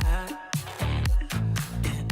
You don't have to feel like you're on your own. No one should have to dance alone, not tonight. You and me, we're gonna write a little history. You and me, just show me love and then you'll see. Memories that we make, they are never gonna fade for a lifetime. We don't give no shit if you wanna hide away. We just have you trying to play second fields up in the memory bank.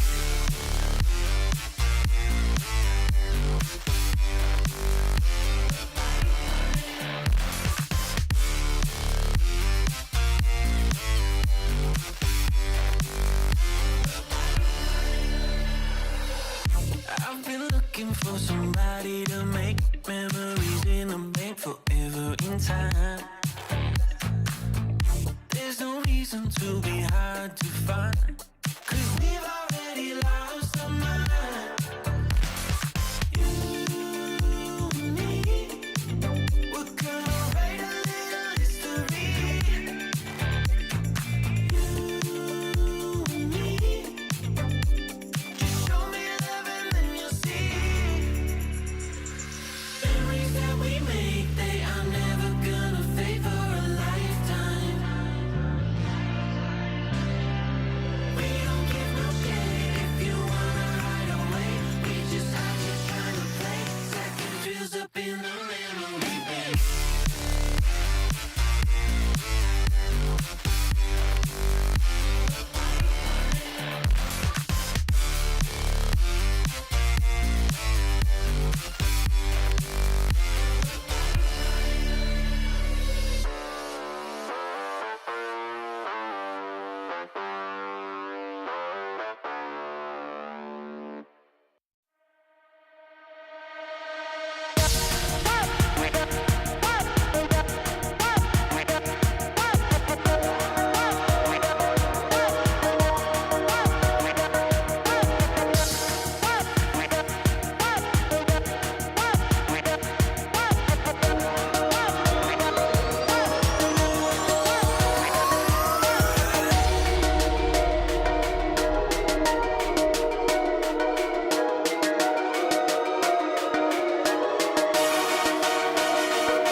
Ladies and gentlemen, you're watching the Rocket League Championship Series. This is day 2 of the Dacia Spring Cup. I'm Leaf X. Gregan is alongside me, and Johnny Boy and Stumpy joining on the desk to talk about a couple of those matches that we just witnessed. And we're coming close to the end of the day with 2 more after this desk segment. So let's start breaking these down. We're going to start off with that first upper there. Moist Esports versus Solary. This was an exciting match because both of these teams, Stumpy, looked phenomenal on the field. It blew everybody away. It was one of the best series we have seen so far on this stream. And coming down to that final game as well, where Solary, they managed to battle back. They were down 3-1, I believe, then brought it back to that 7th game. And the fact that it went to an nearly 7-minute overtime. And I loved it. I loved everything about it. I'm going to have to be honest. I went and watched the Moist Critical stream. I watched that viewing party. I think we all just to see what the vibes were like. And Johnny, I appreciate you were the one casting this. They were going crazy. Like every single touch was like it was a world final. They were in that overtime. They were jumping and cheering. I think it started with like 3 or 4 of them like on the sofa, and then by the end there was like 8 or 9 people gathered round cheering. And the final goal goes in, and the microphone peaks to an unbelievable degree. It's just that's what Rocket League does. It's such a great esport to watch. it's just such a fun game to watch, especially in those moments when two teams bring their best to a game 7 or a game 5 at the very end of the series. And it wasn't a perfect series by Moist up until that point. They made many mistakes, but their ability to regain, their ability to just perform at their absolute highest level when it gets down to those end of the series moments, those elimination games, is second to none. I don't know how they do it. I don't know how long they're going to plan to keep doing it. Are they just taking it to game 7 and game 5 for the content? Maybe at this rate, because they just do not lose once it gets there. Yeah, at the end of that, I heard him exclaim, I told you guys, Rocket League is hype. And I'm glad everyone's getting to witness how hype it can be. But we got to talk about the match that came after that. Of course, it was BDS versus Vitality. Greg, and this is such a classic matchup, but the rosters look a little bit different than they had previous times. They do indeed. We've got 6 French players on the pitch, and I think we can safely say it was incredible performance from BDS. Not quite enough from Vitality to compete with the quality of BDS. I mean, when you've got Seiko and Monkey Moon on a team and an Extra looks like the best player on the pitch, you're going to be a bit worried as an opponent, because Extra played phenomenally, setting up so many goals, taking away any pressure that Vitality created. And I think the beauty of this series was trust. Seeing Monkey Moon trusting his team and allowing them to come in and take the ball off of him and pass to him and work together. That team is going to be one that everyone, not only in this region, but across the world, is going to be scared of for the rest of this season. I mean, Seiko looks like he's been on that team for years. Like, he's already fitting in absolutely perfectly. You mentioned trust, Greg, and that's exactly what it is. There was no point where I thought, okay, Monkey Moon, Extra, whoever, is going to try and harass Seiko to try and get the ball away from him or not trust that he can go for the fake or whatever it is. Every single opportunity for Seiko to shine, they fully went for it. And that BDS is just absolutely horrifying. Well, bracket time just to see where we stand now as we get nearer to the end of day 2 of the Dacia Spring Cup. We have 6 teams remaining, but we are going to be eliminating 2 more here, Johnny, as Solary, K-Corp, Vitality, and Misfits face off in that lower bracket. Yeah, it's really a tough one to predict in that lower half, because we've got to wonder, were Vitality struggling because of who they're up against, or is that likely to be a matchup that we see them struggle in today as well against Misfits? Because earlier on in the tournament, they've already played Misfits. They beat them 3-0. So it was 3 overtimes, mind you, earlier on in the event. So it was closer than the 3-0 would suggest. But yeah, I don't have any idea what to expect from Vitality there. Misfits on quite a lower bracket run, and Vitality were completely stuck for what to do against BDS. Before we get to the next match, sorry, I just want to remind people, because this match is almost ready here, but I want to remind people, in case you missed the pre-show this morning, tickets for London were announced. So make sure to pay attention tomorrow, 8 a.m. Pacific time. Tickets are going to be going on sale. Do not miss your opportunity to nab some of those tickets for the live event for the major, for the spring split in London. Get ready. Get your fingers ready to click and refresh, because I'm sure they're going to go very quickly. But let's talk about this next matchup here. Solary versus Karmine Corp. This is also going to be a fun match. Greg, and Solary looking phenomenal in the upper bracket there. Unfortunately for them, they dropped to Moist, but a close series, great series. The K-Corp, they're looking refreshed now as well. Yeah, this is going to be a real test for Solary for the mental battle, because they play a style that it's all about consistency. They play challenge game 50-50, keep the opponents under pressure. And if that confidence goes because they lost that last series, they're not going to be able to work as a machine like they were in that last series. If they play like they did against Moist, I'm almost certain they can destroy K-Corp, because K-Corp really struggle in that neutral game. What K-Corp do well is they're very good at punishing teams who slowly break themselves down through their own mistakes. But against a team like Solary, where they leave very few gaps in their rotation, K-Corp are going to very frequently overcommit against that Solary style. So I think really the question is, can Solary replicate that play style? And if yes, what can K-Corp do to actually beat that? Because they do not have the neutral game, in my opinion, to be able to counter that. Good question. I'm going to ask Chad a question now, because it's time for the Dacia fan vote. Who's going to win this one? Someone's going home. It is elimination time. Hashtag SLY or hashtag KC. Vote for the team you think is going to take this next series. Now it's the analyst turns to figure out who they think is going to take it. And Greg, and you just started breaking down which way you think it's going to go here. Let's make it official. Yeah, I think the real question for me is around the mental side for Solary. You know, they've just come off of a big loss. It's very tough to take a loss, especially in a long overtime like that. They'll be thinking about the misses. They'll be thinking about the energy it's taken them to play that full series. I think they're going to be struggling a bit here, but I do believe they are the stronger team we've seen today. So I think it's going to be Solary, but if they do falter, it will be down to that mental side. Or Johnny. Yeah, I've got to go Solary. You know, I said after seeing them lose to Moist that I think they're going to be a team who are not just fighting for major spot, but I think based on that, I think they're going to get it. So they're not going to get major by getting knocked out by their direct competition, Karmine Corp. So I've got to back them here to regain after being sent down to the lower bracket. Karmine Corp look like they're playing at their all-time best for this season.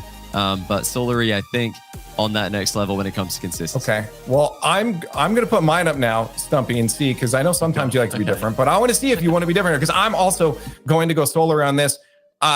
Right now, the team looks just absolutely phenomenal, especially Oli. I've been calling the team Olary. That doesn't really work at all. But I think right now they have what it takes to continue on in this lower bracket here. Today it was Solary today, actually. Yeah, that's true. Hey, Fiddle.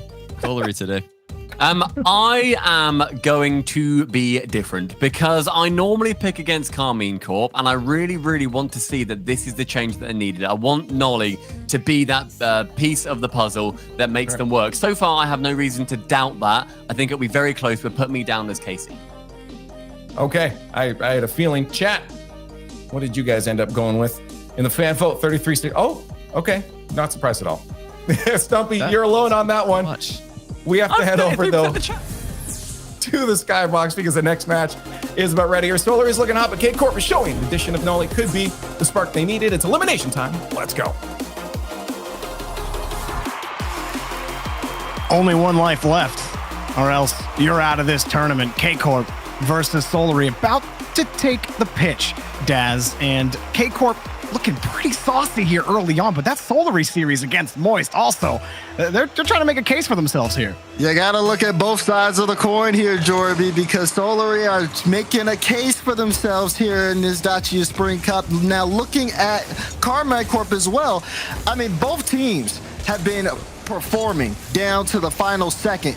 And I think we'll see which one stays alive here as we get things kicked off. You can make a strong case for either side, but obviously the favorites after that last series against Moist. You're looking at Solary right now to take this one. I mean, their challenge game was excellent against Moist. And, like, you got to be excellent in that game when you're playing a team of that caliber. For K-Corp, they've got similar talents. When you look at Itachi and Astral on this team, and Nolly's really making his case as well. So, how does Solary match up against that?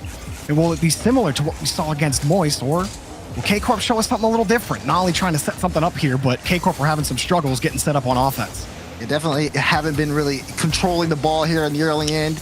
Been mostly Solary kind of controlling the pace. And again, this kind of play style you're seeing out of them is definitely going to be one you want to pay attention to. How did they move the ball up front? There's been a lot of conversation about that, mostly off the screen. But seeing how they match up against this Karmine Corp squad, as you see Nolly with that backflip here, it seems like they got a lot of pressure early on. Throw takes a quick shot, and a double commit for a save is needed as they stop the pressure for now. I don't know how that ball ended up skipping out of the net off the crossbar, and Astral just wins the clear from midfield. Mike Boy just gives it back up to Itachi, passes it back over to Nolly and K-Corp. Here they come again. Nolly got the touch, but Astral, he saw him turn off the play. Itachi's actually going to get a free look, and it's taken away by Oli. Yeah, you see Astral turn off there. Didn't want to commit, and maybe Karmine playing a little bit more safer there, but definitely a chance that probably could have ended up in the first goal for KC. They end up going back here as Solary again are going to put on that pressure, and it's just like that as Mike Boy gets a chance here. Does have the flip, but the ball got away from him. Tho putting it up high as well, forcing K-Corp to use more of their boost. Oli gets the look off the ceiling, and it's taken away off the board. Tho trying to set up maybe Mike Boy, but he's deep in his own territory, cuts off the passing play. Oli keeps it close back over to Tho, and an interesting sequence of touches there for Solary, but they made it work, cleared back into their half. Yeah, what I'm liking though from KC is Astral will slot one in. You see the demo come through, just again, bum rushes the defense. Oh, he gets a touch. Oh no, Astral's like, don't worry, I'll take that, put it in my hands. We'll get the first goal for Karmine Corp. Yeah, unfortunate for Oli, especially with how good we were just talking about Solary and how their form looked pretty good from the midfield. But then that missed touch, that's kind of where it bites you. You know, talking to, it was funny, Gregan and I having a conversation in the green room before this. says that challenge-heavy game, that's kind of what it relies on. Your touches have to be perfect. And the one that isn't, you're going to get immediately punished for it. Astral did so there. One of the things I'm loving for KC here is just their counterattack ability. It does seem like that's kind of like their style right now, because they've, again, given so much room to Solary here in the midfield. They let him push up. They're already sitting at 4 saves this game on the side of Karmine Corp. But again, the counterattacks are really what's working as Noli puts a close shot on. Follow-up from Astral is good. 2 goals for KC. And uncomfortable on defense. You saw Mike Boy no boost. He wasn't ever going to get up to that 50. Tho coming late out of the net, and Oli also diving off the top of the net, trying to come down, just not close enough. And after that first challenge, everyone tried to hurry up, and Oli and Tho getting tied up gives Astral that little bit of space, and K-Corp have been able to throw a wedge right through that defense of Solary. And now you guys start looking at Solary, though, because, again, they kind of set the pace here early on with all of their strong offensive pressure, but now they're letting the ball get away from them, and then when they transition into defense, that's when they look weakest here. As, again, you see that pressure, you see Oli with that demo out, but it's still not enough to get past Karmine Corp. Yeah, Mike Boy couldn't commit, didn't want to force a bad challenge in a situation they're already down 2-0. It's a long series for Solary. They already played a long one against Moist. Itachi lobs one up to Nolly, sets it up Astral, who got a touch off the ceiling, but nobody's going to get back to that touch. Astral does get down for the 50. Solary still having these problems, Daz. They can't get out of their own half. Yeah, it's almost as if the roles reversed here as this game continued on. Karmine Corp got more confidence out in front, and then, of course, they got that 2-goal cushion. And since then, it just seems like they've been kind of dictating. They know Solary will have to push them, but they also are confident in their defense because they've been able to get a couple of counterattack goals. So everything seems to be working well here. And for Solary, it seems like now they've got to kind of start from scratch, kind of literally, as the ball's pushed in their corner. Only a minute left in game 1. I think they've spent a minute just in that left corner alone. With Solary trying to push the ball downfield, Itachi is going to cut him off.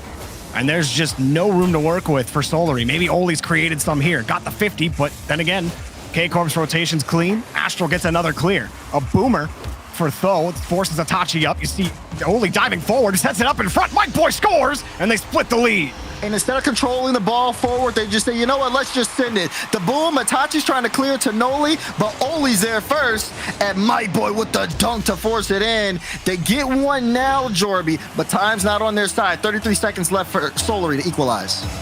Need something favorable on this kickoff. K-Corp, they've been able to hold them on the orange half. Don't think that it's going to work out too well for them, and that's a perfect pop-up for Nolly. Just doesn't get too much power on it, but a bump gives him the space, and he gets the 3rd goal for K-Corp. Okay, regain the comfortability here if you're K-Corp. Itachi, yes, he stays in front of the ball, but it's the 50 that really sets things up. He does get a piece of the ball because he gets the assist there, and Noli able to secure that one. Now 24 seconds left. Just keep things solid on the defense if you're Karmine Corp. I mean, that was excellent work from Itachi. Right off the kickoff, the threat of Solary coming back and tying the game up. Another demo, but nobody from Solary's around. And Itachi's going to get a free look at the net. Game 1, not really going Solary's way. Definitely going back to the drawing board for game 2. Ooh, maybe not. Wait a second. Oh my goodness. That's a top right slot. Look at Mike Boy go. Love the pass here from Oli to execute so fast on the counterattack. He put lead in that one. 139 kilometers of pain from Mike Boy. And now 8 seconds. Here's the difference. K-Corp, they won that kickoff and then got the 2-goal lead again. This one's looking a little more favorable.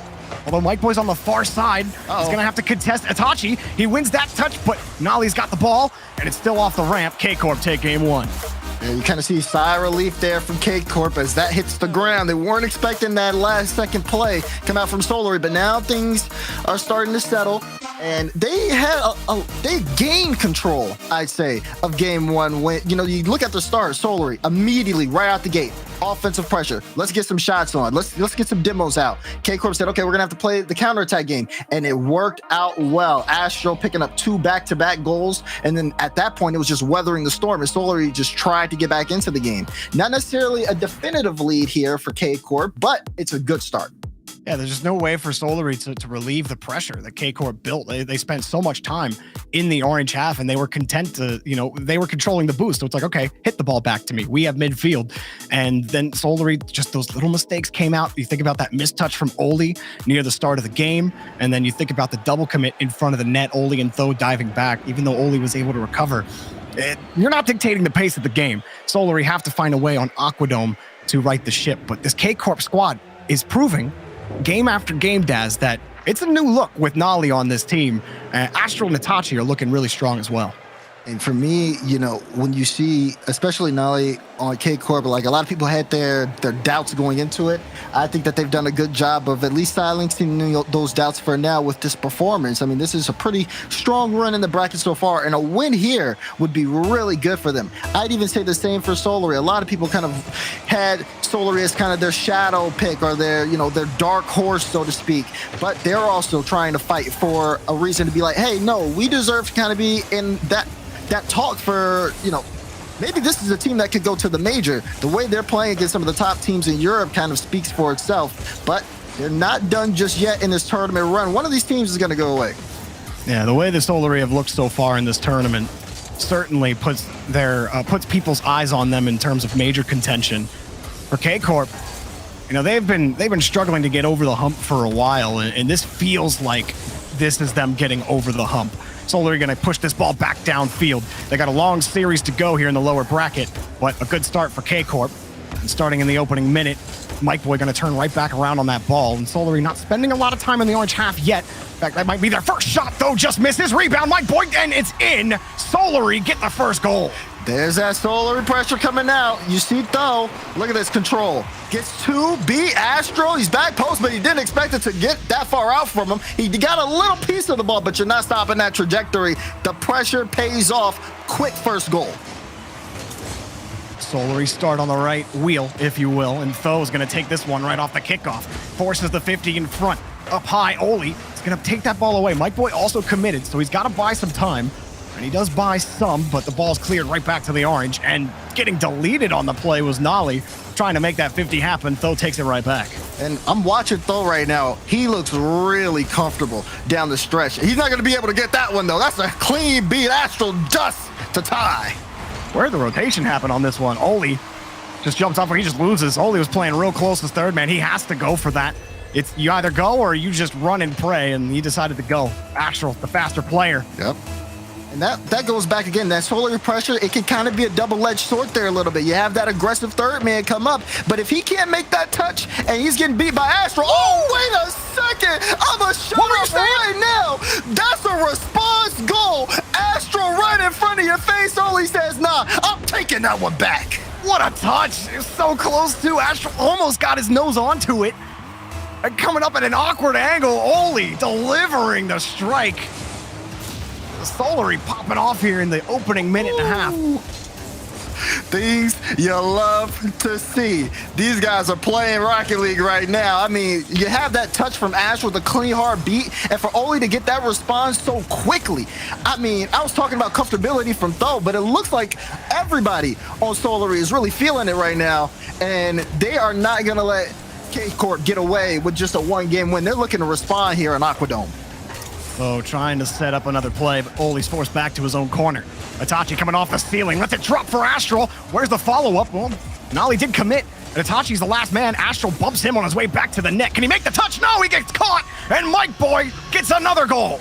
I don't know if this was going in or if he secured it, but either way, look at the clear from Tho. Mike Boy downfield just to make sure. Yeah, there's no chance Astral's getting there, but he is going to pick up another goal.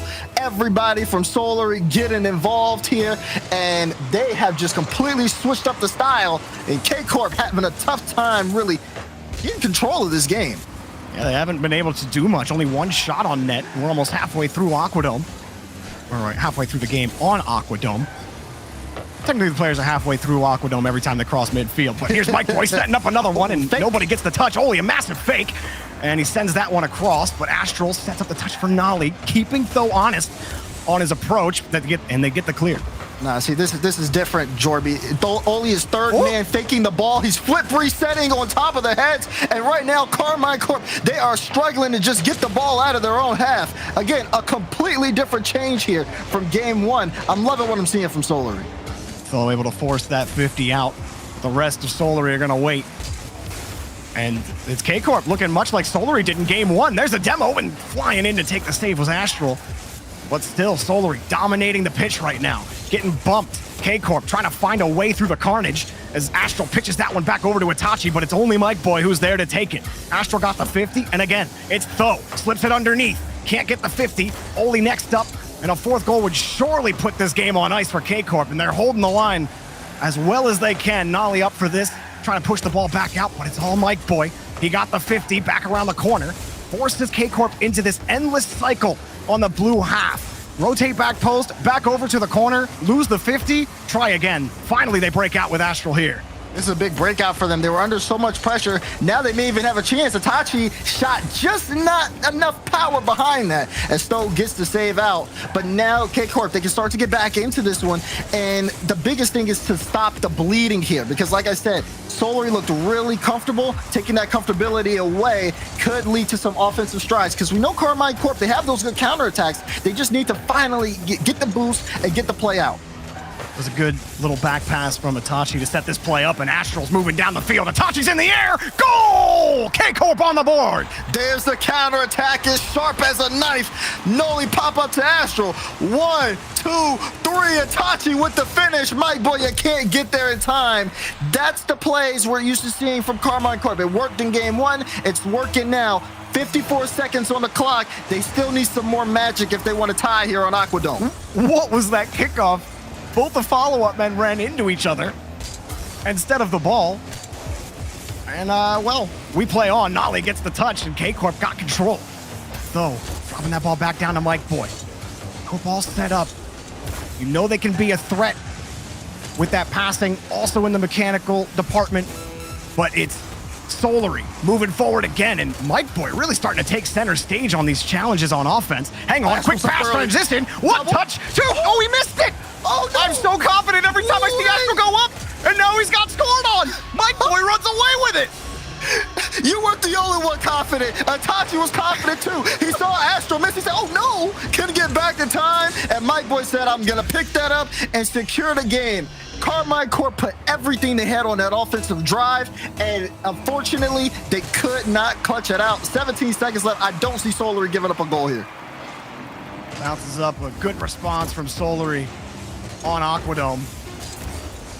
K-Corp needed to go right there. Instead, it's going to happen again. Oli putting in another one for the road to game 3. And looking really strong. This is part of what Moist really struggled with to really start to stack wins against this team. They could not, after that third win, really get away from this Solary team. Now they're getting it done a little earlier here against K-Corp. This is going to be the biggest challenge here for Karmine Corp, because now they had a good chance of getting back into the game. That falls apart, and I'm going to be honest, this is a statement game as Solary take game 2, completely changing up the style, and they took it to Karmine Corp. I think we got a series on our hands here. The response near the beginning of the game after Oli gave up the goal and then absolutely slammed it into the net with his double touch, beating Astral to the play. There's been a lot of close touches like that where, you know, both players are in position for the ball, and it's just one little touch that skates by you by literal pixels. And man, some of these plays are awesome. They are. Everything was just so well done. Again, even some of the drives, that 1, 2, 3 pass play that we saw from Karmine Corp, everything is working so well. But I mean, again, the confidence on Solary is definitely one worth paying attention to. Like I said, once I saw Oli with that fake challenge as third man, if he plays the ball, if Karmine Corp play the ball, that's an open net to shoot at. Oli has that much belief that he can get a fake out like that. And then, of course, they still end up transitioning and they still end up continuing the scoring line. The adjustment, we're tied in the series right now, but it just feels like Solary have a hand up. We'll see if they can put K-Corp down by 1 in the series, and they'll pick. Ooh, that one off the post. Almost. Oli was hoping for some goal action there, and he's not going to get it. The non-touch gets away from Nolly, but Itachi's there to clean it up. Oli will grab the ball again from midfield. Here he comes. Astral puts it back over to Tho. Solary back on offense.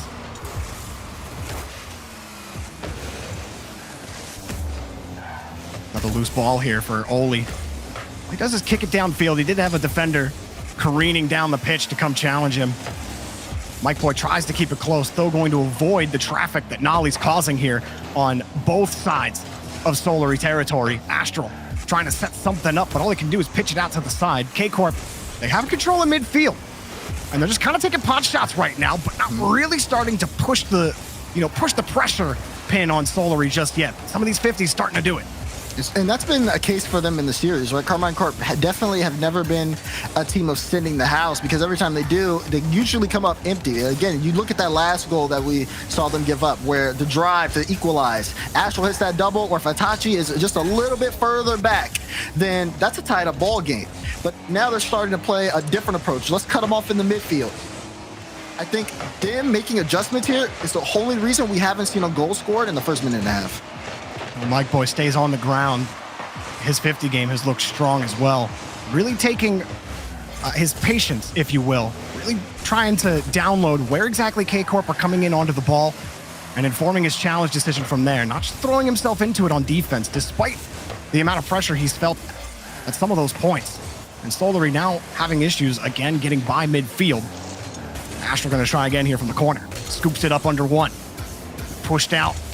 Oli will stay right behind it. Itachi scoops it out from under him.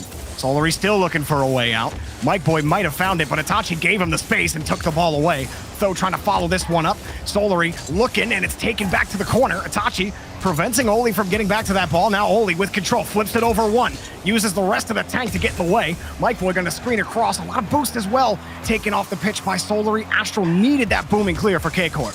It buys him a little bit of time, but now you see, again, though, in the air, almost got that over Itachi. Could have set up a play there. But with the boost control, I mean, it leads to so much more here for Solary. Astral with that whiff is going to take him out to play for a bit. And Solary back up front. Mike Boy looking for the duck on Itachi, but it will go the other way towards Astral. Ooh, Astral, it's underneath. Utilizing the lethality of that flip reset.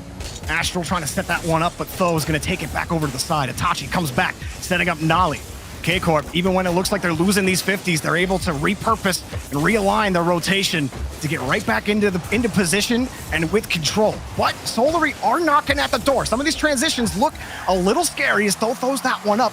Nolly, though, the tight touches over to Itachi. K-Corp always looking out on defense for their teammates. I mean, this is the most oh my, not like this.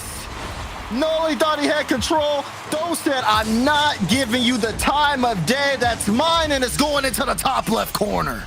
I swear, like, every goal from Tho today has been a challenge, has been a 50-50. Like, if Tho's coming at you on your own back wall, taking a 50-50, just leave it, and then it won't go in. But if you force the 50, for some reason, it goes in. Crazy. Oh, quick Nolly. response. Oh! He found Itachi, but Itachi couldn't find the ball. It'll go away. It was such a clean chance out. Almost a follow-up. Itachi wants to get to the ball again. He can't hit it. He hit Mike Boy instead. Nolly got this shot, and it's in for Itachi. Punches it in, ensures the tie for K-Corp. Look at all this pressure, too, for K-Corp. Look at that pre-jump from the wall. Then sends it straight to mid. Itachi there just to make sure, because Mike Boy might have got a piece of it. Tied up game. Karmine Corp turn on the pressure. Love Nolly just flying so far off the ball just to get onto the wall to keep the height. Throw an absolute laser onto the net. K-Corp, new life here.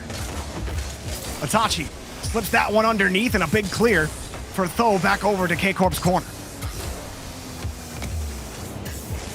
Astral forcing another 50. He's still got control. Only a full tank, but he loses the touch to Nolly. 2 touches in front. Awkward for Mike Boy.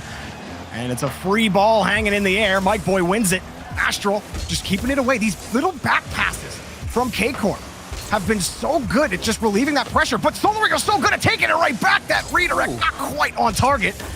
Now they've got possession. Tho just going to launch it downfield. He doesn't have a lot of boost here. Just going to crash forward again. Those 50s going across the side. You got to watch out for them with Tho. Do. Also keep an eye on Nolly. Nolly's doing a great job positioning-wise here for K-Corp. He's been normally at the right place at the right time. Even now, all the way back there, reading that clear out. As the clock ticks down, you're going to want to watch to see who's going to make that play. Is it going to be Tho, Nolly? There's a lot of eyes as both of them clash there on the ball. A lot of times K-Corp coming up. Now they're on defense. Nolly back over to Astral, just trying to protect the rock. They get it down to Solary's corner. Tho with the pop-up here. Does Tho want to play ball? He's going to dribble this one over one, and the shot does come, but goes underneath, and we do have overtime. Again, this is as close as these two teams have played this series right here. I mean, it's been very quiet. Itachi, though, trying to finish it. Astro follow-up, no. Will be blocked out. Good on Oli to get the touch. And my boy going to stop that from being a quick game. Noah's trying to fall on it and throw. He made sure to get there. He's actually bumping Oli out. He's like, look, I got it. As he moves it downfield for his team. He almost got caught out, too, from that previous challenge, but he made up for it. Now Mike Boy's just giving the ball. Oh, he flexes in front of the box. Solary take the lead in the series. He's absolutely massive, Jorby. My boy been hitting the weights. Look at this. 50 win. Ball bounces off the post and off his car. 2 dunk goals for Solary as they take the lead in the series. This is how they win games. It's like you know what it reminds me of, Daz? It reminds me of the old Veloce back in the old system where they would just sit back, steal the ball from you, win every 50, and like some random goal would go in. I think Solary's goals look a little better. But, yeah. I mean, this is like just the 50. Karmine Corp have no answer for it. They've had the pushes. But even with Itachi, he gets a free grab in the attacking third, and he still can't actually get the ball away. Oli comes in, steals the follow-up. I mean, just the tight rotations on defense from Solary with how much time they've spent in the orange half. The fact that they held K-Corp to 1, impressive. Of course, you know, I can see your point there as well, but also on top of that, they have the mechanics here to really take it to some of these teams. I mean, we've seen that, especially on Aquadome, and we've been seeing it here in this particular matchup. Doe's been popping off. Oli, we've seen him hit successful doubles. This Solary squad seems to have the package, but don't count out K-Corp just yet. Astro tries to play that one high to start things off. We've seen K-Corp play that just as close. I mean, you got to remember, this was an overtime goal there for Solary. They're not necessarily, I think, if anything, the kind of dominance that they had in game 2 is slowly starting to shift away as Karmine Corp get more, I'd say, acquainted with them. Ooh. Still like how K-Corp have looked overall form-wise, though, even though that, you know, the frustrations that they have to feel on offense. Times in the past, I feel like it would have gotten to this K-Corp team, but they've been really consistent despite having that struggle here against Solary. The rotations still look good. They're still using those soft touches to their advantage to create space, to get the ball out to their teammates and give their teammates advantage rather than just sending the ball out, waiting for the other team to react. Here comes Astral again, gets underneath on the reset, but it drops straight down and Oli can take it out. And you see Oli going for that challenge. You know, he wants to get there in time. Transition shot blocked out. Mike Boy follow-up. It's in! Solary score in game 4. Mike Boy striking for Solary, but it's Oli setting this one up. He sends a rocket into Itachi, and everybody panics on K-Corp's end. You see Astral dive for it. You see Nolly trying to recover fast enough, but he can't. Mike Boy had his target locked on net. And Solary again with the lead. Will we see a quick response? Oh. It's always a dangerous one when you're sitting low on the back wall like that. Yeah. One little mistouch, it's right into your net. All set high, K-Corp trying to get set back up on offense. They might do it here off of that. But those there, Itachi's got midfield. Astral coming in fast, but Mike Boy gets in the way again. He is not letting K-Corp have any fun on the pitch. Nolly steals one away. That's the only time they've caught him out. And finally, they cut the lead and tie it up. Yeah, he needed that one. Oli picks this up, doesn't waste any time. Great challenge, caught the defense of Solary out, and brings Karmine Corp back into the game. It's been tight for Solary all tournament. Really, where not, we've been talking about how not a lot of people really gave them too much credit on how far they could go in this tournament. And have definitely surpassed expectations up to this point already. But for K-Corp, this is becoming a struggle. They did get this first goal. They got to keep it up here. Itachi trying to send that one across. See Nolly coming in. Astral going to back him up. But the form isn't really broken. Oli not a lot of boost. He gives up the touch. A quick win, but it's Tho who's going to take the ball away. Astro tried to pre-jump that from Tho, but it was a little awkward. Used a lot of his boost just trying to recorrect his own path. And he does end up getting away from him. As the demo comes through, the shot for the follow-up. It's a 1-2-2 to lose special as Solary take the lead again. If you can't beat him, delete him, Mike Boy. Going full send onto the backboard, giving Tho the space he needs.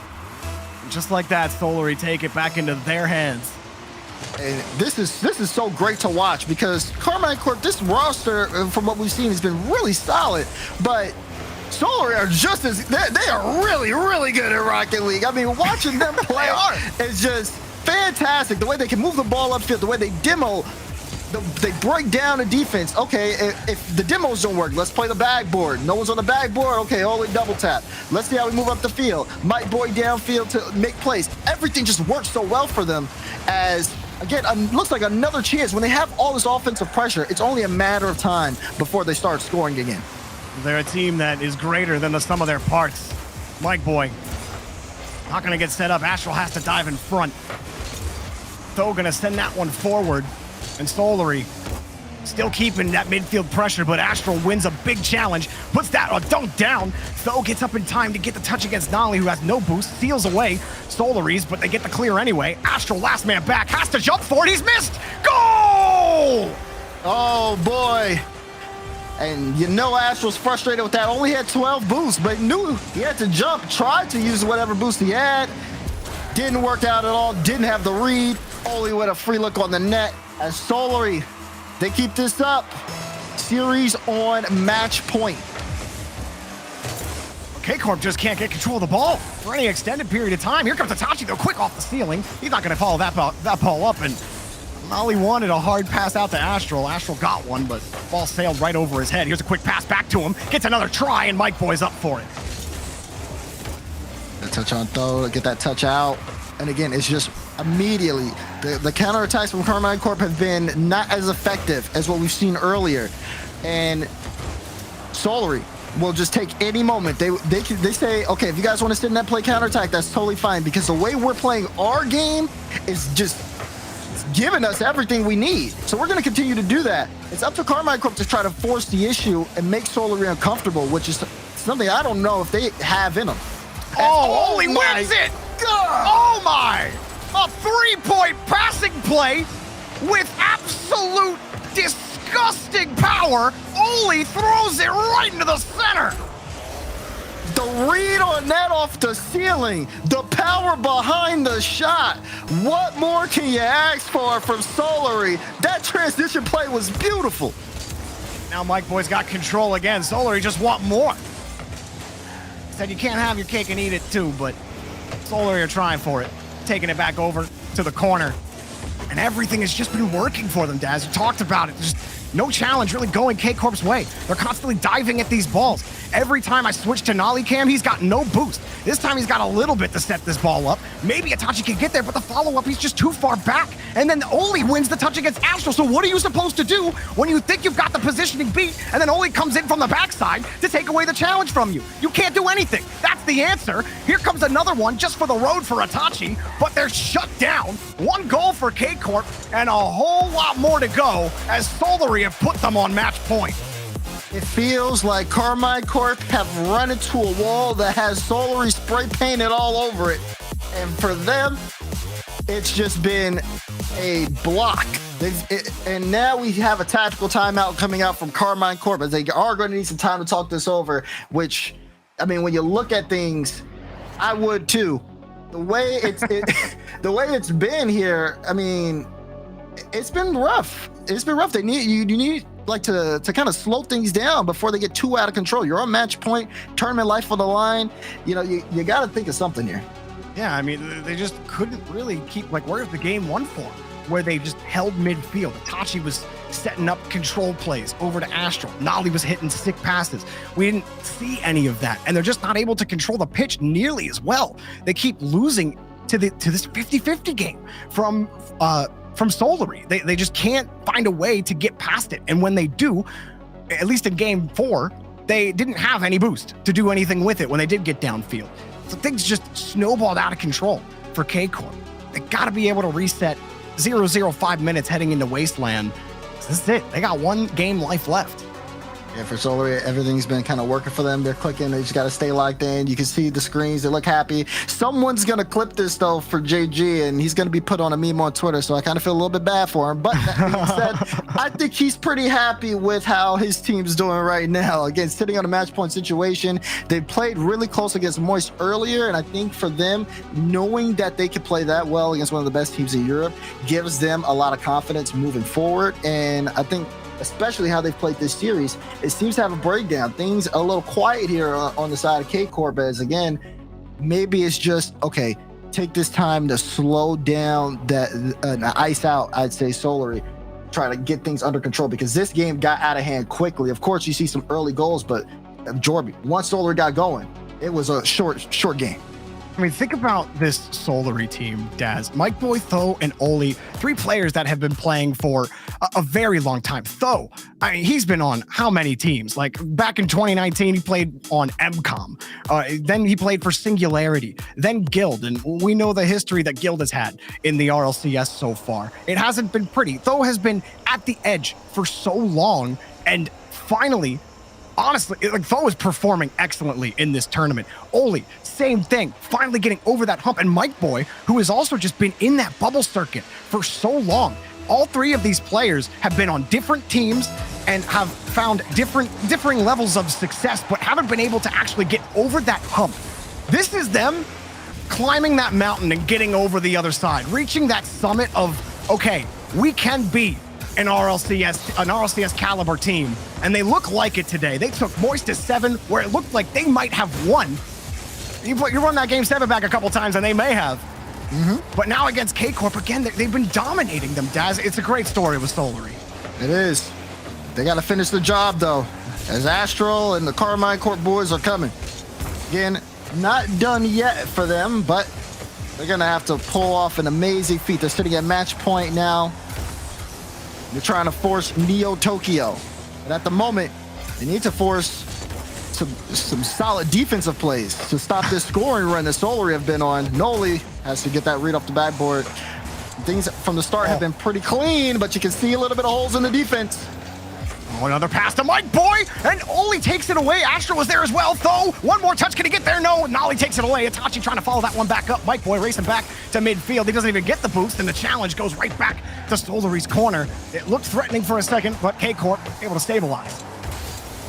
Ooh, Itachi has a cut there. Unable to get there in time, but yeah, you're right. Things have been very stable, I'd say, and again, another chance there. Itachi gets a clean beat.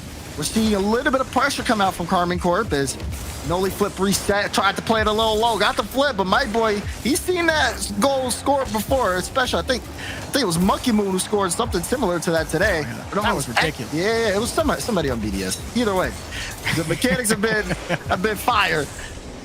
And I think for these guys, defense is going to be the most important thing. Is again, so much offense been pushed out here from Karmine Corp. They're looking for a way in, but Solary have not given them that way yet. Nolly had to go the whole way back for boost. Astral was also sitting on nothing. They get cleared out. Astral refueling there, but Solary just kick it right back downfield. Go with control. Drives his way through on 150. Solary are content. They're like, sure, go with the pass downfield. We'll take the free clear. Mike Boy's actually going to air dribble this one. I don't know how many times I've seen Solary just air dribble it out of their own net. Feel like they definitely prefer that hard clear. This time, Mike Boy switching it up a little bit. Here's another one. Mike Boy sends it sailing, but it's taken away again. K-Corp not letting Solary stick around for so long. Itachi picking up the next demo. Astral doesn't really have a play there. It goes back over to the blue half. Intense here so far on Wasteland. Again, getting creative on the K-Corp side. Uh-oh, that missed out. Now Mike Boy trying to move downfield, force the issue. Good rotations, though, from Noli to shut things down immediately. And 2 touches just above the net. Astral trying to control this ball. He's still got it. Got to flip in front. Didn't have enough boost to really drive through that 50. Itachi was given a chance at the net. Nolly trying to protect that ball. K-Corp have protected it and kept it in the orange for a while. But Solary, nonplussed. Only having to make 3 saves. That one's sent towards the net. Astral pops it up back over to Nolly. Good touch from Nolly. Tried to get that dunk on Tho. It's very solid in clearing the ball out and moving downfield. Again, now that it gets that original carry, able to give a lot of space here to Karmine Corp, but they can't hold on to it. Look at this. Oli again with that carry and almost able to come out on top of it. And now they got to stop shot after shot from Solar. Oli's there. He's in the air. He's got the goal. Pixel perfect placement. Solary in position to eliminate K-Corp. I tell you, it's almost a matter of time. The beat on Mike Boy is fantastic. As he, again, right under the crossbar, Oli places the shot perfectly. And now the clock's ticking. The train's leaving. And I don't know if Karmine Corp got a ticket left in this tournament. Cheeky back pass to Mike Boy. Sends it back across. Nice pop from Itachi, but Astro's only got like 30 boost and he can't get to the ball. Itachi gonna try again. K-Corp have plenty of time. They cannot let this phase them. They have to remain stable and keep their chances. Take the quality ones. Here's two. God. It's off the bar. Itachi comes up off the ceiling. Nolly's double committed. Itachi still got control. Taken away by Mike Boy. Oli's got no boost behind him, so Mike Boy has to protect this. He missed the ball. Nolly has to come in. He finally forces the 50. Next up is Itachi. Off the ceiling. A second touch taken away. Oh, they're starting to activate the mechanics here. Astral almost able to score that drive. Mike Boy trying to make these a little bit uncomfortable, but the pace of play, the speed is definitely taking a turn here. Final 30 seconds, and it seems like the afterburners have been activated for Karmine. Another chance out. Nolly. No! Itachi got a piece of it. Itachi, no! That was the one! He was trying to fly out of the net in time. Instead, Solary are there, and Oli! Holy Oli! He gets another one! 13 seconds remain, and that just might be the dagger! That is heartbreaking for Karmine Corp. You think they got the equalizing goal? It turns all the way around for Solary, and it looks like the series may be over unless we see some heroics off the kickoff. What a turn of events! Man, I gotta say, there's nothing like European Rocket League. Solary taking down K-Corp, moving on in the tournament. Mike Boys put one off for the road. Why not? Stack that score, my boy. Put it back in. 3-0 to put an exclamation point on this win against Karmine Corp. Daz, what a performance and a return to form after that series against Moist. Really trying to burn it into our skulls, Daz, that Solary are here to play and they're here to contend. And you want to obviously feel for Karmine Corp there because, again, they could have got back into it, but Solary, ever since they really started getting on the scoring run, it felt like, okay, this is why these teams are the favorites. This is why they're heavily voted on in the desk. This is why they go 7 games here with Moist and maybe could even take the dub. It was just clinical from them, the way they were able to break down Karmine Corp, the way they forced them to change play styles time and time again. And still, that wasn't enough. The shots that we're seeing coming out from them, it just, the pressure, it was all amazing. And it's why, again, this team is so good. They really are. And I felt like K-Corp still played mostly a solid game. I did feel like they got divey on offense. They weren't able to control the boost really well, but their minds were still like, it was still there. Like they still had the ideas. They weren't trying to force low percentage plays constantly. It was just Solary dictating the pace of the game, and there was nothing they could do about it. Mike Boy popped off. Oh, and all, like you said, they all popped off. Good luck, K-Corp. Good luck winning that one. Yeah, that's definitely tough for them. But even then, like I said, like the run that they had was definitely something worth noting. And of course, yes, they kind of got, I'd say, exposed here in this series. But this is only the start. Again, it is a new roster. They have time to improve over the course of the split, and we may see more of them. But for now, it's Solary that's moving on. Well, we have a rematch happening. The very first round, it was Vitality versus Misfits. And now they find themselves the whole way up here in the top 6 in this regional. Who will win? Find out after the break.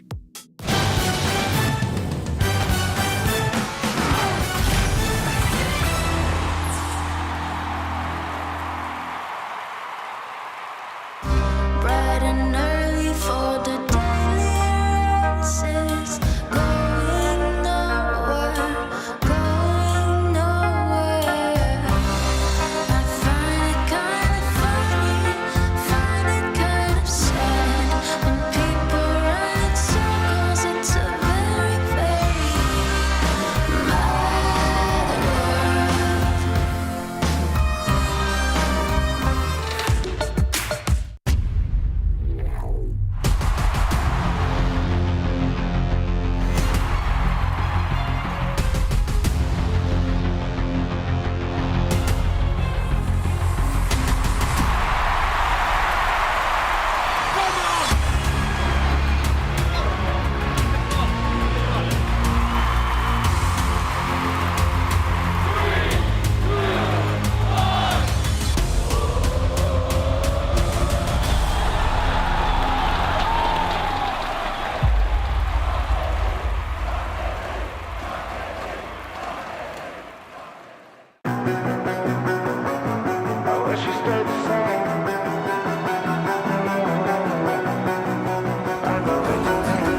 Welcome back to the Dacia Spring Cup. I'm Wave Punk, joined here by Dazarin. And Dazarin, you just got done casting one. You're lined up to go with the next one here. Talk to me about the match you just watched.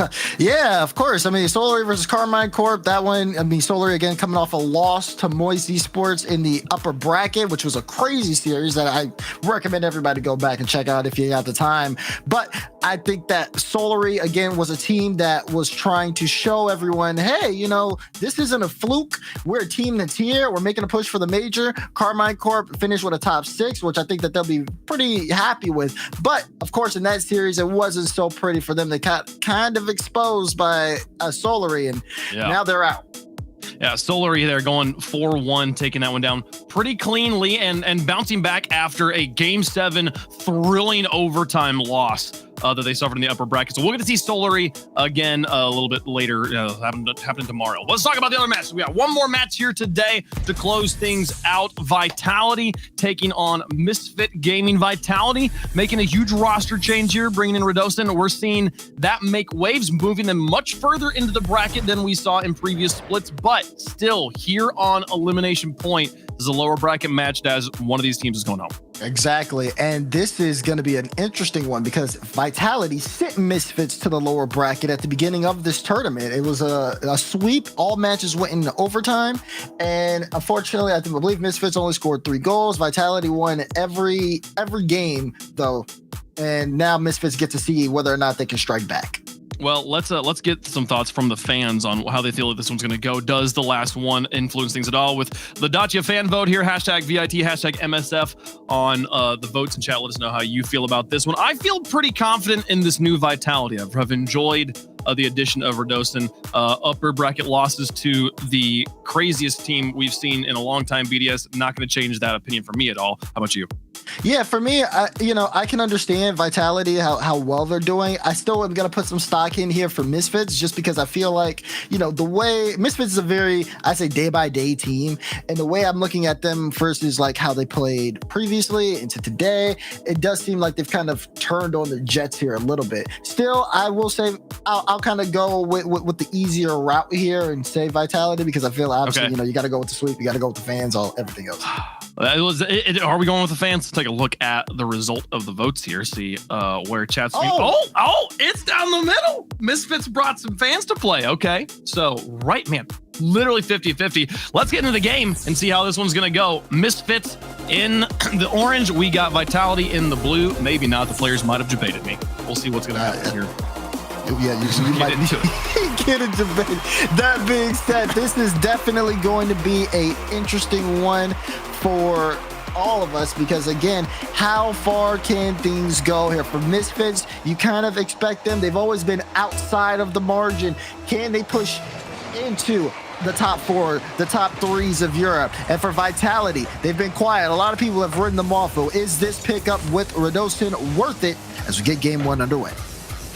In the game number 1, I was correct. Vitality will be in the blue. Misfits will be in the orange.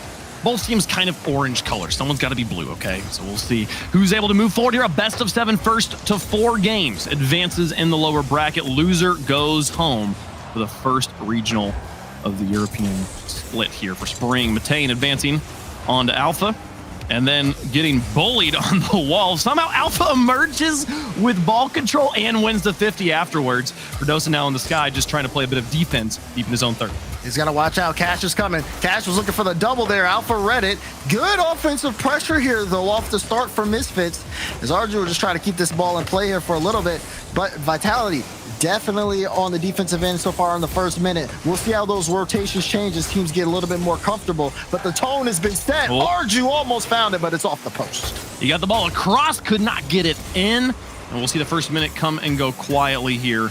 Neither team caught on the board. Addison looking for the double tap, gets stolen by Cash on the rotation back onto defense, and now trying to win challenges. He'll lose it to K-Dop on the corner. Arju with a counter back down the field. Alpha to the sky, pass it across. Radisson Matane looking for the interception, and Cash looking to zone. Radisson out. Matane couldn't put it quite on target. Will stay scoreless.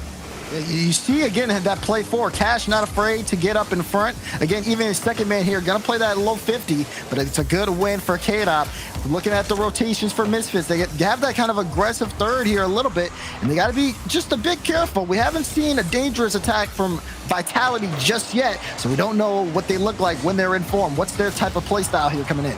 Man, Alpha is not losing a challenge right now, and it is a problem Misfits is going to have to deal with in the midfield. Here's Arju, looks for a flick one, just trying to avoid mid challenges again, but Alpha finally going to miss one high in the sky up against Cash, but immediately loses the follow-up to Radisson over the top of one now. Back on the ground, a flick over another, one player up in goal. Arju will find a stop at Alpha, puts it off the ground. Cash finds a block on the goal line, and still no goals to show for either team's efforts. And Vitality have been mainly defensive, I'd say, over the course of this tournament. But now we're starting to see them turn things up offensive-wise. That's a good read from Cash. Arju tried to get the follow-up, but that Vitality was so quick to get on that backboard to block it out. The backboard defense has been so critical in this split. We saw it in North America. That has continued here. I mean, it's always been important. It just feels like it's a spotlight's been put on the backboard in this split. I'm excited to see if either team's able to find a way through in this series. Here comes K-Dop up against 2 defenders. He pinches high. We see Radisson to the sky, looking underneath, flip reset. Not going to use it immediately. Puts it on the ground, and Arju on the goal line pushes it to the outside. But you see, just how you were talking about the backboard, Radossin sees that someone's going on the backboard, decides, I'm going to fake it, try to go into a flip reset, and then play low based off that. Transition, though, dangerous as K-Dop has to get a touch high. But yeah, these players are definitely conscious of that backboard defense. And even when they're on the offensive side, they just try to figure out how to be that much more creative. The backboard denial from Vitality, making things difficult. Or from Misfits, rather. And then, like he's pointing out, Radossin having to take it to the ground. If they keep a player up there, it's going to make things more difficult for sure. Here's K-Dop on the outside now. Through one, Matane getting covered up by Alpha. Bumped to the outside. K-Dop's got no boost here. He'll pick up the corner, but he had to pick boost over ball there. Loses the challenge now. Radisson again, the flip reset. He's getting him so consistently back in front of the box, and Alpha blocked at the last moment. Yet surely that was the one that goes in. I mean, you got to be really patient there if you're Cash. And I mean, he does a good job. Don't jump until the very right moment. And this has been kind of close. Vitality starting to get more comfortable up in the offensive half. As we approach the final minute of gameplay, you see Alpha looking to create something. He's got the whole team behind him, but that's a really good clear from Cash to send him the other way. Yeah, Cash on the backboard again. Going to get it down the field. Loses the challenge. Radossin. Matane now to the backboard. Alpha's there. Cash on the outside looking for the read. Arju's just lurking in front of the box in the final minute. Going to close the gap. Over the top of K-Dop. Up against Alpha, loses the challenge yet again. There's Cash on the backboard, though, with a bit of space. K-Dop in and out. No, not going to happen. Alpha going to get in the way. Final 30 seconds. No goals in game one. No way. Oh, my goodness. Arju had a solid read putting in midfield. Matane didn't believe in him. He tried to go and get a piece of it. But now you see the back passes. Misfits struggling here for a little bit of control. Vitality trying to take command here late in the game as we approach the final few seconds on the clock. K-Dop in the corner. Arju down the length of the field. Radossin waiting patiently over one, but Arju through 2 and Alpha again. I genuinely think he's lost one challenge so far this game. Overtime in game 1. Alpha is a monster in his own right. He's going to show that any chance he gets. Again, this roster trying to be successful. Alpha and net as Cash had control, but not the boost to work with. And of course, Vitality trying to send it the other way, but that quick counterattack you see from Misfits to put it back in, it's going to be a tug of war between these two teams. Which one's going to let up? Alpha in the corner having to move back out as Redison, closing the gap. I've said his name wrong so many times, my brain won't do it right. It's Redocin, right? I mean, that's what I say. We could both be wrong here. I didn't get the official Stacks fact check, so I can't really answer that. I think I was like making fun of him in the green room saying Radisson just for the fun of it. And now like my brain's unironically saying that. Here's K-Dop out of the front. He's got Alpha with him. And I'm all retreating here. Misfits having to recollect as all three of them moved into the back third there. Redocin now out of his own back third. Gonna get it past one Misfit player, now past two. A touch from Arju will stall the play. Matane's gonna try and dismount the wall, but he can't beat K-Dop to the ball, and now Arju out of the corner has to take control. Moving it from his own back third. Challenge against Redocin goes to the outside. Cash now off the ceiling, reset up against two defenders. Gonna use the ground, and K-Dop just builds a wall, pushes it to the outside. Smart on Cash to try to go for the ground pinch there, but it's the speed test there is what's really won there from Alpha, trying to, again, buy for space. You can see some of these challenges being very mechanical and in the air, but if one team loses the wrong 50, it spells doom, as the other ones are just waiting to find that moment of weakness as they trade blows, trade challenges in the middle of the air on the sidewall. And it's like every time you're on the, like, okay, that's a hard place to win a challenge. Alpha wins it every time. Like I think he had the advantage a little bit in that one too, but I'm just still surprised. The consistency from Alpha is blowing me away here in game number one, and yet they still don't have a goal from it. Neither team able to put anything in nearly 7 minutes of Rocket League for game number one. These lower bracket matches force perfection. A mistake finally from Vitality. Misfits gonna take game one. And the cams come alive on the side of Misfits. It's a good beat on Arju. My goodness. Cash with the follow-up because no one was expecting Redocin to get beat there, but Misfits played it all the way, and they take game one. Taking the single missed challenge making all the difference here. You can see the trust from Vitality. They're like, the Redocin's up for it. Cool. We're out picking up boost. We're expecting him to win this challenge so we can move upfield and take a moment of opportunity ourselves.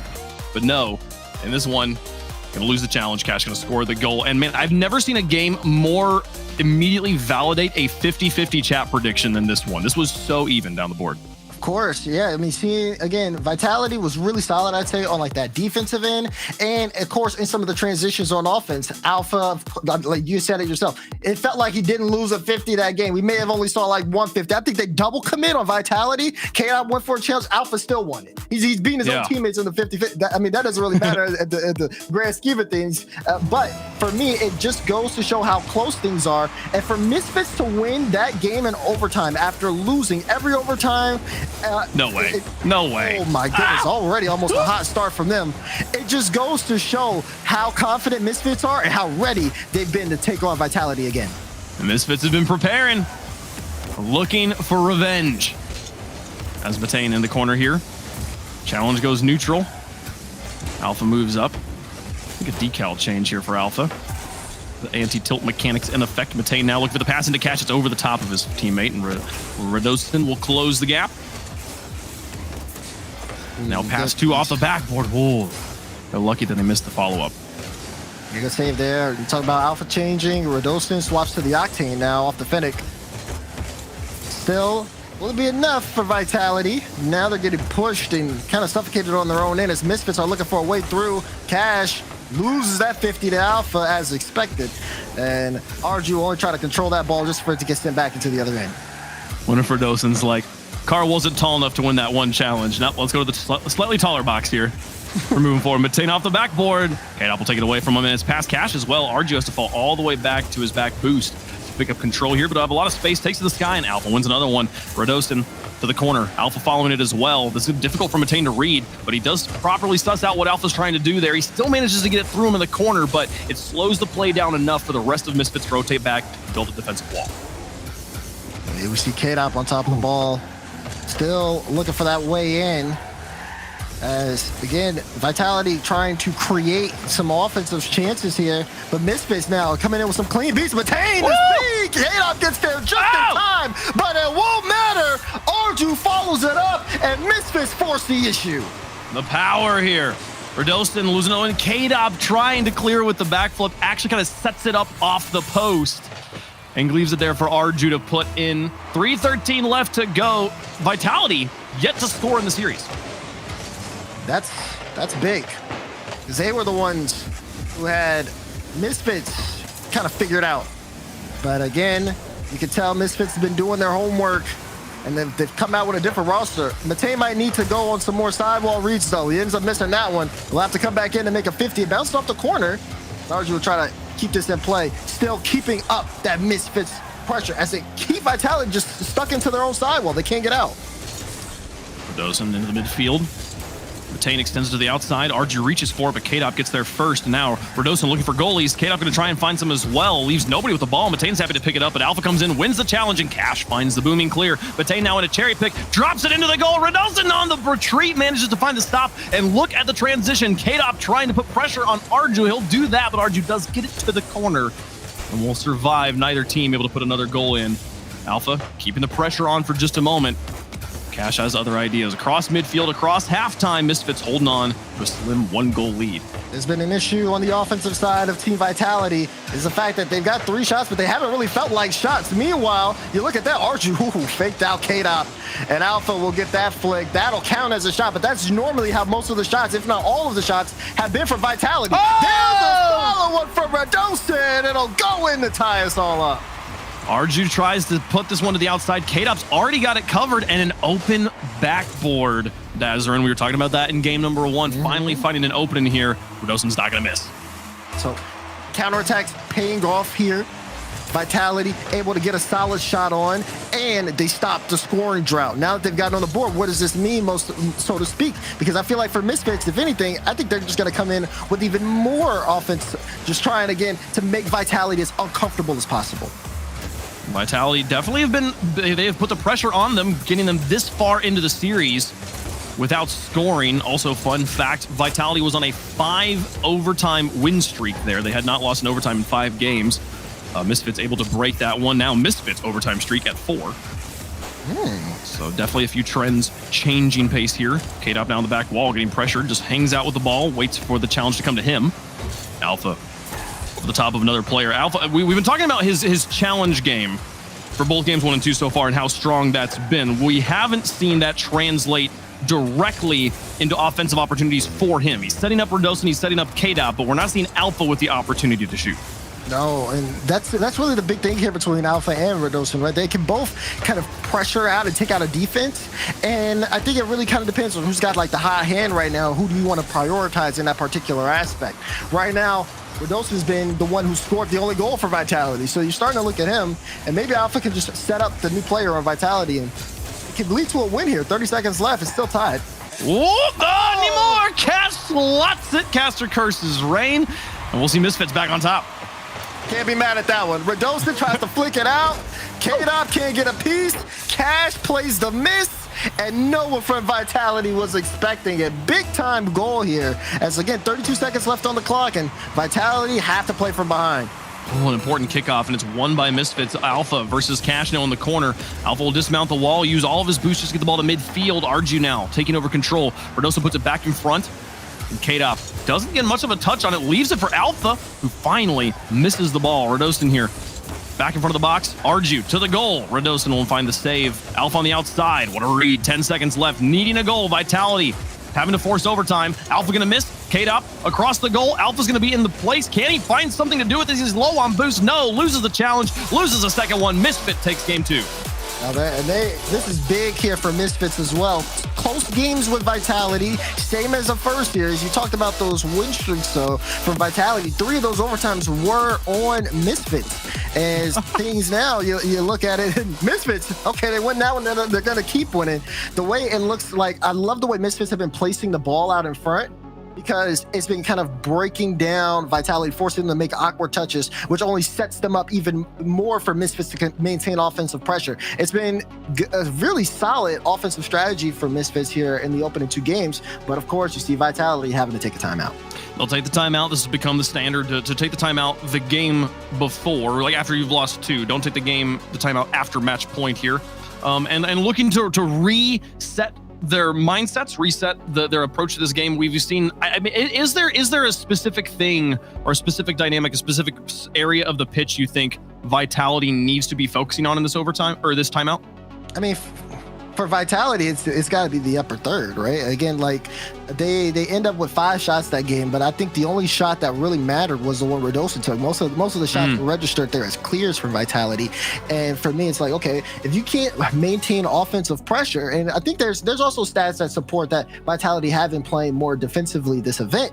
That being said, for them, if they can't get well on the scoring, you have Alpha 54 on your team. You have Radosa who you pick up who can break apart defenses. You would expect more of an offensive output from this roster. And for them to not be able to have that, I think really kind of shows you how, okay, this is why Misfits have been able to maintain offensive dominance and control, because the people that are kind of supposed to be producing aren't necessarily doing that. Yeah, well, I think right now what we're seeing is Alpha in the first man on the transition to offense. He's the one setting up the plays, which means he's in the third man when the play inevitably breaks down and he has to dive back across to keep the goal clean. So I would love to see Vitality moving forward with Alpha more in the second or third man, finding a way for K-Dop and Radosin to set up the offensive plays. I mean, Alpha's in position to actually capitalize on the goal, and then leaving K-Dop and Radosin to cover it up if he doesn't manage to make it happen there. But it's easy for me to sit here and say, just move forward when Alpha can be the one to shoot. Just be better, dude. Just win, Forehead. So we'll see here. Misfits currently up 2 games. Vitality looking to change things. After a timeout, we'll see what adjustments they made. Oh. Okay. Oh, okay. Well, that's a good one. My goodness. That's an adjustment, okay? Let Radosin work. He cheats off the kickoff, pass over 1, and he says, all right, 1-2, Matane, toodaloo, see you later. It's in your goal. Great start for Vitality. What a lay. That was brilliant. Man, and you saw the moment he slows down behind the ball after kickoff, he just has complete control of the field. Everybody is having to react to what he does, and once he sets it up and goes for the aerial bump, as long as he hits it, there's nothing you're going to be able to do. Vitality starting off hot and very much changing the story of how these games have been going here in the start of Game 3. It does seem like for them, this is a really good start as K-Dop will slot one in. A little bit of a hiccup there on Misfits on the defensive side, and sure, K-Dop will take that every day. Arju is advancing on the challenge. I think Cash expected Arju to win that, and then when he didn't, he kept moving forward, wasn't certain what to do, left quite the opening there, and K-Dop's not going to miss a mistake like that. Slots it well. Up by 2 now. Vitality got to feel good. Alpha trying to drop this one back to K-Dop, but doesn't quite get the ball to him. Matane intercepts, wins a challenge, and now K-Dop in the third man, having fun to block, double commit on the wall. Radosa with a back pass, the pass over his shoulder upfield. Cash will pick it up before Vitality was able to punish the double commit, but here they come again. Only 1 player back, Matane and K-Dop. Whoa. Can they find the place? Matane will find the block on K-Dop, and now Cash trying to win on the wall. Neutral back in front of the goal. Arju just bangs it down the field off the backboard, and Arju puts it in on a complete open net for goal number 1. And Radosin, he doesn't like that one at all, but it was a good read. I'm not going to lie. I got so confused because the name Arju popped up, and I'm like, but that was a Vitality decal. My brain forgot how own goals work for a moment.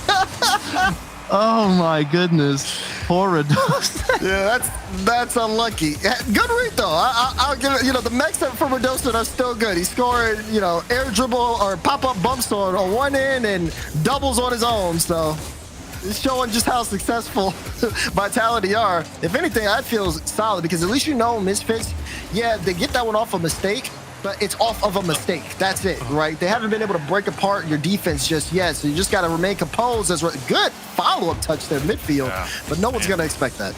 Man, okay, I'm trying to put the pressure on him here. If you're a Vitality fan, I'm pretty sure what happened in that timeout was they said, all right, only we score goals.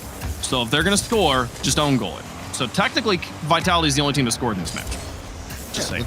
Yeah, I mean, like I said, but that's the biggest thing though. Is for Misfits now, they're still down by 1, and they still haven't necessarily broken apart the Vitality defense. They just got away with a clear. As Arju's trying to, but K-Dop, it's a good save out. Misfits looking for the first earned goal of game number 2. K-Dop over the top of one, got Arju backwards here, going to try and fake him out, puts it above on top of the backboard. Cash is reaching for it, gets faked out by Alpha, and Radosin's not in a place for the follow-up. So we'll see Vitality let that opportunity come and go. Alpha trying to pass it up to Radosin. Radosin out of boost. All he can do is put pressure on here. Gets it across back to Alpha. Lofts it for K-Dop, but he had already turned around expecting Alpha to lose the challenge. Cash now gonna have to deal with K-Dop out of the back third. Now Radosin. Oh, he's got Alpha in the midfield. But he gets the ball taken from him. Matane now putting pressure. You see K-Dop just 180 there, realizing he's now first man. Cash full boost coming up too as well, looking for a way in. But again, Misfits offense is starting to fall short here on some plays. As Radosin low 50, yes, mid goal cut out before K-Dop could get there. Wait a second, the transition's moving a little fast. Alpha gets there in time, needs a follow-up touch and gets it. Wow, he's so good. Even when his first challenge off the back wall kind of squirts the ball back out in front of the box, he's able to follow it up and win the secondary challenge as well. But also, big props to Arju on the defense on that last drive. Perfectly had his card positioned where he's blocking all the passing lanes. The only option open to Vitality was just to take a shot at the goal, which was an awkward angle. They were looking for the passes. Not going to happen. K-Dop looking for a fake here. Matane, the outside. Alpha now on the wall. Control. Pinches with Cash all the way to the back third. K-Dop quickly turns on this. Punts it the other way. Good control, though. From Vitality, the way they've been moving the ball upfield has been very solid. They look comfortable for once. Coming into the series earlier on, it was Misfits just keeping them in their own half, but it seems like now they can transition. They can think of, hey, how do we create more plays out of this? Meanwhile, Misfits, it seems like they're playing catch-up, as again, they are down. They're still looking for that equalizer as we approach the final minute of the gameplay. They're going to be down by 2. K-Dop will slot one in off the demo. They break up the defense here. You see Radosin there, send it up, finds the demo on Cash, as he pointed out, and K-Dop completely open net makes it a 2-goal game. Final minute of game 3. Vitality looking to get on the scoreboard. Misfits with a win here. We go up to match point. They got to find 2 goals to force overtime. Definitely would have to see a different Misfits from what we have seen earlier on in this game. Like we said, haven't been comfortable with Radosin demo chasing and taking Cash out the play. That's going to slow things down a lot because they need somebody to be able to create here. And they can't even get the ball, let alone in front of the goal line, as it gets sent back into their own end for the final 30 seconds. Oh, K-Dop off the back wall. Cash up against Radosin here, goes out to Matane. And Radosin's able to get across the field, block it again. So Arju, now out of boost, has to call up Cash. And everybody on Misfits starting to run low in the tank, but it doesn't matter. I look over the boost meter for a moment. Matane puts it in the back of the net. 1, 2, 3, as Cash gets that flip. Matane does not leave it up to chance. Great play from Misfits. Everybody gets involved. They're still trying to tie this up with 20 left on the clock.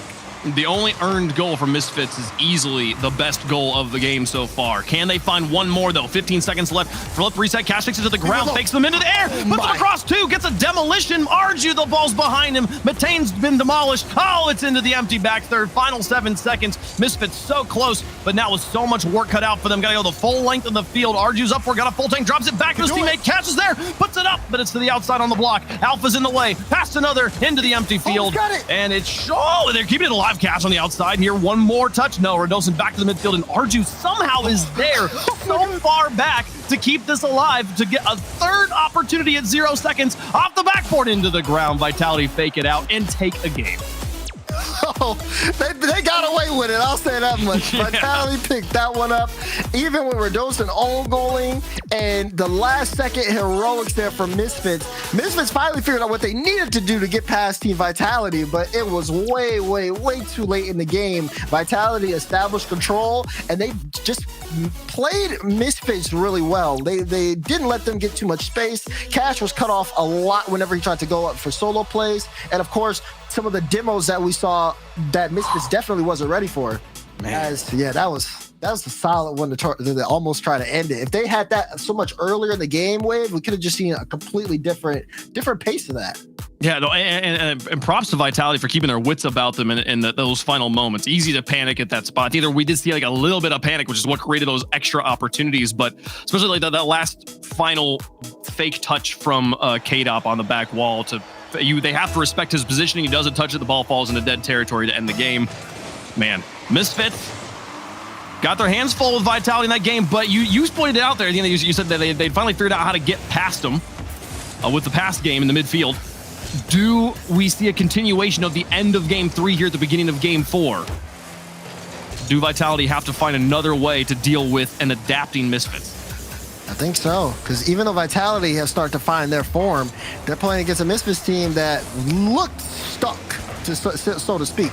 It just felt like Misfits were just, okay, play it into the sidewall, and we're just not creating anything. It looked like they were frustrated. They finally got something going. It's, oh my God, that's a good 50 from Arju. Matane trying to get in midfield for cash, but defense from Vitality set.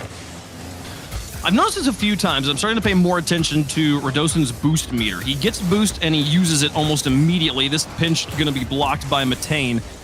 I'm seeing a number of situations though where Radosin's upfield in the shooter spot. He's the person that needs to be passed to and he doesn't have any boost. This one will be different. He had a full tank there for that attack and it looked much more aggressive. I think if Radosin's able to keep his tank a bit more full and be a little bit more stingy on his use in rotations, we might see a very different Vitality offense. Keep your wits about you, Misfits. It was close. You're right, though, on that. Vitality have been trying to play that fast game to kind of combat Misfits because, again, if you see Misfits in those final seconds and when they scored that tying goal or almost tying goal in game 3, it seemed as if they were in another level of speed, almost as if they're like commanding Vitality to play at their level. So definitely worth noting. You got to keep in mind how those boost meters are working. These teams play with a lot of momentum on the field and even mentally. As this game ticks down, Misfits, if they drop this one, you got to wonder how will they feel for the rest of the series. Radosin just picked up his first, right before he took that shot where he's above the backboard, just picked up his first 100 boost pad since the shot where we pointed out his full tank. He was completely empty in between there. Right now, Misfits doing a good job keeping Vitality pinned. And I was watching Radosin, you were watching his boost meter go up and down by 12 increments. He was only finding the small pads. Definitely dried out for a little bit, but here on the outside, Arju going to get this one away. Now Alpha trying to set up K-Dot, Matane with the interception. Radosin rotating all the way back. I'll pick up the corner. He's there and pops it high. Cash now. Behind this. Flips on one, sets up a teammate, and Radosin, no! This is technically own goal number 2. This one's significantly less flagrant, though. Yeah, I mean, this is just Misfits offense forcing a mistake. Simple as that. Cash, great flip reset. Arju picks it up. He says, okay, I'm going to put it towards his right side. I see everybody from Vitality there. They think I'm going left. Let's push it towards him, see what happens. Gets away with an own goal. Oh, wow. No, okay. But it's only short-lived. Kickoff goal for Alpha 54. Just cheat up at this is the full jets ahead, burn all the boost straight into the net. Hey, how about it? Works out. Tie game right at halftime.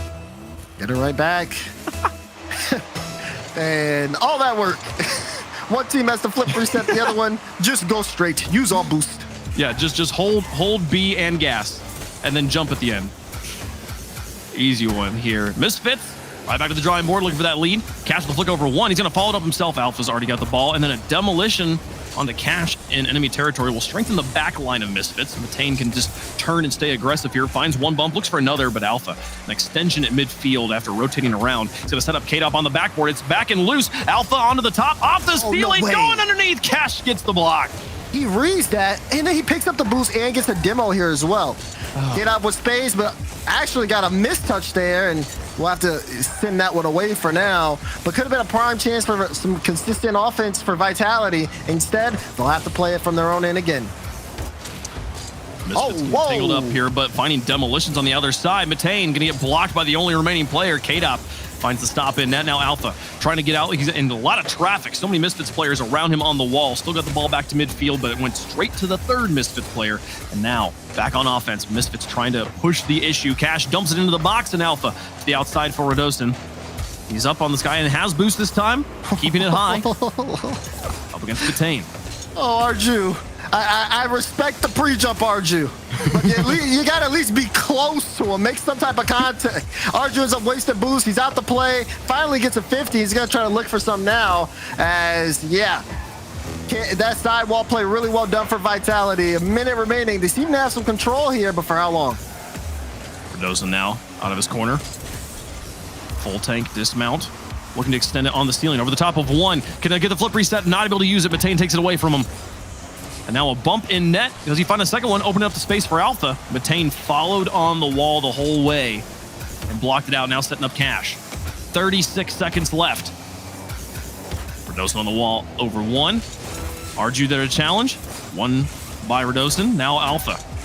Not going to beat Matane to the ball, and K-Dop in the midfield puts it high. 24 seconds left. Alpha trying to pass back down to Radosin. No, puts it into the box, but actually Zebo extends forward. Misfits completely unprepared for the pass. Vitality has the lead.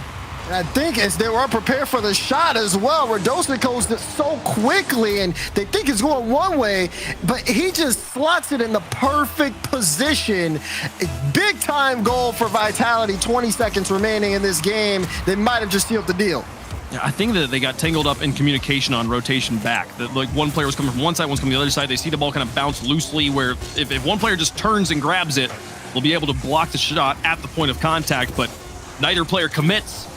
Which the zero commit, then leads to the double commit. 2 seconds left. We've seen Misfits put together a great 0-second drill before. Can they do it again? Nah, this time Vitality shuts it down instantly and ties up the series, 2 games apiece. Like I said, now you got to start looking at Misfits here, because again, that's 2 back-to-back games that they ended up losing here to Vitality. And you saw Vitality when they went down 2, they took a timeout, and now we're seeing one from Misfits as well. As, like, you know, these are some tough losses. They've ended up having to make back-to-back late game plays, and they've been shut down every time. You can see it's fascinating to me to watch the difference on the cams from timeout number 1 to timeout number 2 here from Misfits. Misfits was laughing, joking, all smiles, having a great time after game 2 when that timeout was claimed by Vitality. Here after game 4, stone-faced, serious, focused up, listening to the coach, saying how do we actually find a way back into this series. I mean, and thinking about the goals that they gave up, the one there on the miscommunication, and then a kickoff goal. They're not letting a lot through. That's a difficult thing to look at a game like that and think we have to play better than that, when all you did was make 2 small mistakes that instantly got punished. Exactly, and that's the real big thing here. But I think it comes down to not letting things get out of control. It's like, you know, pre-planning almost if for both teams, right? These are timeouts, but these are so close 1-goal games where teams have had last-second drives that have almost succeeded. And you know, this matchup, it really goes to show you how serious both of these teams are taking this matchup, because again, this first series that they played was close, but Vitality ended up really just edging out all of the overtime wins. Now you look at this one, Misfits have had a different play style. They've been able to break down Vitality on some of the strides, but now it feels like they are the team that is just not clicking enough to where it's efficient for them.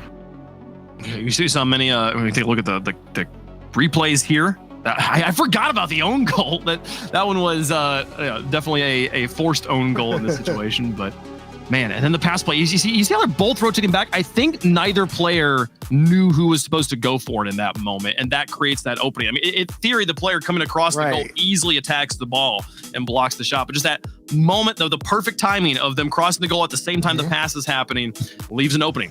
And we've seen those miscommunications happen. This is something that has been the case in games 3 and in game 4, where 1, there was an own goal. 2, there was a miscommunication that led to another goal. It just seems like that's kind of the case here, but we almost have a good shot. Wow. Great start for Misfits as Cash puts a shot on the board. Doesn't go in though. Vitality's defense clears it away. Cash got an opportunity like that at the beginning of game 4 as well. If you remember, the dribble K-Dop off the crossbar denied the lead of game 5. But Cash on the opening kickoff has been looking pretty strong. Can he find more opportunities like that on kickoff? Arju over 1 and now Alpha. Keeping this ball away. Arju puts it into the midfield. K-Dop up against Matane. He puts onto the backboard. Radosin's there. Doesn't get the best of clears, but no one's really there. Matane falls like a rocket and not able to put the shot on target. I was rooting for that one. He came out of nowhere. Looking at this, both teams, again, just trying to find that way out. I mean, I think for Misfits, you know, you kind of saw it towards the end of all these games where they all go forward and send, again, a lot of offensive pressure forward. And, yep, that's a pause. You can see in the top left corner there, there's no K-Dop on that bar. So we need to have all 6 players on the pitch. He has rejoined. It should be a pretty quick restart here. We'll get that sorted out though. As the players resort. The advantage of team houses here, you have lots of resources available to you if there's any sort of technical issue. Yeah, which is crazy. So, I mean, it's good that, you have people who are literally there. And of course, they got like 10 extra PCs in there. So for them, they can easily just kind of fix things and figure it out. But yeah, these things happen. You can see Farah in the background there, recently signed coach for Vitality, one of the legendary players of the scene for many seasons. And probably one of the highest value coaches you could have in this situation. I'm excited to see what adjustments he can bring to the team there. But they'll be remaking the lobby, and we'll be getting this game going again in a moment. But yeah, I don't know. I still haven't seen. We've been talking about this a few times. I still have not seen Alpha's statement on offense. The one goal we've seen from him was a kickoff goal, which I feel like anyone on Vitality could have scored. That's true. And I think that it also comes down to Misfits defense, where they are not allowing Alpha to have that space as well. It's kind of just one of those things where if you're being pressured by a team and they're a very aggressive team like that, I think that it kind of forces you to, hey, we have to change something up here, because they're playing against Alpha, so to speak. So for everyone else, it's like, all right, knowing that our guy is being focused, let's try to switch it around. Maybe just have him create the space on offense, and then everybody else can get involved in their own way. It's a little bit different from Vitality, but this is also what kind of comes with, one, the change, and two, all of these other teams trying to get better. They're looking for a way to make sure Vitality are as comfortable as possible, so they can't continue to just dominate over them. Because if you give Alpha 54 and Rodostin time and space in the air, yeah, they're gonna make those goals happen. Unfortunately, Misfits says, nah, we don't want any of that. I wonder how I would love to hear from Rodostin and his thoughts on his spot in the team and how he feels like he's fitting in. And at what point do you still feel like you're on trial? You are in obviously you're fully signed to the team, but do you feel like the fans are still vetting you to some degree? They're still deciding whether they like that you are a part of this roster or not. And early strong performances, I think, can make all the difference in making you feel like you belong on this roster. These first matches, these first few events with the team, I think going to be really important for him here. Yeah, definitely so. I think that criticism kind of extends throughout your entire career. There's always going to be somebody vetting you because maybe you were the player that got picked up, and maybe they wanted another player, so to speak, or maybe they just don't know you specifically that well. All of these things, you have to take into account. And there's always going to be that pressure for Rodostin, which you can kind of see a little bit based on how his cams have looked over the course of this series. We've seen the own goals, and although they're kind of funny, he's taking them very seriously, and he's frustrated, just as frustrated as kind of Cash is on Misfits. Whenever Cash makes a mistake or they end up losing a game, how he's got his hands on his head, that emotional level of play into it, because these guys just they all want to be the best, which is it's so admirable to see their passion behind it. Yeah, it is such a incredibly difficult job to maintain the same level of consistency at all times, knowing that at any moment, and any solid dip in that, especially at an important moment, could mean the end of things here. Also, I love that when the referee asks the players if they're ready to start the match, everybody quick chats no problem. That's how they say yes. Here, as we're back into the game, it looks like everything's been rectified here. We'll see this handle as well. Oh my goodness, Alpha and K-Dop on top of each other here, but they will get the ball out of goal. And now Rodostin looking to advance. Yeah, we end up starting this game at 4 minutes 2 seconds, because that is when K-Dop disconnected. So we're just resuming right where we left off. Yep. But lots of speed. Whoa. Double commit though from Vitality. Rodostin and K-Dop tried to go for that ball. It'll end up going to midfield as it's cut off quickly for Vitality. Now, Vitality is lucky that it took Matane as long as it did to gain control of that ball. He had such a good opportunity for a counterattack, but nobody going to score just yet. So we see Cash here against K-Dop. Neutral challenge. Rodostin from the midfield skyrockets. Matane now falling back over his shoulder. Actually going to leave the ball for Arju. Maybe his positioning stalls out Vitality there for a moment. And now they've got an opportunity on offense. Cash was trying to get the tiny pass back in. We saw a crazy pinch patch from Cash earlier today. Let me pull off some more magic like that to get an early lead in game 5. This one's been always Misfits favored. Most of the games in the early minutes are Misfits favored off the start. They get a quick shot chance on, but seeing redirects and counterattacks come out for Vitality as this game progresses. Whoever wins this one puts the series on match point, and we're already halfway through. Yeah, this is a very critical game, as game 6 could be the last one. One of the teams will have the opportunity to end it there, and it'll all come down to who scores here.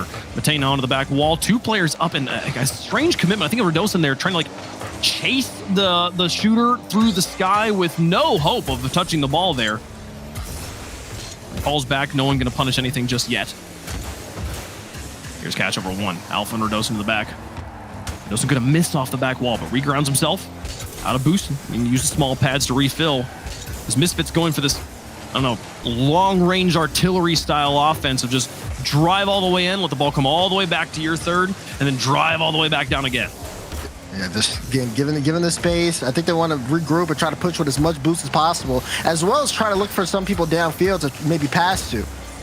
Vitality have just been in the way, so to speak, literally cutting off a lot of pass outs and making plays like this. You're starting to see Alpha create there. It was a good flip reset shot, forcing Cash to get his 3rd save. They force a double commit as well.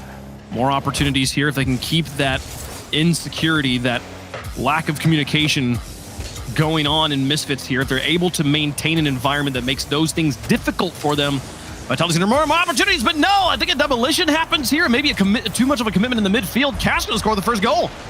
This is, like you said, that double commit. I don't think they were expecting Matane to get necessarily a dunk like that. Came out too far forward, got caught out from Cash, and that gets slotted in. And that may be the way this game and this series has gone. It could be the one that puts Misfits on match point the way things have been looking. It's been a generally low-scoring series. Every goal mattering that much more. Here, Matane onto the back wall. He's got Arju committing to it as well, but Alpha post gains control. Now looking for the bump. See Cash able to dodge that. Stay on the ground. Falls all the way back. Doesn't make contact off the wall, though. Makes the save on the other side. He knew where he was needed most. Makes the stop. They maintain the lead. That's a hero save. And they can't let Vitality continue to get those drives. Otherwise, we could see this one all tied up. We haven't seen Vitality at a late game press. What does that look like? We're finding right now. Here's Alpha over the top of 1. Now Kate out to the outside to Redosin onto the backboard. Empty backboard here. Redosin's up for it. He's going to get a triple tap out of it. Not going to make the 3rd touch. Alpha's not there either. Couldn't get it through Arju. Arju now falling down the field, but losing control to K-Dop in the 3rd. K-Dop out of boost, looking for the drive upwards, but Cash takes it away from him. Alpha now stalling in the midfield. Final 10 seconds. Misfits holding on to the lead. Happy just to keep the ball in enemy territory. The punts will work. Popping it to the backboard over and over again. Clock is expired. Here comes Alpha, but Cash is up for it. Fakes them out. Matane puts it into the ground. Misfits are on match point. So close. Crazy late game drives, but Misfits hold on. And they're 1 game away from taking out the team that sent them to the lower bracket. My goodness, the way this has been, it's been a tight match. It's been back and forth. Teams have been trading possession, trading blows.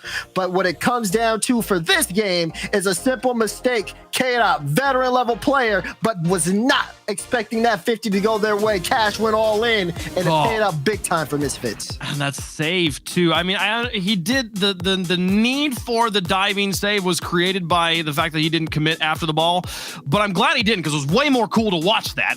And I mean, if vengeance is a dish best served cold, Cash is the player that's got the ice in his veins right now. He is leading this Misfits roster. He is the player for me to watch right now. I think if going into game 6, the matchup I'm watching, Daz, is Cash versus Redosin. When Cash is popping off, Misfits looks amazing. When Redosin's leaving some openings right now, if Redosin is able to step up to the plate here, I think Vitality forces game 7. Vitality got a lot of eyes on him and a huge spotlight, especially after picking up Redosin. Misfits trying to force their way back into the spotlight, and they could do so potentially with this win as they continue to move forward in the Dacia Spring Cup. But right now, Vitality pushing up a lot of pressure offensively. It's a great touch and even a solid redirect from Cash in midfield. I love the ambition of it too. Like let's just put it on target. Let's just see what they do with it. Like what's the worst that happens? So Nelson puts it through one. K-Dop now onto the backboard. Cash is up for it. Manages to make contact and pinch it off the back wall to the corner and take it away from Alpha. Looked to pass to Radosin, but loses the player. Now K-Dop with both of his teammates in close tow behind them. All three Vitality players bunched up here together. He gets a small pass to Radosin. The small ball play now looking for the bump on the goalie. Not going to happen. And Alpha yet to just touch the ball on the play. That pinch on the wall will eliminate him for another round here. He's set up in goal finally. Comes out. Radosin with a touch on one. Cash puts onto the backboard. K-Dop's leaping for this one. He'll block the touch for the moment. My goodness, Vitality. Feeling the pressure from Misfits. Here's Matane again. Arju looking for the goalies here. Alpha diving back. Sets it up for Cash, though, and he's locked it up for 90. Goal number 1. They turn it on. It's like a flip of a switch. As soon as Matane has space, Arju says, hey, Radosin. Alpha has to try to make a touch, but he's not stopping Cash. Top right slot as he gives Misfits the lead. 3:44 left to go. Misfits just have to hold on. 1 goal has been good enough to win it in this series every game. Just a 1-goal lead. And in 2 of the games, including game number 1 with a 2+ minute overtime, it's been just literally 1 goal scored. Matane out of the corner. K-Dop following, picks up the boost. Arjo on the back wall. Radosin's not going to be bumpable here, but there's no one else in goal either. Goes all up to Radosin on that drive. This pinch going to go over the top of players, but Matane and Arju so far back in their own half will be able to gain control. Arju challenging, pinches into the goal. This is a dangerous one, and it's able to be capitalized on. Alpha follows through and ties the game. There they go. Vitality starting to create. Arju's in a tough spot. Radosin will pick it up, giving no time for the Misfits defense. Alpha will score it. We're back tied up in game 6. What a pinch. I honestly don't think that needed Alpha to go in. I don't think the defender was going to get that one out. What a play. Vitality find a way. 3 minutes left. Here's Arju. Alpha blocks it, puts it back to the back third. Get up with another 1 win. And then a demolition. Radosin versus Matane. Matane's going to win this one, finally get the ball across midfield, but Alpha capitalizing on a bit of space. K-Dop trying to get the ball out. And Alpha across the goal. Here's Radosin up for it. Lofted. K-Dop's only got 43 boost. Didn't feel comfortable launching. And a double commit, though, creating an opening. Alpha puts it back into the box. Matane alone with the ball just buys time for his teammates to get back around. And Cash in the corner will find some control. Look at Vitality. Look at how this offense is. They're pressuring out Misfits. They're getting demos. They're making Misfits look very uncomfortable. They're trying to get inside their heads as well, shake them up so they can get a play. Alpha, again, you said it yourself, Wade. We haven't seen him make statements so far this series. I feel like he's trying to make those statements now, the way he's been moving upfield in offense. Matane looks for an opportunity. Just barely misses the ball. Now Radosin back down the field. Cash lofts it high. Chases it himself over the top of K-Dop. K-Dop will get a touch off the wall. And Arju just has to sit and watch his players fall down. Doesn't know how to read until the players get out of the space. Ultimately not going to make a play. Alpha off the back wall up against Cash. Pinched in front of the box. K-Dop's there with space. Cranks up and fires. Blocked by Arju. Now Radosin out of the corner. Cash putting it high. Alpha to chase this one. Back into the box. Oh, good touch. So tense here on the Misfits defense as they have to really think about where they're placing the ball before they clear it out. Again, Alpha and Radosin in the air, especially in that midfield, have been so effective for Vitality. K-Dop in a tough spot has to make a save, and Arju won't take another shot. Instead, will try to follow this up, going all for it all for himself. But Vitality regroup on defense. They're a little low on boost as Radosin's in net with 12, but they're able to get these 50s out and run down the clock. Wow. Alpha can't lose a 50, bro. This is crazy. Across midfield. Radosin with K-Dop here. Trying to force game 7. Alpha. The miss on the back wall. You know Misfits would love to not play on Champions Field. Find a way just to end it right now. Do not go to that most clutch of maps. Put all the marbles on the line. Here's K-Dop on the back wall, or on the side wall. Arju puts it into the box. Now Arju with another loft. Batane's up, but K-Dop's already there. Past him, it's up to Cash on the back line. K-Dop with a miss on the wall will give Cash an opening. And he's putting pressure on all the Vitality players piled up here on the side. Through 2. Cash creating traffic that Redoson doesn't know how to drive through. He puts it to the outside. They're looking for the bump on K-Dop. Not going to find it. 14 seconds left. K-Dop on the outside again. We had an overtime in game 1. Do we have another one here in game 6? Redoson down the length of the field, but Matane so far back. The Misfits' wide positioning pays off time and time again. We'll go to overtime. A goal for Misfits wins the series. Wins the series. They get revenge on Vitality and send them out the bracket. Meanwhile, Vitality trying to prove that this move was the right choice. Still need to force game 7 as they have been sending everything forward. Both teams giving it their all on Neo Tokyo, but only one can come away. Oh, the drop down Cash is there, not able to get it through the one defender, the 2v1. Redoson does an excellent job blocking it. Now Arju onto the back wall. Redoson taking control. Arju misses. Matane to the corner now. Alpha's in a really awkward spot here and yet still manages to read it. Keep it away for now. K-Dop backwards. Arju in the corner with Matane upfield, waiting for the opportunity. The clear comes through for Vitality. Matane's got a response. K-Dop's there now. Upfield Cash with a response. They're just punting it back and forth.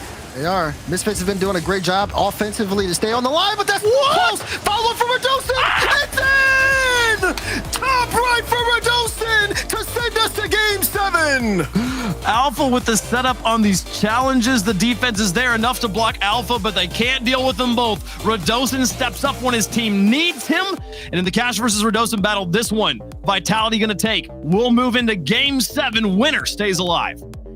It comes down to this. Misfits with so much pressure on the offensive front. And even with that, Vitality weathered the storm. They played the solid defense. They didn't put themselves in any uncomfortable spots. They waited until they had the right opportunity where Misfits looked weakest, and they chose that moment to strike. As Alpha Redoson, I mean, this was all them that game. Look how similar these two goals were. The corner challenge, aerial corner challenge is high in the box as you can get, and the pinch basically goes straight at the goal both times. Such a difficult thing to do. Both times Vitality, one time it was Alpha, one time it was Redoson, had a player to follow up there. Those two players tag teamed to get Vitality into this game 7. What a moment. Going on a Champions field, this one's going to be wild. It is. It really is. And for me, it's like, okay, who's got the ice here? You talked about it earlier. Does Cash really have that ice? We're going to have to see it here for Vitality. Who's going to be the person to step up big here? I mean, there's so much to prove, which is going to make this one really exciting to get into. Oh, this and you know the maximum pressure's on for Misfits here. They've faced off against Vitality before, lost. They got match point first. They got a 2-game lead. They were so close to taking it away there. An overtime in game 6, and now they've got to play one more game of Rocket League. And we've seen this time and time again before, Daz, where like games 1 through 6 are as close as can be, and game 7 is an absolute blowout.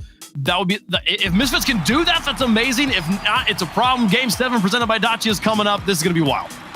It really is. Where again, the closest series comes to a height to see who comes out on top. Cash strikes early, as he has been for Misfits this series. Oh. So we're on pace, but Vitality have been deadly when they're on the press. Which team has that much control that when you have that game 7, you're on Champions Field, sometimes teams can break down. We've seen Redoson already own goal twice this series. Do we see another? The ultimate pressure. Champions Field does things to people, man. RG on the outside. Is K-Dop going to leave this one? Redoson calls him off, sends it the entire length of the field. Matane, who seems to be settling into a third man spot very often. We're seeing him, the player who's back, but no, the rest of the team not able to put it up. Cash and Arju fall prey to K-Dop. Vitality strikes first. And it's K-Dop with the first goal. Alpha disrupting, and if there's anyone who can place it right, it's gonna be K-Dop for Vitality. He sets the tone. 4:14 left on the clock, and Vitality has everything they need. Misfits prowling on the outside, looking for the equalizer. Here's Arju on the back wall, not going to find the follow-up. He's got Redoson into the air, and he's got a bump on Alpha. Matane puts it into the sky. Alpha disconnects from that contact, does not try to push the issue. And he finds the block afterwards. Now K-Dop Over one, Radosin keeps this ball glued to the ceiling. Matane has to fly so high, burn so much boost to find a block, and he's gonna find one, then gets demolished. His teammates, though, find the rest of the follow-up here. Cash falling down to the sky, finds a demolition, but no! I think there's a chance he blocks it in the smoke screen. Arju completely misses the ball through the smoke screen. Even though the demo comes out and it's an open net, Arju doesn't make contact. Could have been an equalizer there for Misfits, but Vitality will keep the 1-goal lead as they weather the storm for now. Another minute come and gone. Misfits pushing as hard as they can. Cash over one. Alpha, the pass into Radosin. Back to Alpha, no. Intercepted by Matane, and now pressing issue. Looking for the back of the third man. Gets demolished on the drive, but the rest of the team's there. Long clear from K-Dop, though. We will see him on the respawn. Make the touch, and then look at the pass play into the corner. Oh, it's off the post. It was a beautiful setup. Looking for that immediate counterattack, but just barely wide. Arju wants that play back, and they're trying to feed Arju the ball there a little bit. Cash playing third man on this play. And oh my, if you want him as your third man, if he's putting on shots like that, he's forcing Alpha to get a save out. And things have been a little dicey for Team Vitality rotation-wise, but they still maintain the 1-goal lead. We're halfway through Game 7, and it's been kind of wild in terms of where these teams have been moving upfield. I've seen Vitality get clumped up. I've seen Misfits try to force errors, but Radosin gets that save out, and they're holding on for now. Oh, that pinch goes so far. Radosin pushing up against Matane, and then putting pressure on the goalie. Vitality is trying to create openings here. They are constantly being so annoying. The way that they're able to get just a little touch here, just enough in your zone to make you react, and it's breaking up Misfits' attempts. It's keeping the ball in the orange half for now. But we've seen how quick the counterattack evolves for Misfit. If they can put another one like we saw a moment ago, but on target, we have a tie series. Oh my gosh, dodging the demolition and making the stop here. Cash trying to will his team into the win. Good time save for Cash, but Vitality have been knocking at the door. They're looking for an extra goal here. And if Alpha continues to create and break down defense like we've seen, then that can lead to some problems. This time it's K-Dop breaking down the defense with Radosin for a shot. Goal line 50 works out for Misfits. Oh, through two. Matane trying to connect with a Cash, a double commit in the corner here. Confusion as to who should take it, but that slows everybody down. Alpha now up against Cash. Loses the challenge. Cash finally taking one off of Alpha. Radosin gonna get it past another player. Matane to the outside. Arju's up. And then back down. Back in front of the box here. Matane now. A lot of space, a lot of boost. Over the top of Radosin onto the backboard looking for the pinch. Oh, it's a double two players to commit. Alpha with the stop. Oh my goodness, Alpha keeps it alive. This is so close for Misfits. Every time they have someone on the goal line, it seems it's like, okay, this is going to be the play for them. But when it comes down to taking that final shot, there's always something, whether it's someone just completely missing or a double commit like we saw there. They got to get the comms together here because you can tell how wild things have been for them as Arju tries to get a piece of this ball, but it will only fall in the corner. 30 seconds left. Vitality have still maintained a 1-goal lead. The 1 goal's been enough so many times. Will it be the defining score here in Game 7? Matane to the outside. Radosin, 20 seconds left. The length of the field. Cash looking for Matane. Does he find the pass back down? He's got plenty of boost to work with here. Matane's going to keep it himself over the top of one. Up against K-Dop, who punches it to the outside. Final 10. Arju up, but he's too high. Bumped high. Alpha on the outside. Final 3. The clock expiring. Misfits. They've got to find control. Not even going to get a chance at 0 seconds. Vitality stave off the upset and get another win on Misfits.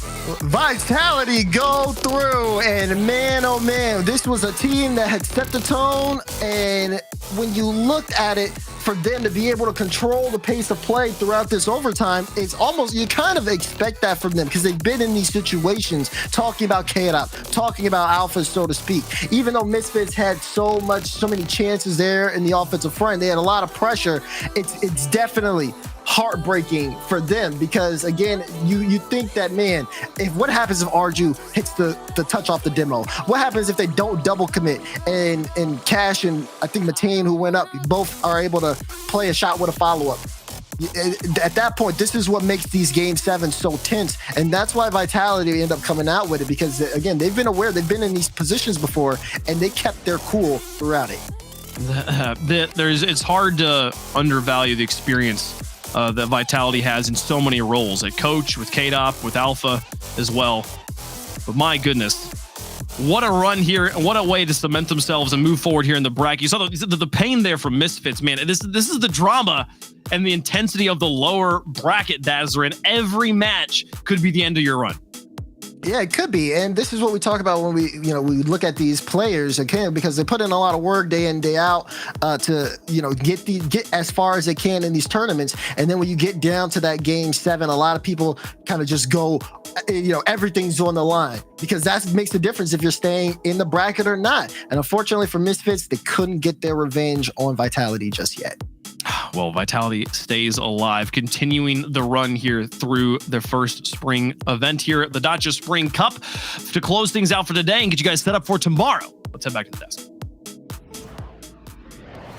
It was heartbreaks for Misfits there. So close at the end. Vitality, though, definitely happy with their positioning down here in the lower bracket, but that's how tournaments work. We got to send people home. Before we break that one down, let's talk about the match that happened before, because we had 2 before the last segment there. We got to head back to Solary versus Karmine Corp, because Solary is just looking so hot right now, Stumpy. Yeah, Solary looked fantastic. A very recent pickup as of about, I think, 10 minutes before Friday's game started. Solary come in, pick up Sir, and they have been a team that I think everyone knew what they could do after seeing how well they performed through the summer, all a full Dutch team.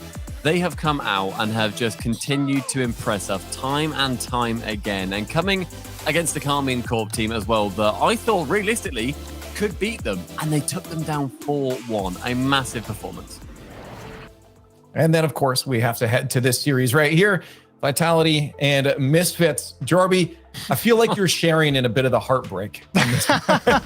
I'm just a little heartbroken. Misfits went up 2-0 in that series, and then Vitality called the clutch timeout. And I mean, the rest was history after that. Honestly, Radosin has been an incredible pickup for this team. It's allowed Alpha to just play freeform around the pitch. It's insane. And KDOP is making as few mistakes as we've seen him make over the course of the season. And so with all those things together, it just made it too tough of an out for Misfits. I think they were their own worst enemy in Game 7. I definitely think there were some chances there that were left on the table for Misfits. But I still think this team has improved massively, considering where they were even in the fall, even when they were competing in the first regional of the fall and trying to compete for top 4. All 3 of those players still look even better than they did back then. And that's what gives me a little bit of promise. But props to Vitality. They looked insane. That's two clutch coach timeouts there. We had the Farah timeout and the JG7 timeout, both of which caused their teams to bounce back and play fantastically. We're really starting to see the backroom staff shift around, especially with the changes of regions with the teams, different languages and teams. The full French roster of BDS now have to have a different coach with that. So it's exciting to see now that the outside of game factors are really playing a big role. Boot camp's been a huge part of it. K-Corp, Vitality on boot camp. Really excited, and BDS, of course. Really excited to see how these teams perform in the final day. Let's get a glance at where we're at, because we hit top 4 now after the second day here at the Dacia Spring Cup, where we will crown a champion tomorrow. Moist Esports versus BDS stand in that upper bracket final. Solary, Team Vitality, with their final life hanging in the air as they play for that run in the lower bracket tomorrow, Stumpy. Yes, that lower bracket is one that I think everyone is going to be keeping their eye on Vitality, because are they back? They're in a lower semi-finals. They have not done that for quite a while, and they are looking absolutely renewed. It's Solary as well, who had such a match against Moist in the upper semis and then smashed Karmine out the water. I don't know who is going to be winning out of them. Going to be so the Dutchman, easily. Solary got that, no problem. You just want the revenge. You just sit here, you're like, everybody's talking about Vitality. No one's talking about Vitality. Stumpy. Everyone's talking. You're just upset that Vitality just beat Misfits, mate. Admit it. No, I mean, look, it might have been happened twice in the bracket. It's fine, but I'm just saying, don't count out the Dutchman. And also, Moist is on the other side. I don't think I was looking at Vitality. I was asked about the lowest. How dare you? That was like, I was going to ask the question then, because Stumpy kind of presented it. Are Vitality back? Jorby clearly doesn't think so, but do we feel like this is the team back, Stumpy? Like, do you believe Vitality we're going to see them climb back to where they were before? Yeah, I think they're better. They're definitely better. They are just looking like a team that actually cares, like, about how they perform. I mean, we saw previously they just flopped and failed, and they were like, oh, well, we're top 16 again. Darn, we'll try it next time because we auto-qualify. Like, it just doesn't really matter to them. But now, no, Radosin has added such a spark of excitement to that team. Alpha, as Jorby said, looks completely new. But, I mean, Leaf, that's a stupid question because no one cares about Vitality. I'm glad you finally see it my way. You know, it took me a while, but I got you there. My job is to ask stupid questions. You know, this has been a great day. We've actually had a lot of great Rocket League. Europe has been a fantastic showing. So if you weren't here, your friend wasn't here watching, you better go tell them to get here for tomorrow for the day 3 of the Dacia Spring Cup. Before we get to final thoughts, though, I do have to remind you guys, tickets tomorrow are going on sale for London for the Spring Major. You won't want to miss it. 4 p.m. UK time, 5 p.m. CET at 8 a.m. Pacific time. Get on those tickets, get in queue, make sure you're ready for those because I know they're going to go fast. And instead of a regular final thoughts, I want to get you guys to have a final moment here to tell people why they should already be in queue, getting ready for that. Why should people be buying their tickets immediately for this LAN? Stumpy, Jorby, and then Gregan.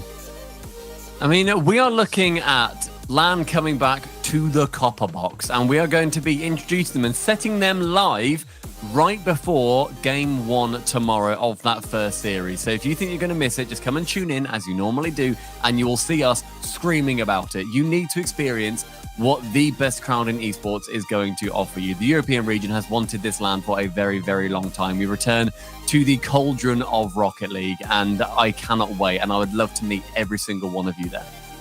This was the greatest moment in Rocket League history. It happened at the Copper Box. Like, the crowd that's going to be there is going to be absolutely insane. And you know, just like Stumpy just got done saying, Europe has been waiting for a long time for a LAN. I can guarantee you those tickets are going to go really fast. So you need to have your browser up tomorrow morning or tomorrow afternoon and have it ready. Buy your tickets because everyone wants to go. You're going to want to go too. It's going to be an incredible time. Yeah, history was made in the Copper Box, and it's going to be made again, whether it be one of the greatest events in Rocket League history, one of the greatest moments, one of the greatest crowds. There will be something there that you'll remember for the rest of your life, and that's why you should be there. It was one of my favorite events in Rocket League history, and my team came last. That says a lot about the event because I was not sad at all to be there. It was one of the greatest environments to be in for every player who was involved in it, everyone in the crowd, the casters, and all the people at home who watched it. So even if you can't make it, obviously you're going to have to tune in too. But try to make it if you can. Tickets again going on sale tomorrow at 5 p.m. CET, 4 p.m. UK time. So make sure, as we said, you're ready. It's going to be an event you don't want to miss. But that brings us to the end of day 2 of the Dacia Spring Cup. I've got nothing more to say. Just be here tomorrow. Watch some more great Rocket League. Thanks for hanging out. We'll see you then.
side. We gon' make you lose, all inside your mind. Oh, we gon' get you through this, just for one more high. So baby, let's orbit tonight. We gon' make you move, from side to side. We gon' make you lose, all inside your mind. Oh, we gon' get you through this, just for one more. So baby, let's orbit tonight. Let me get funky.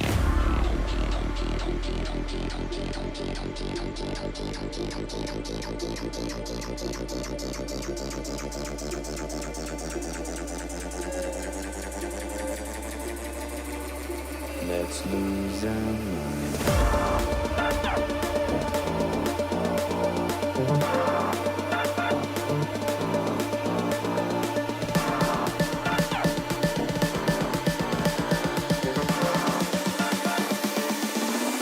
Let me get funky.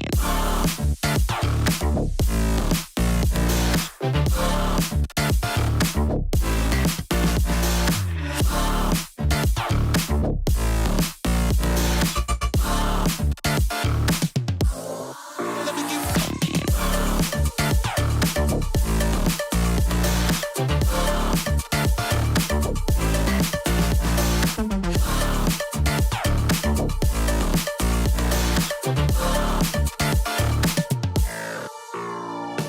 We gon' make you move, from side to side. We gon' make you lose, all inside your mind. Oh, we gon' get you through this, just for one more high. So baby, let's orbit tonight. We gon' make you move.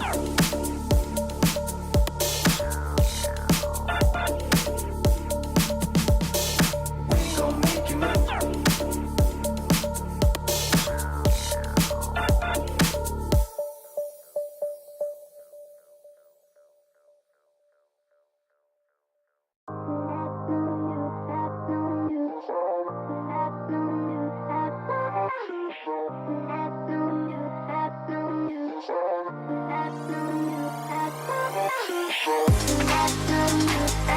Thank you.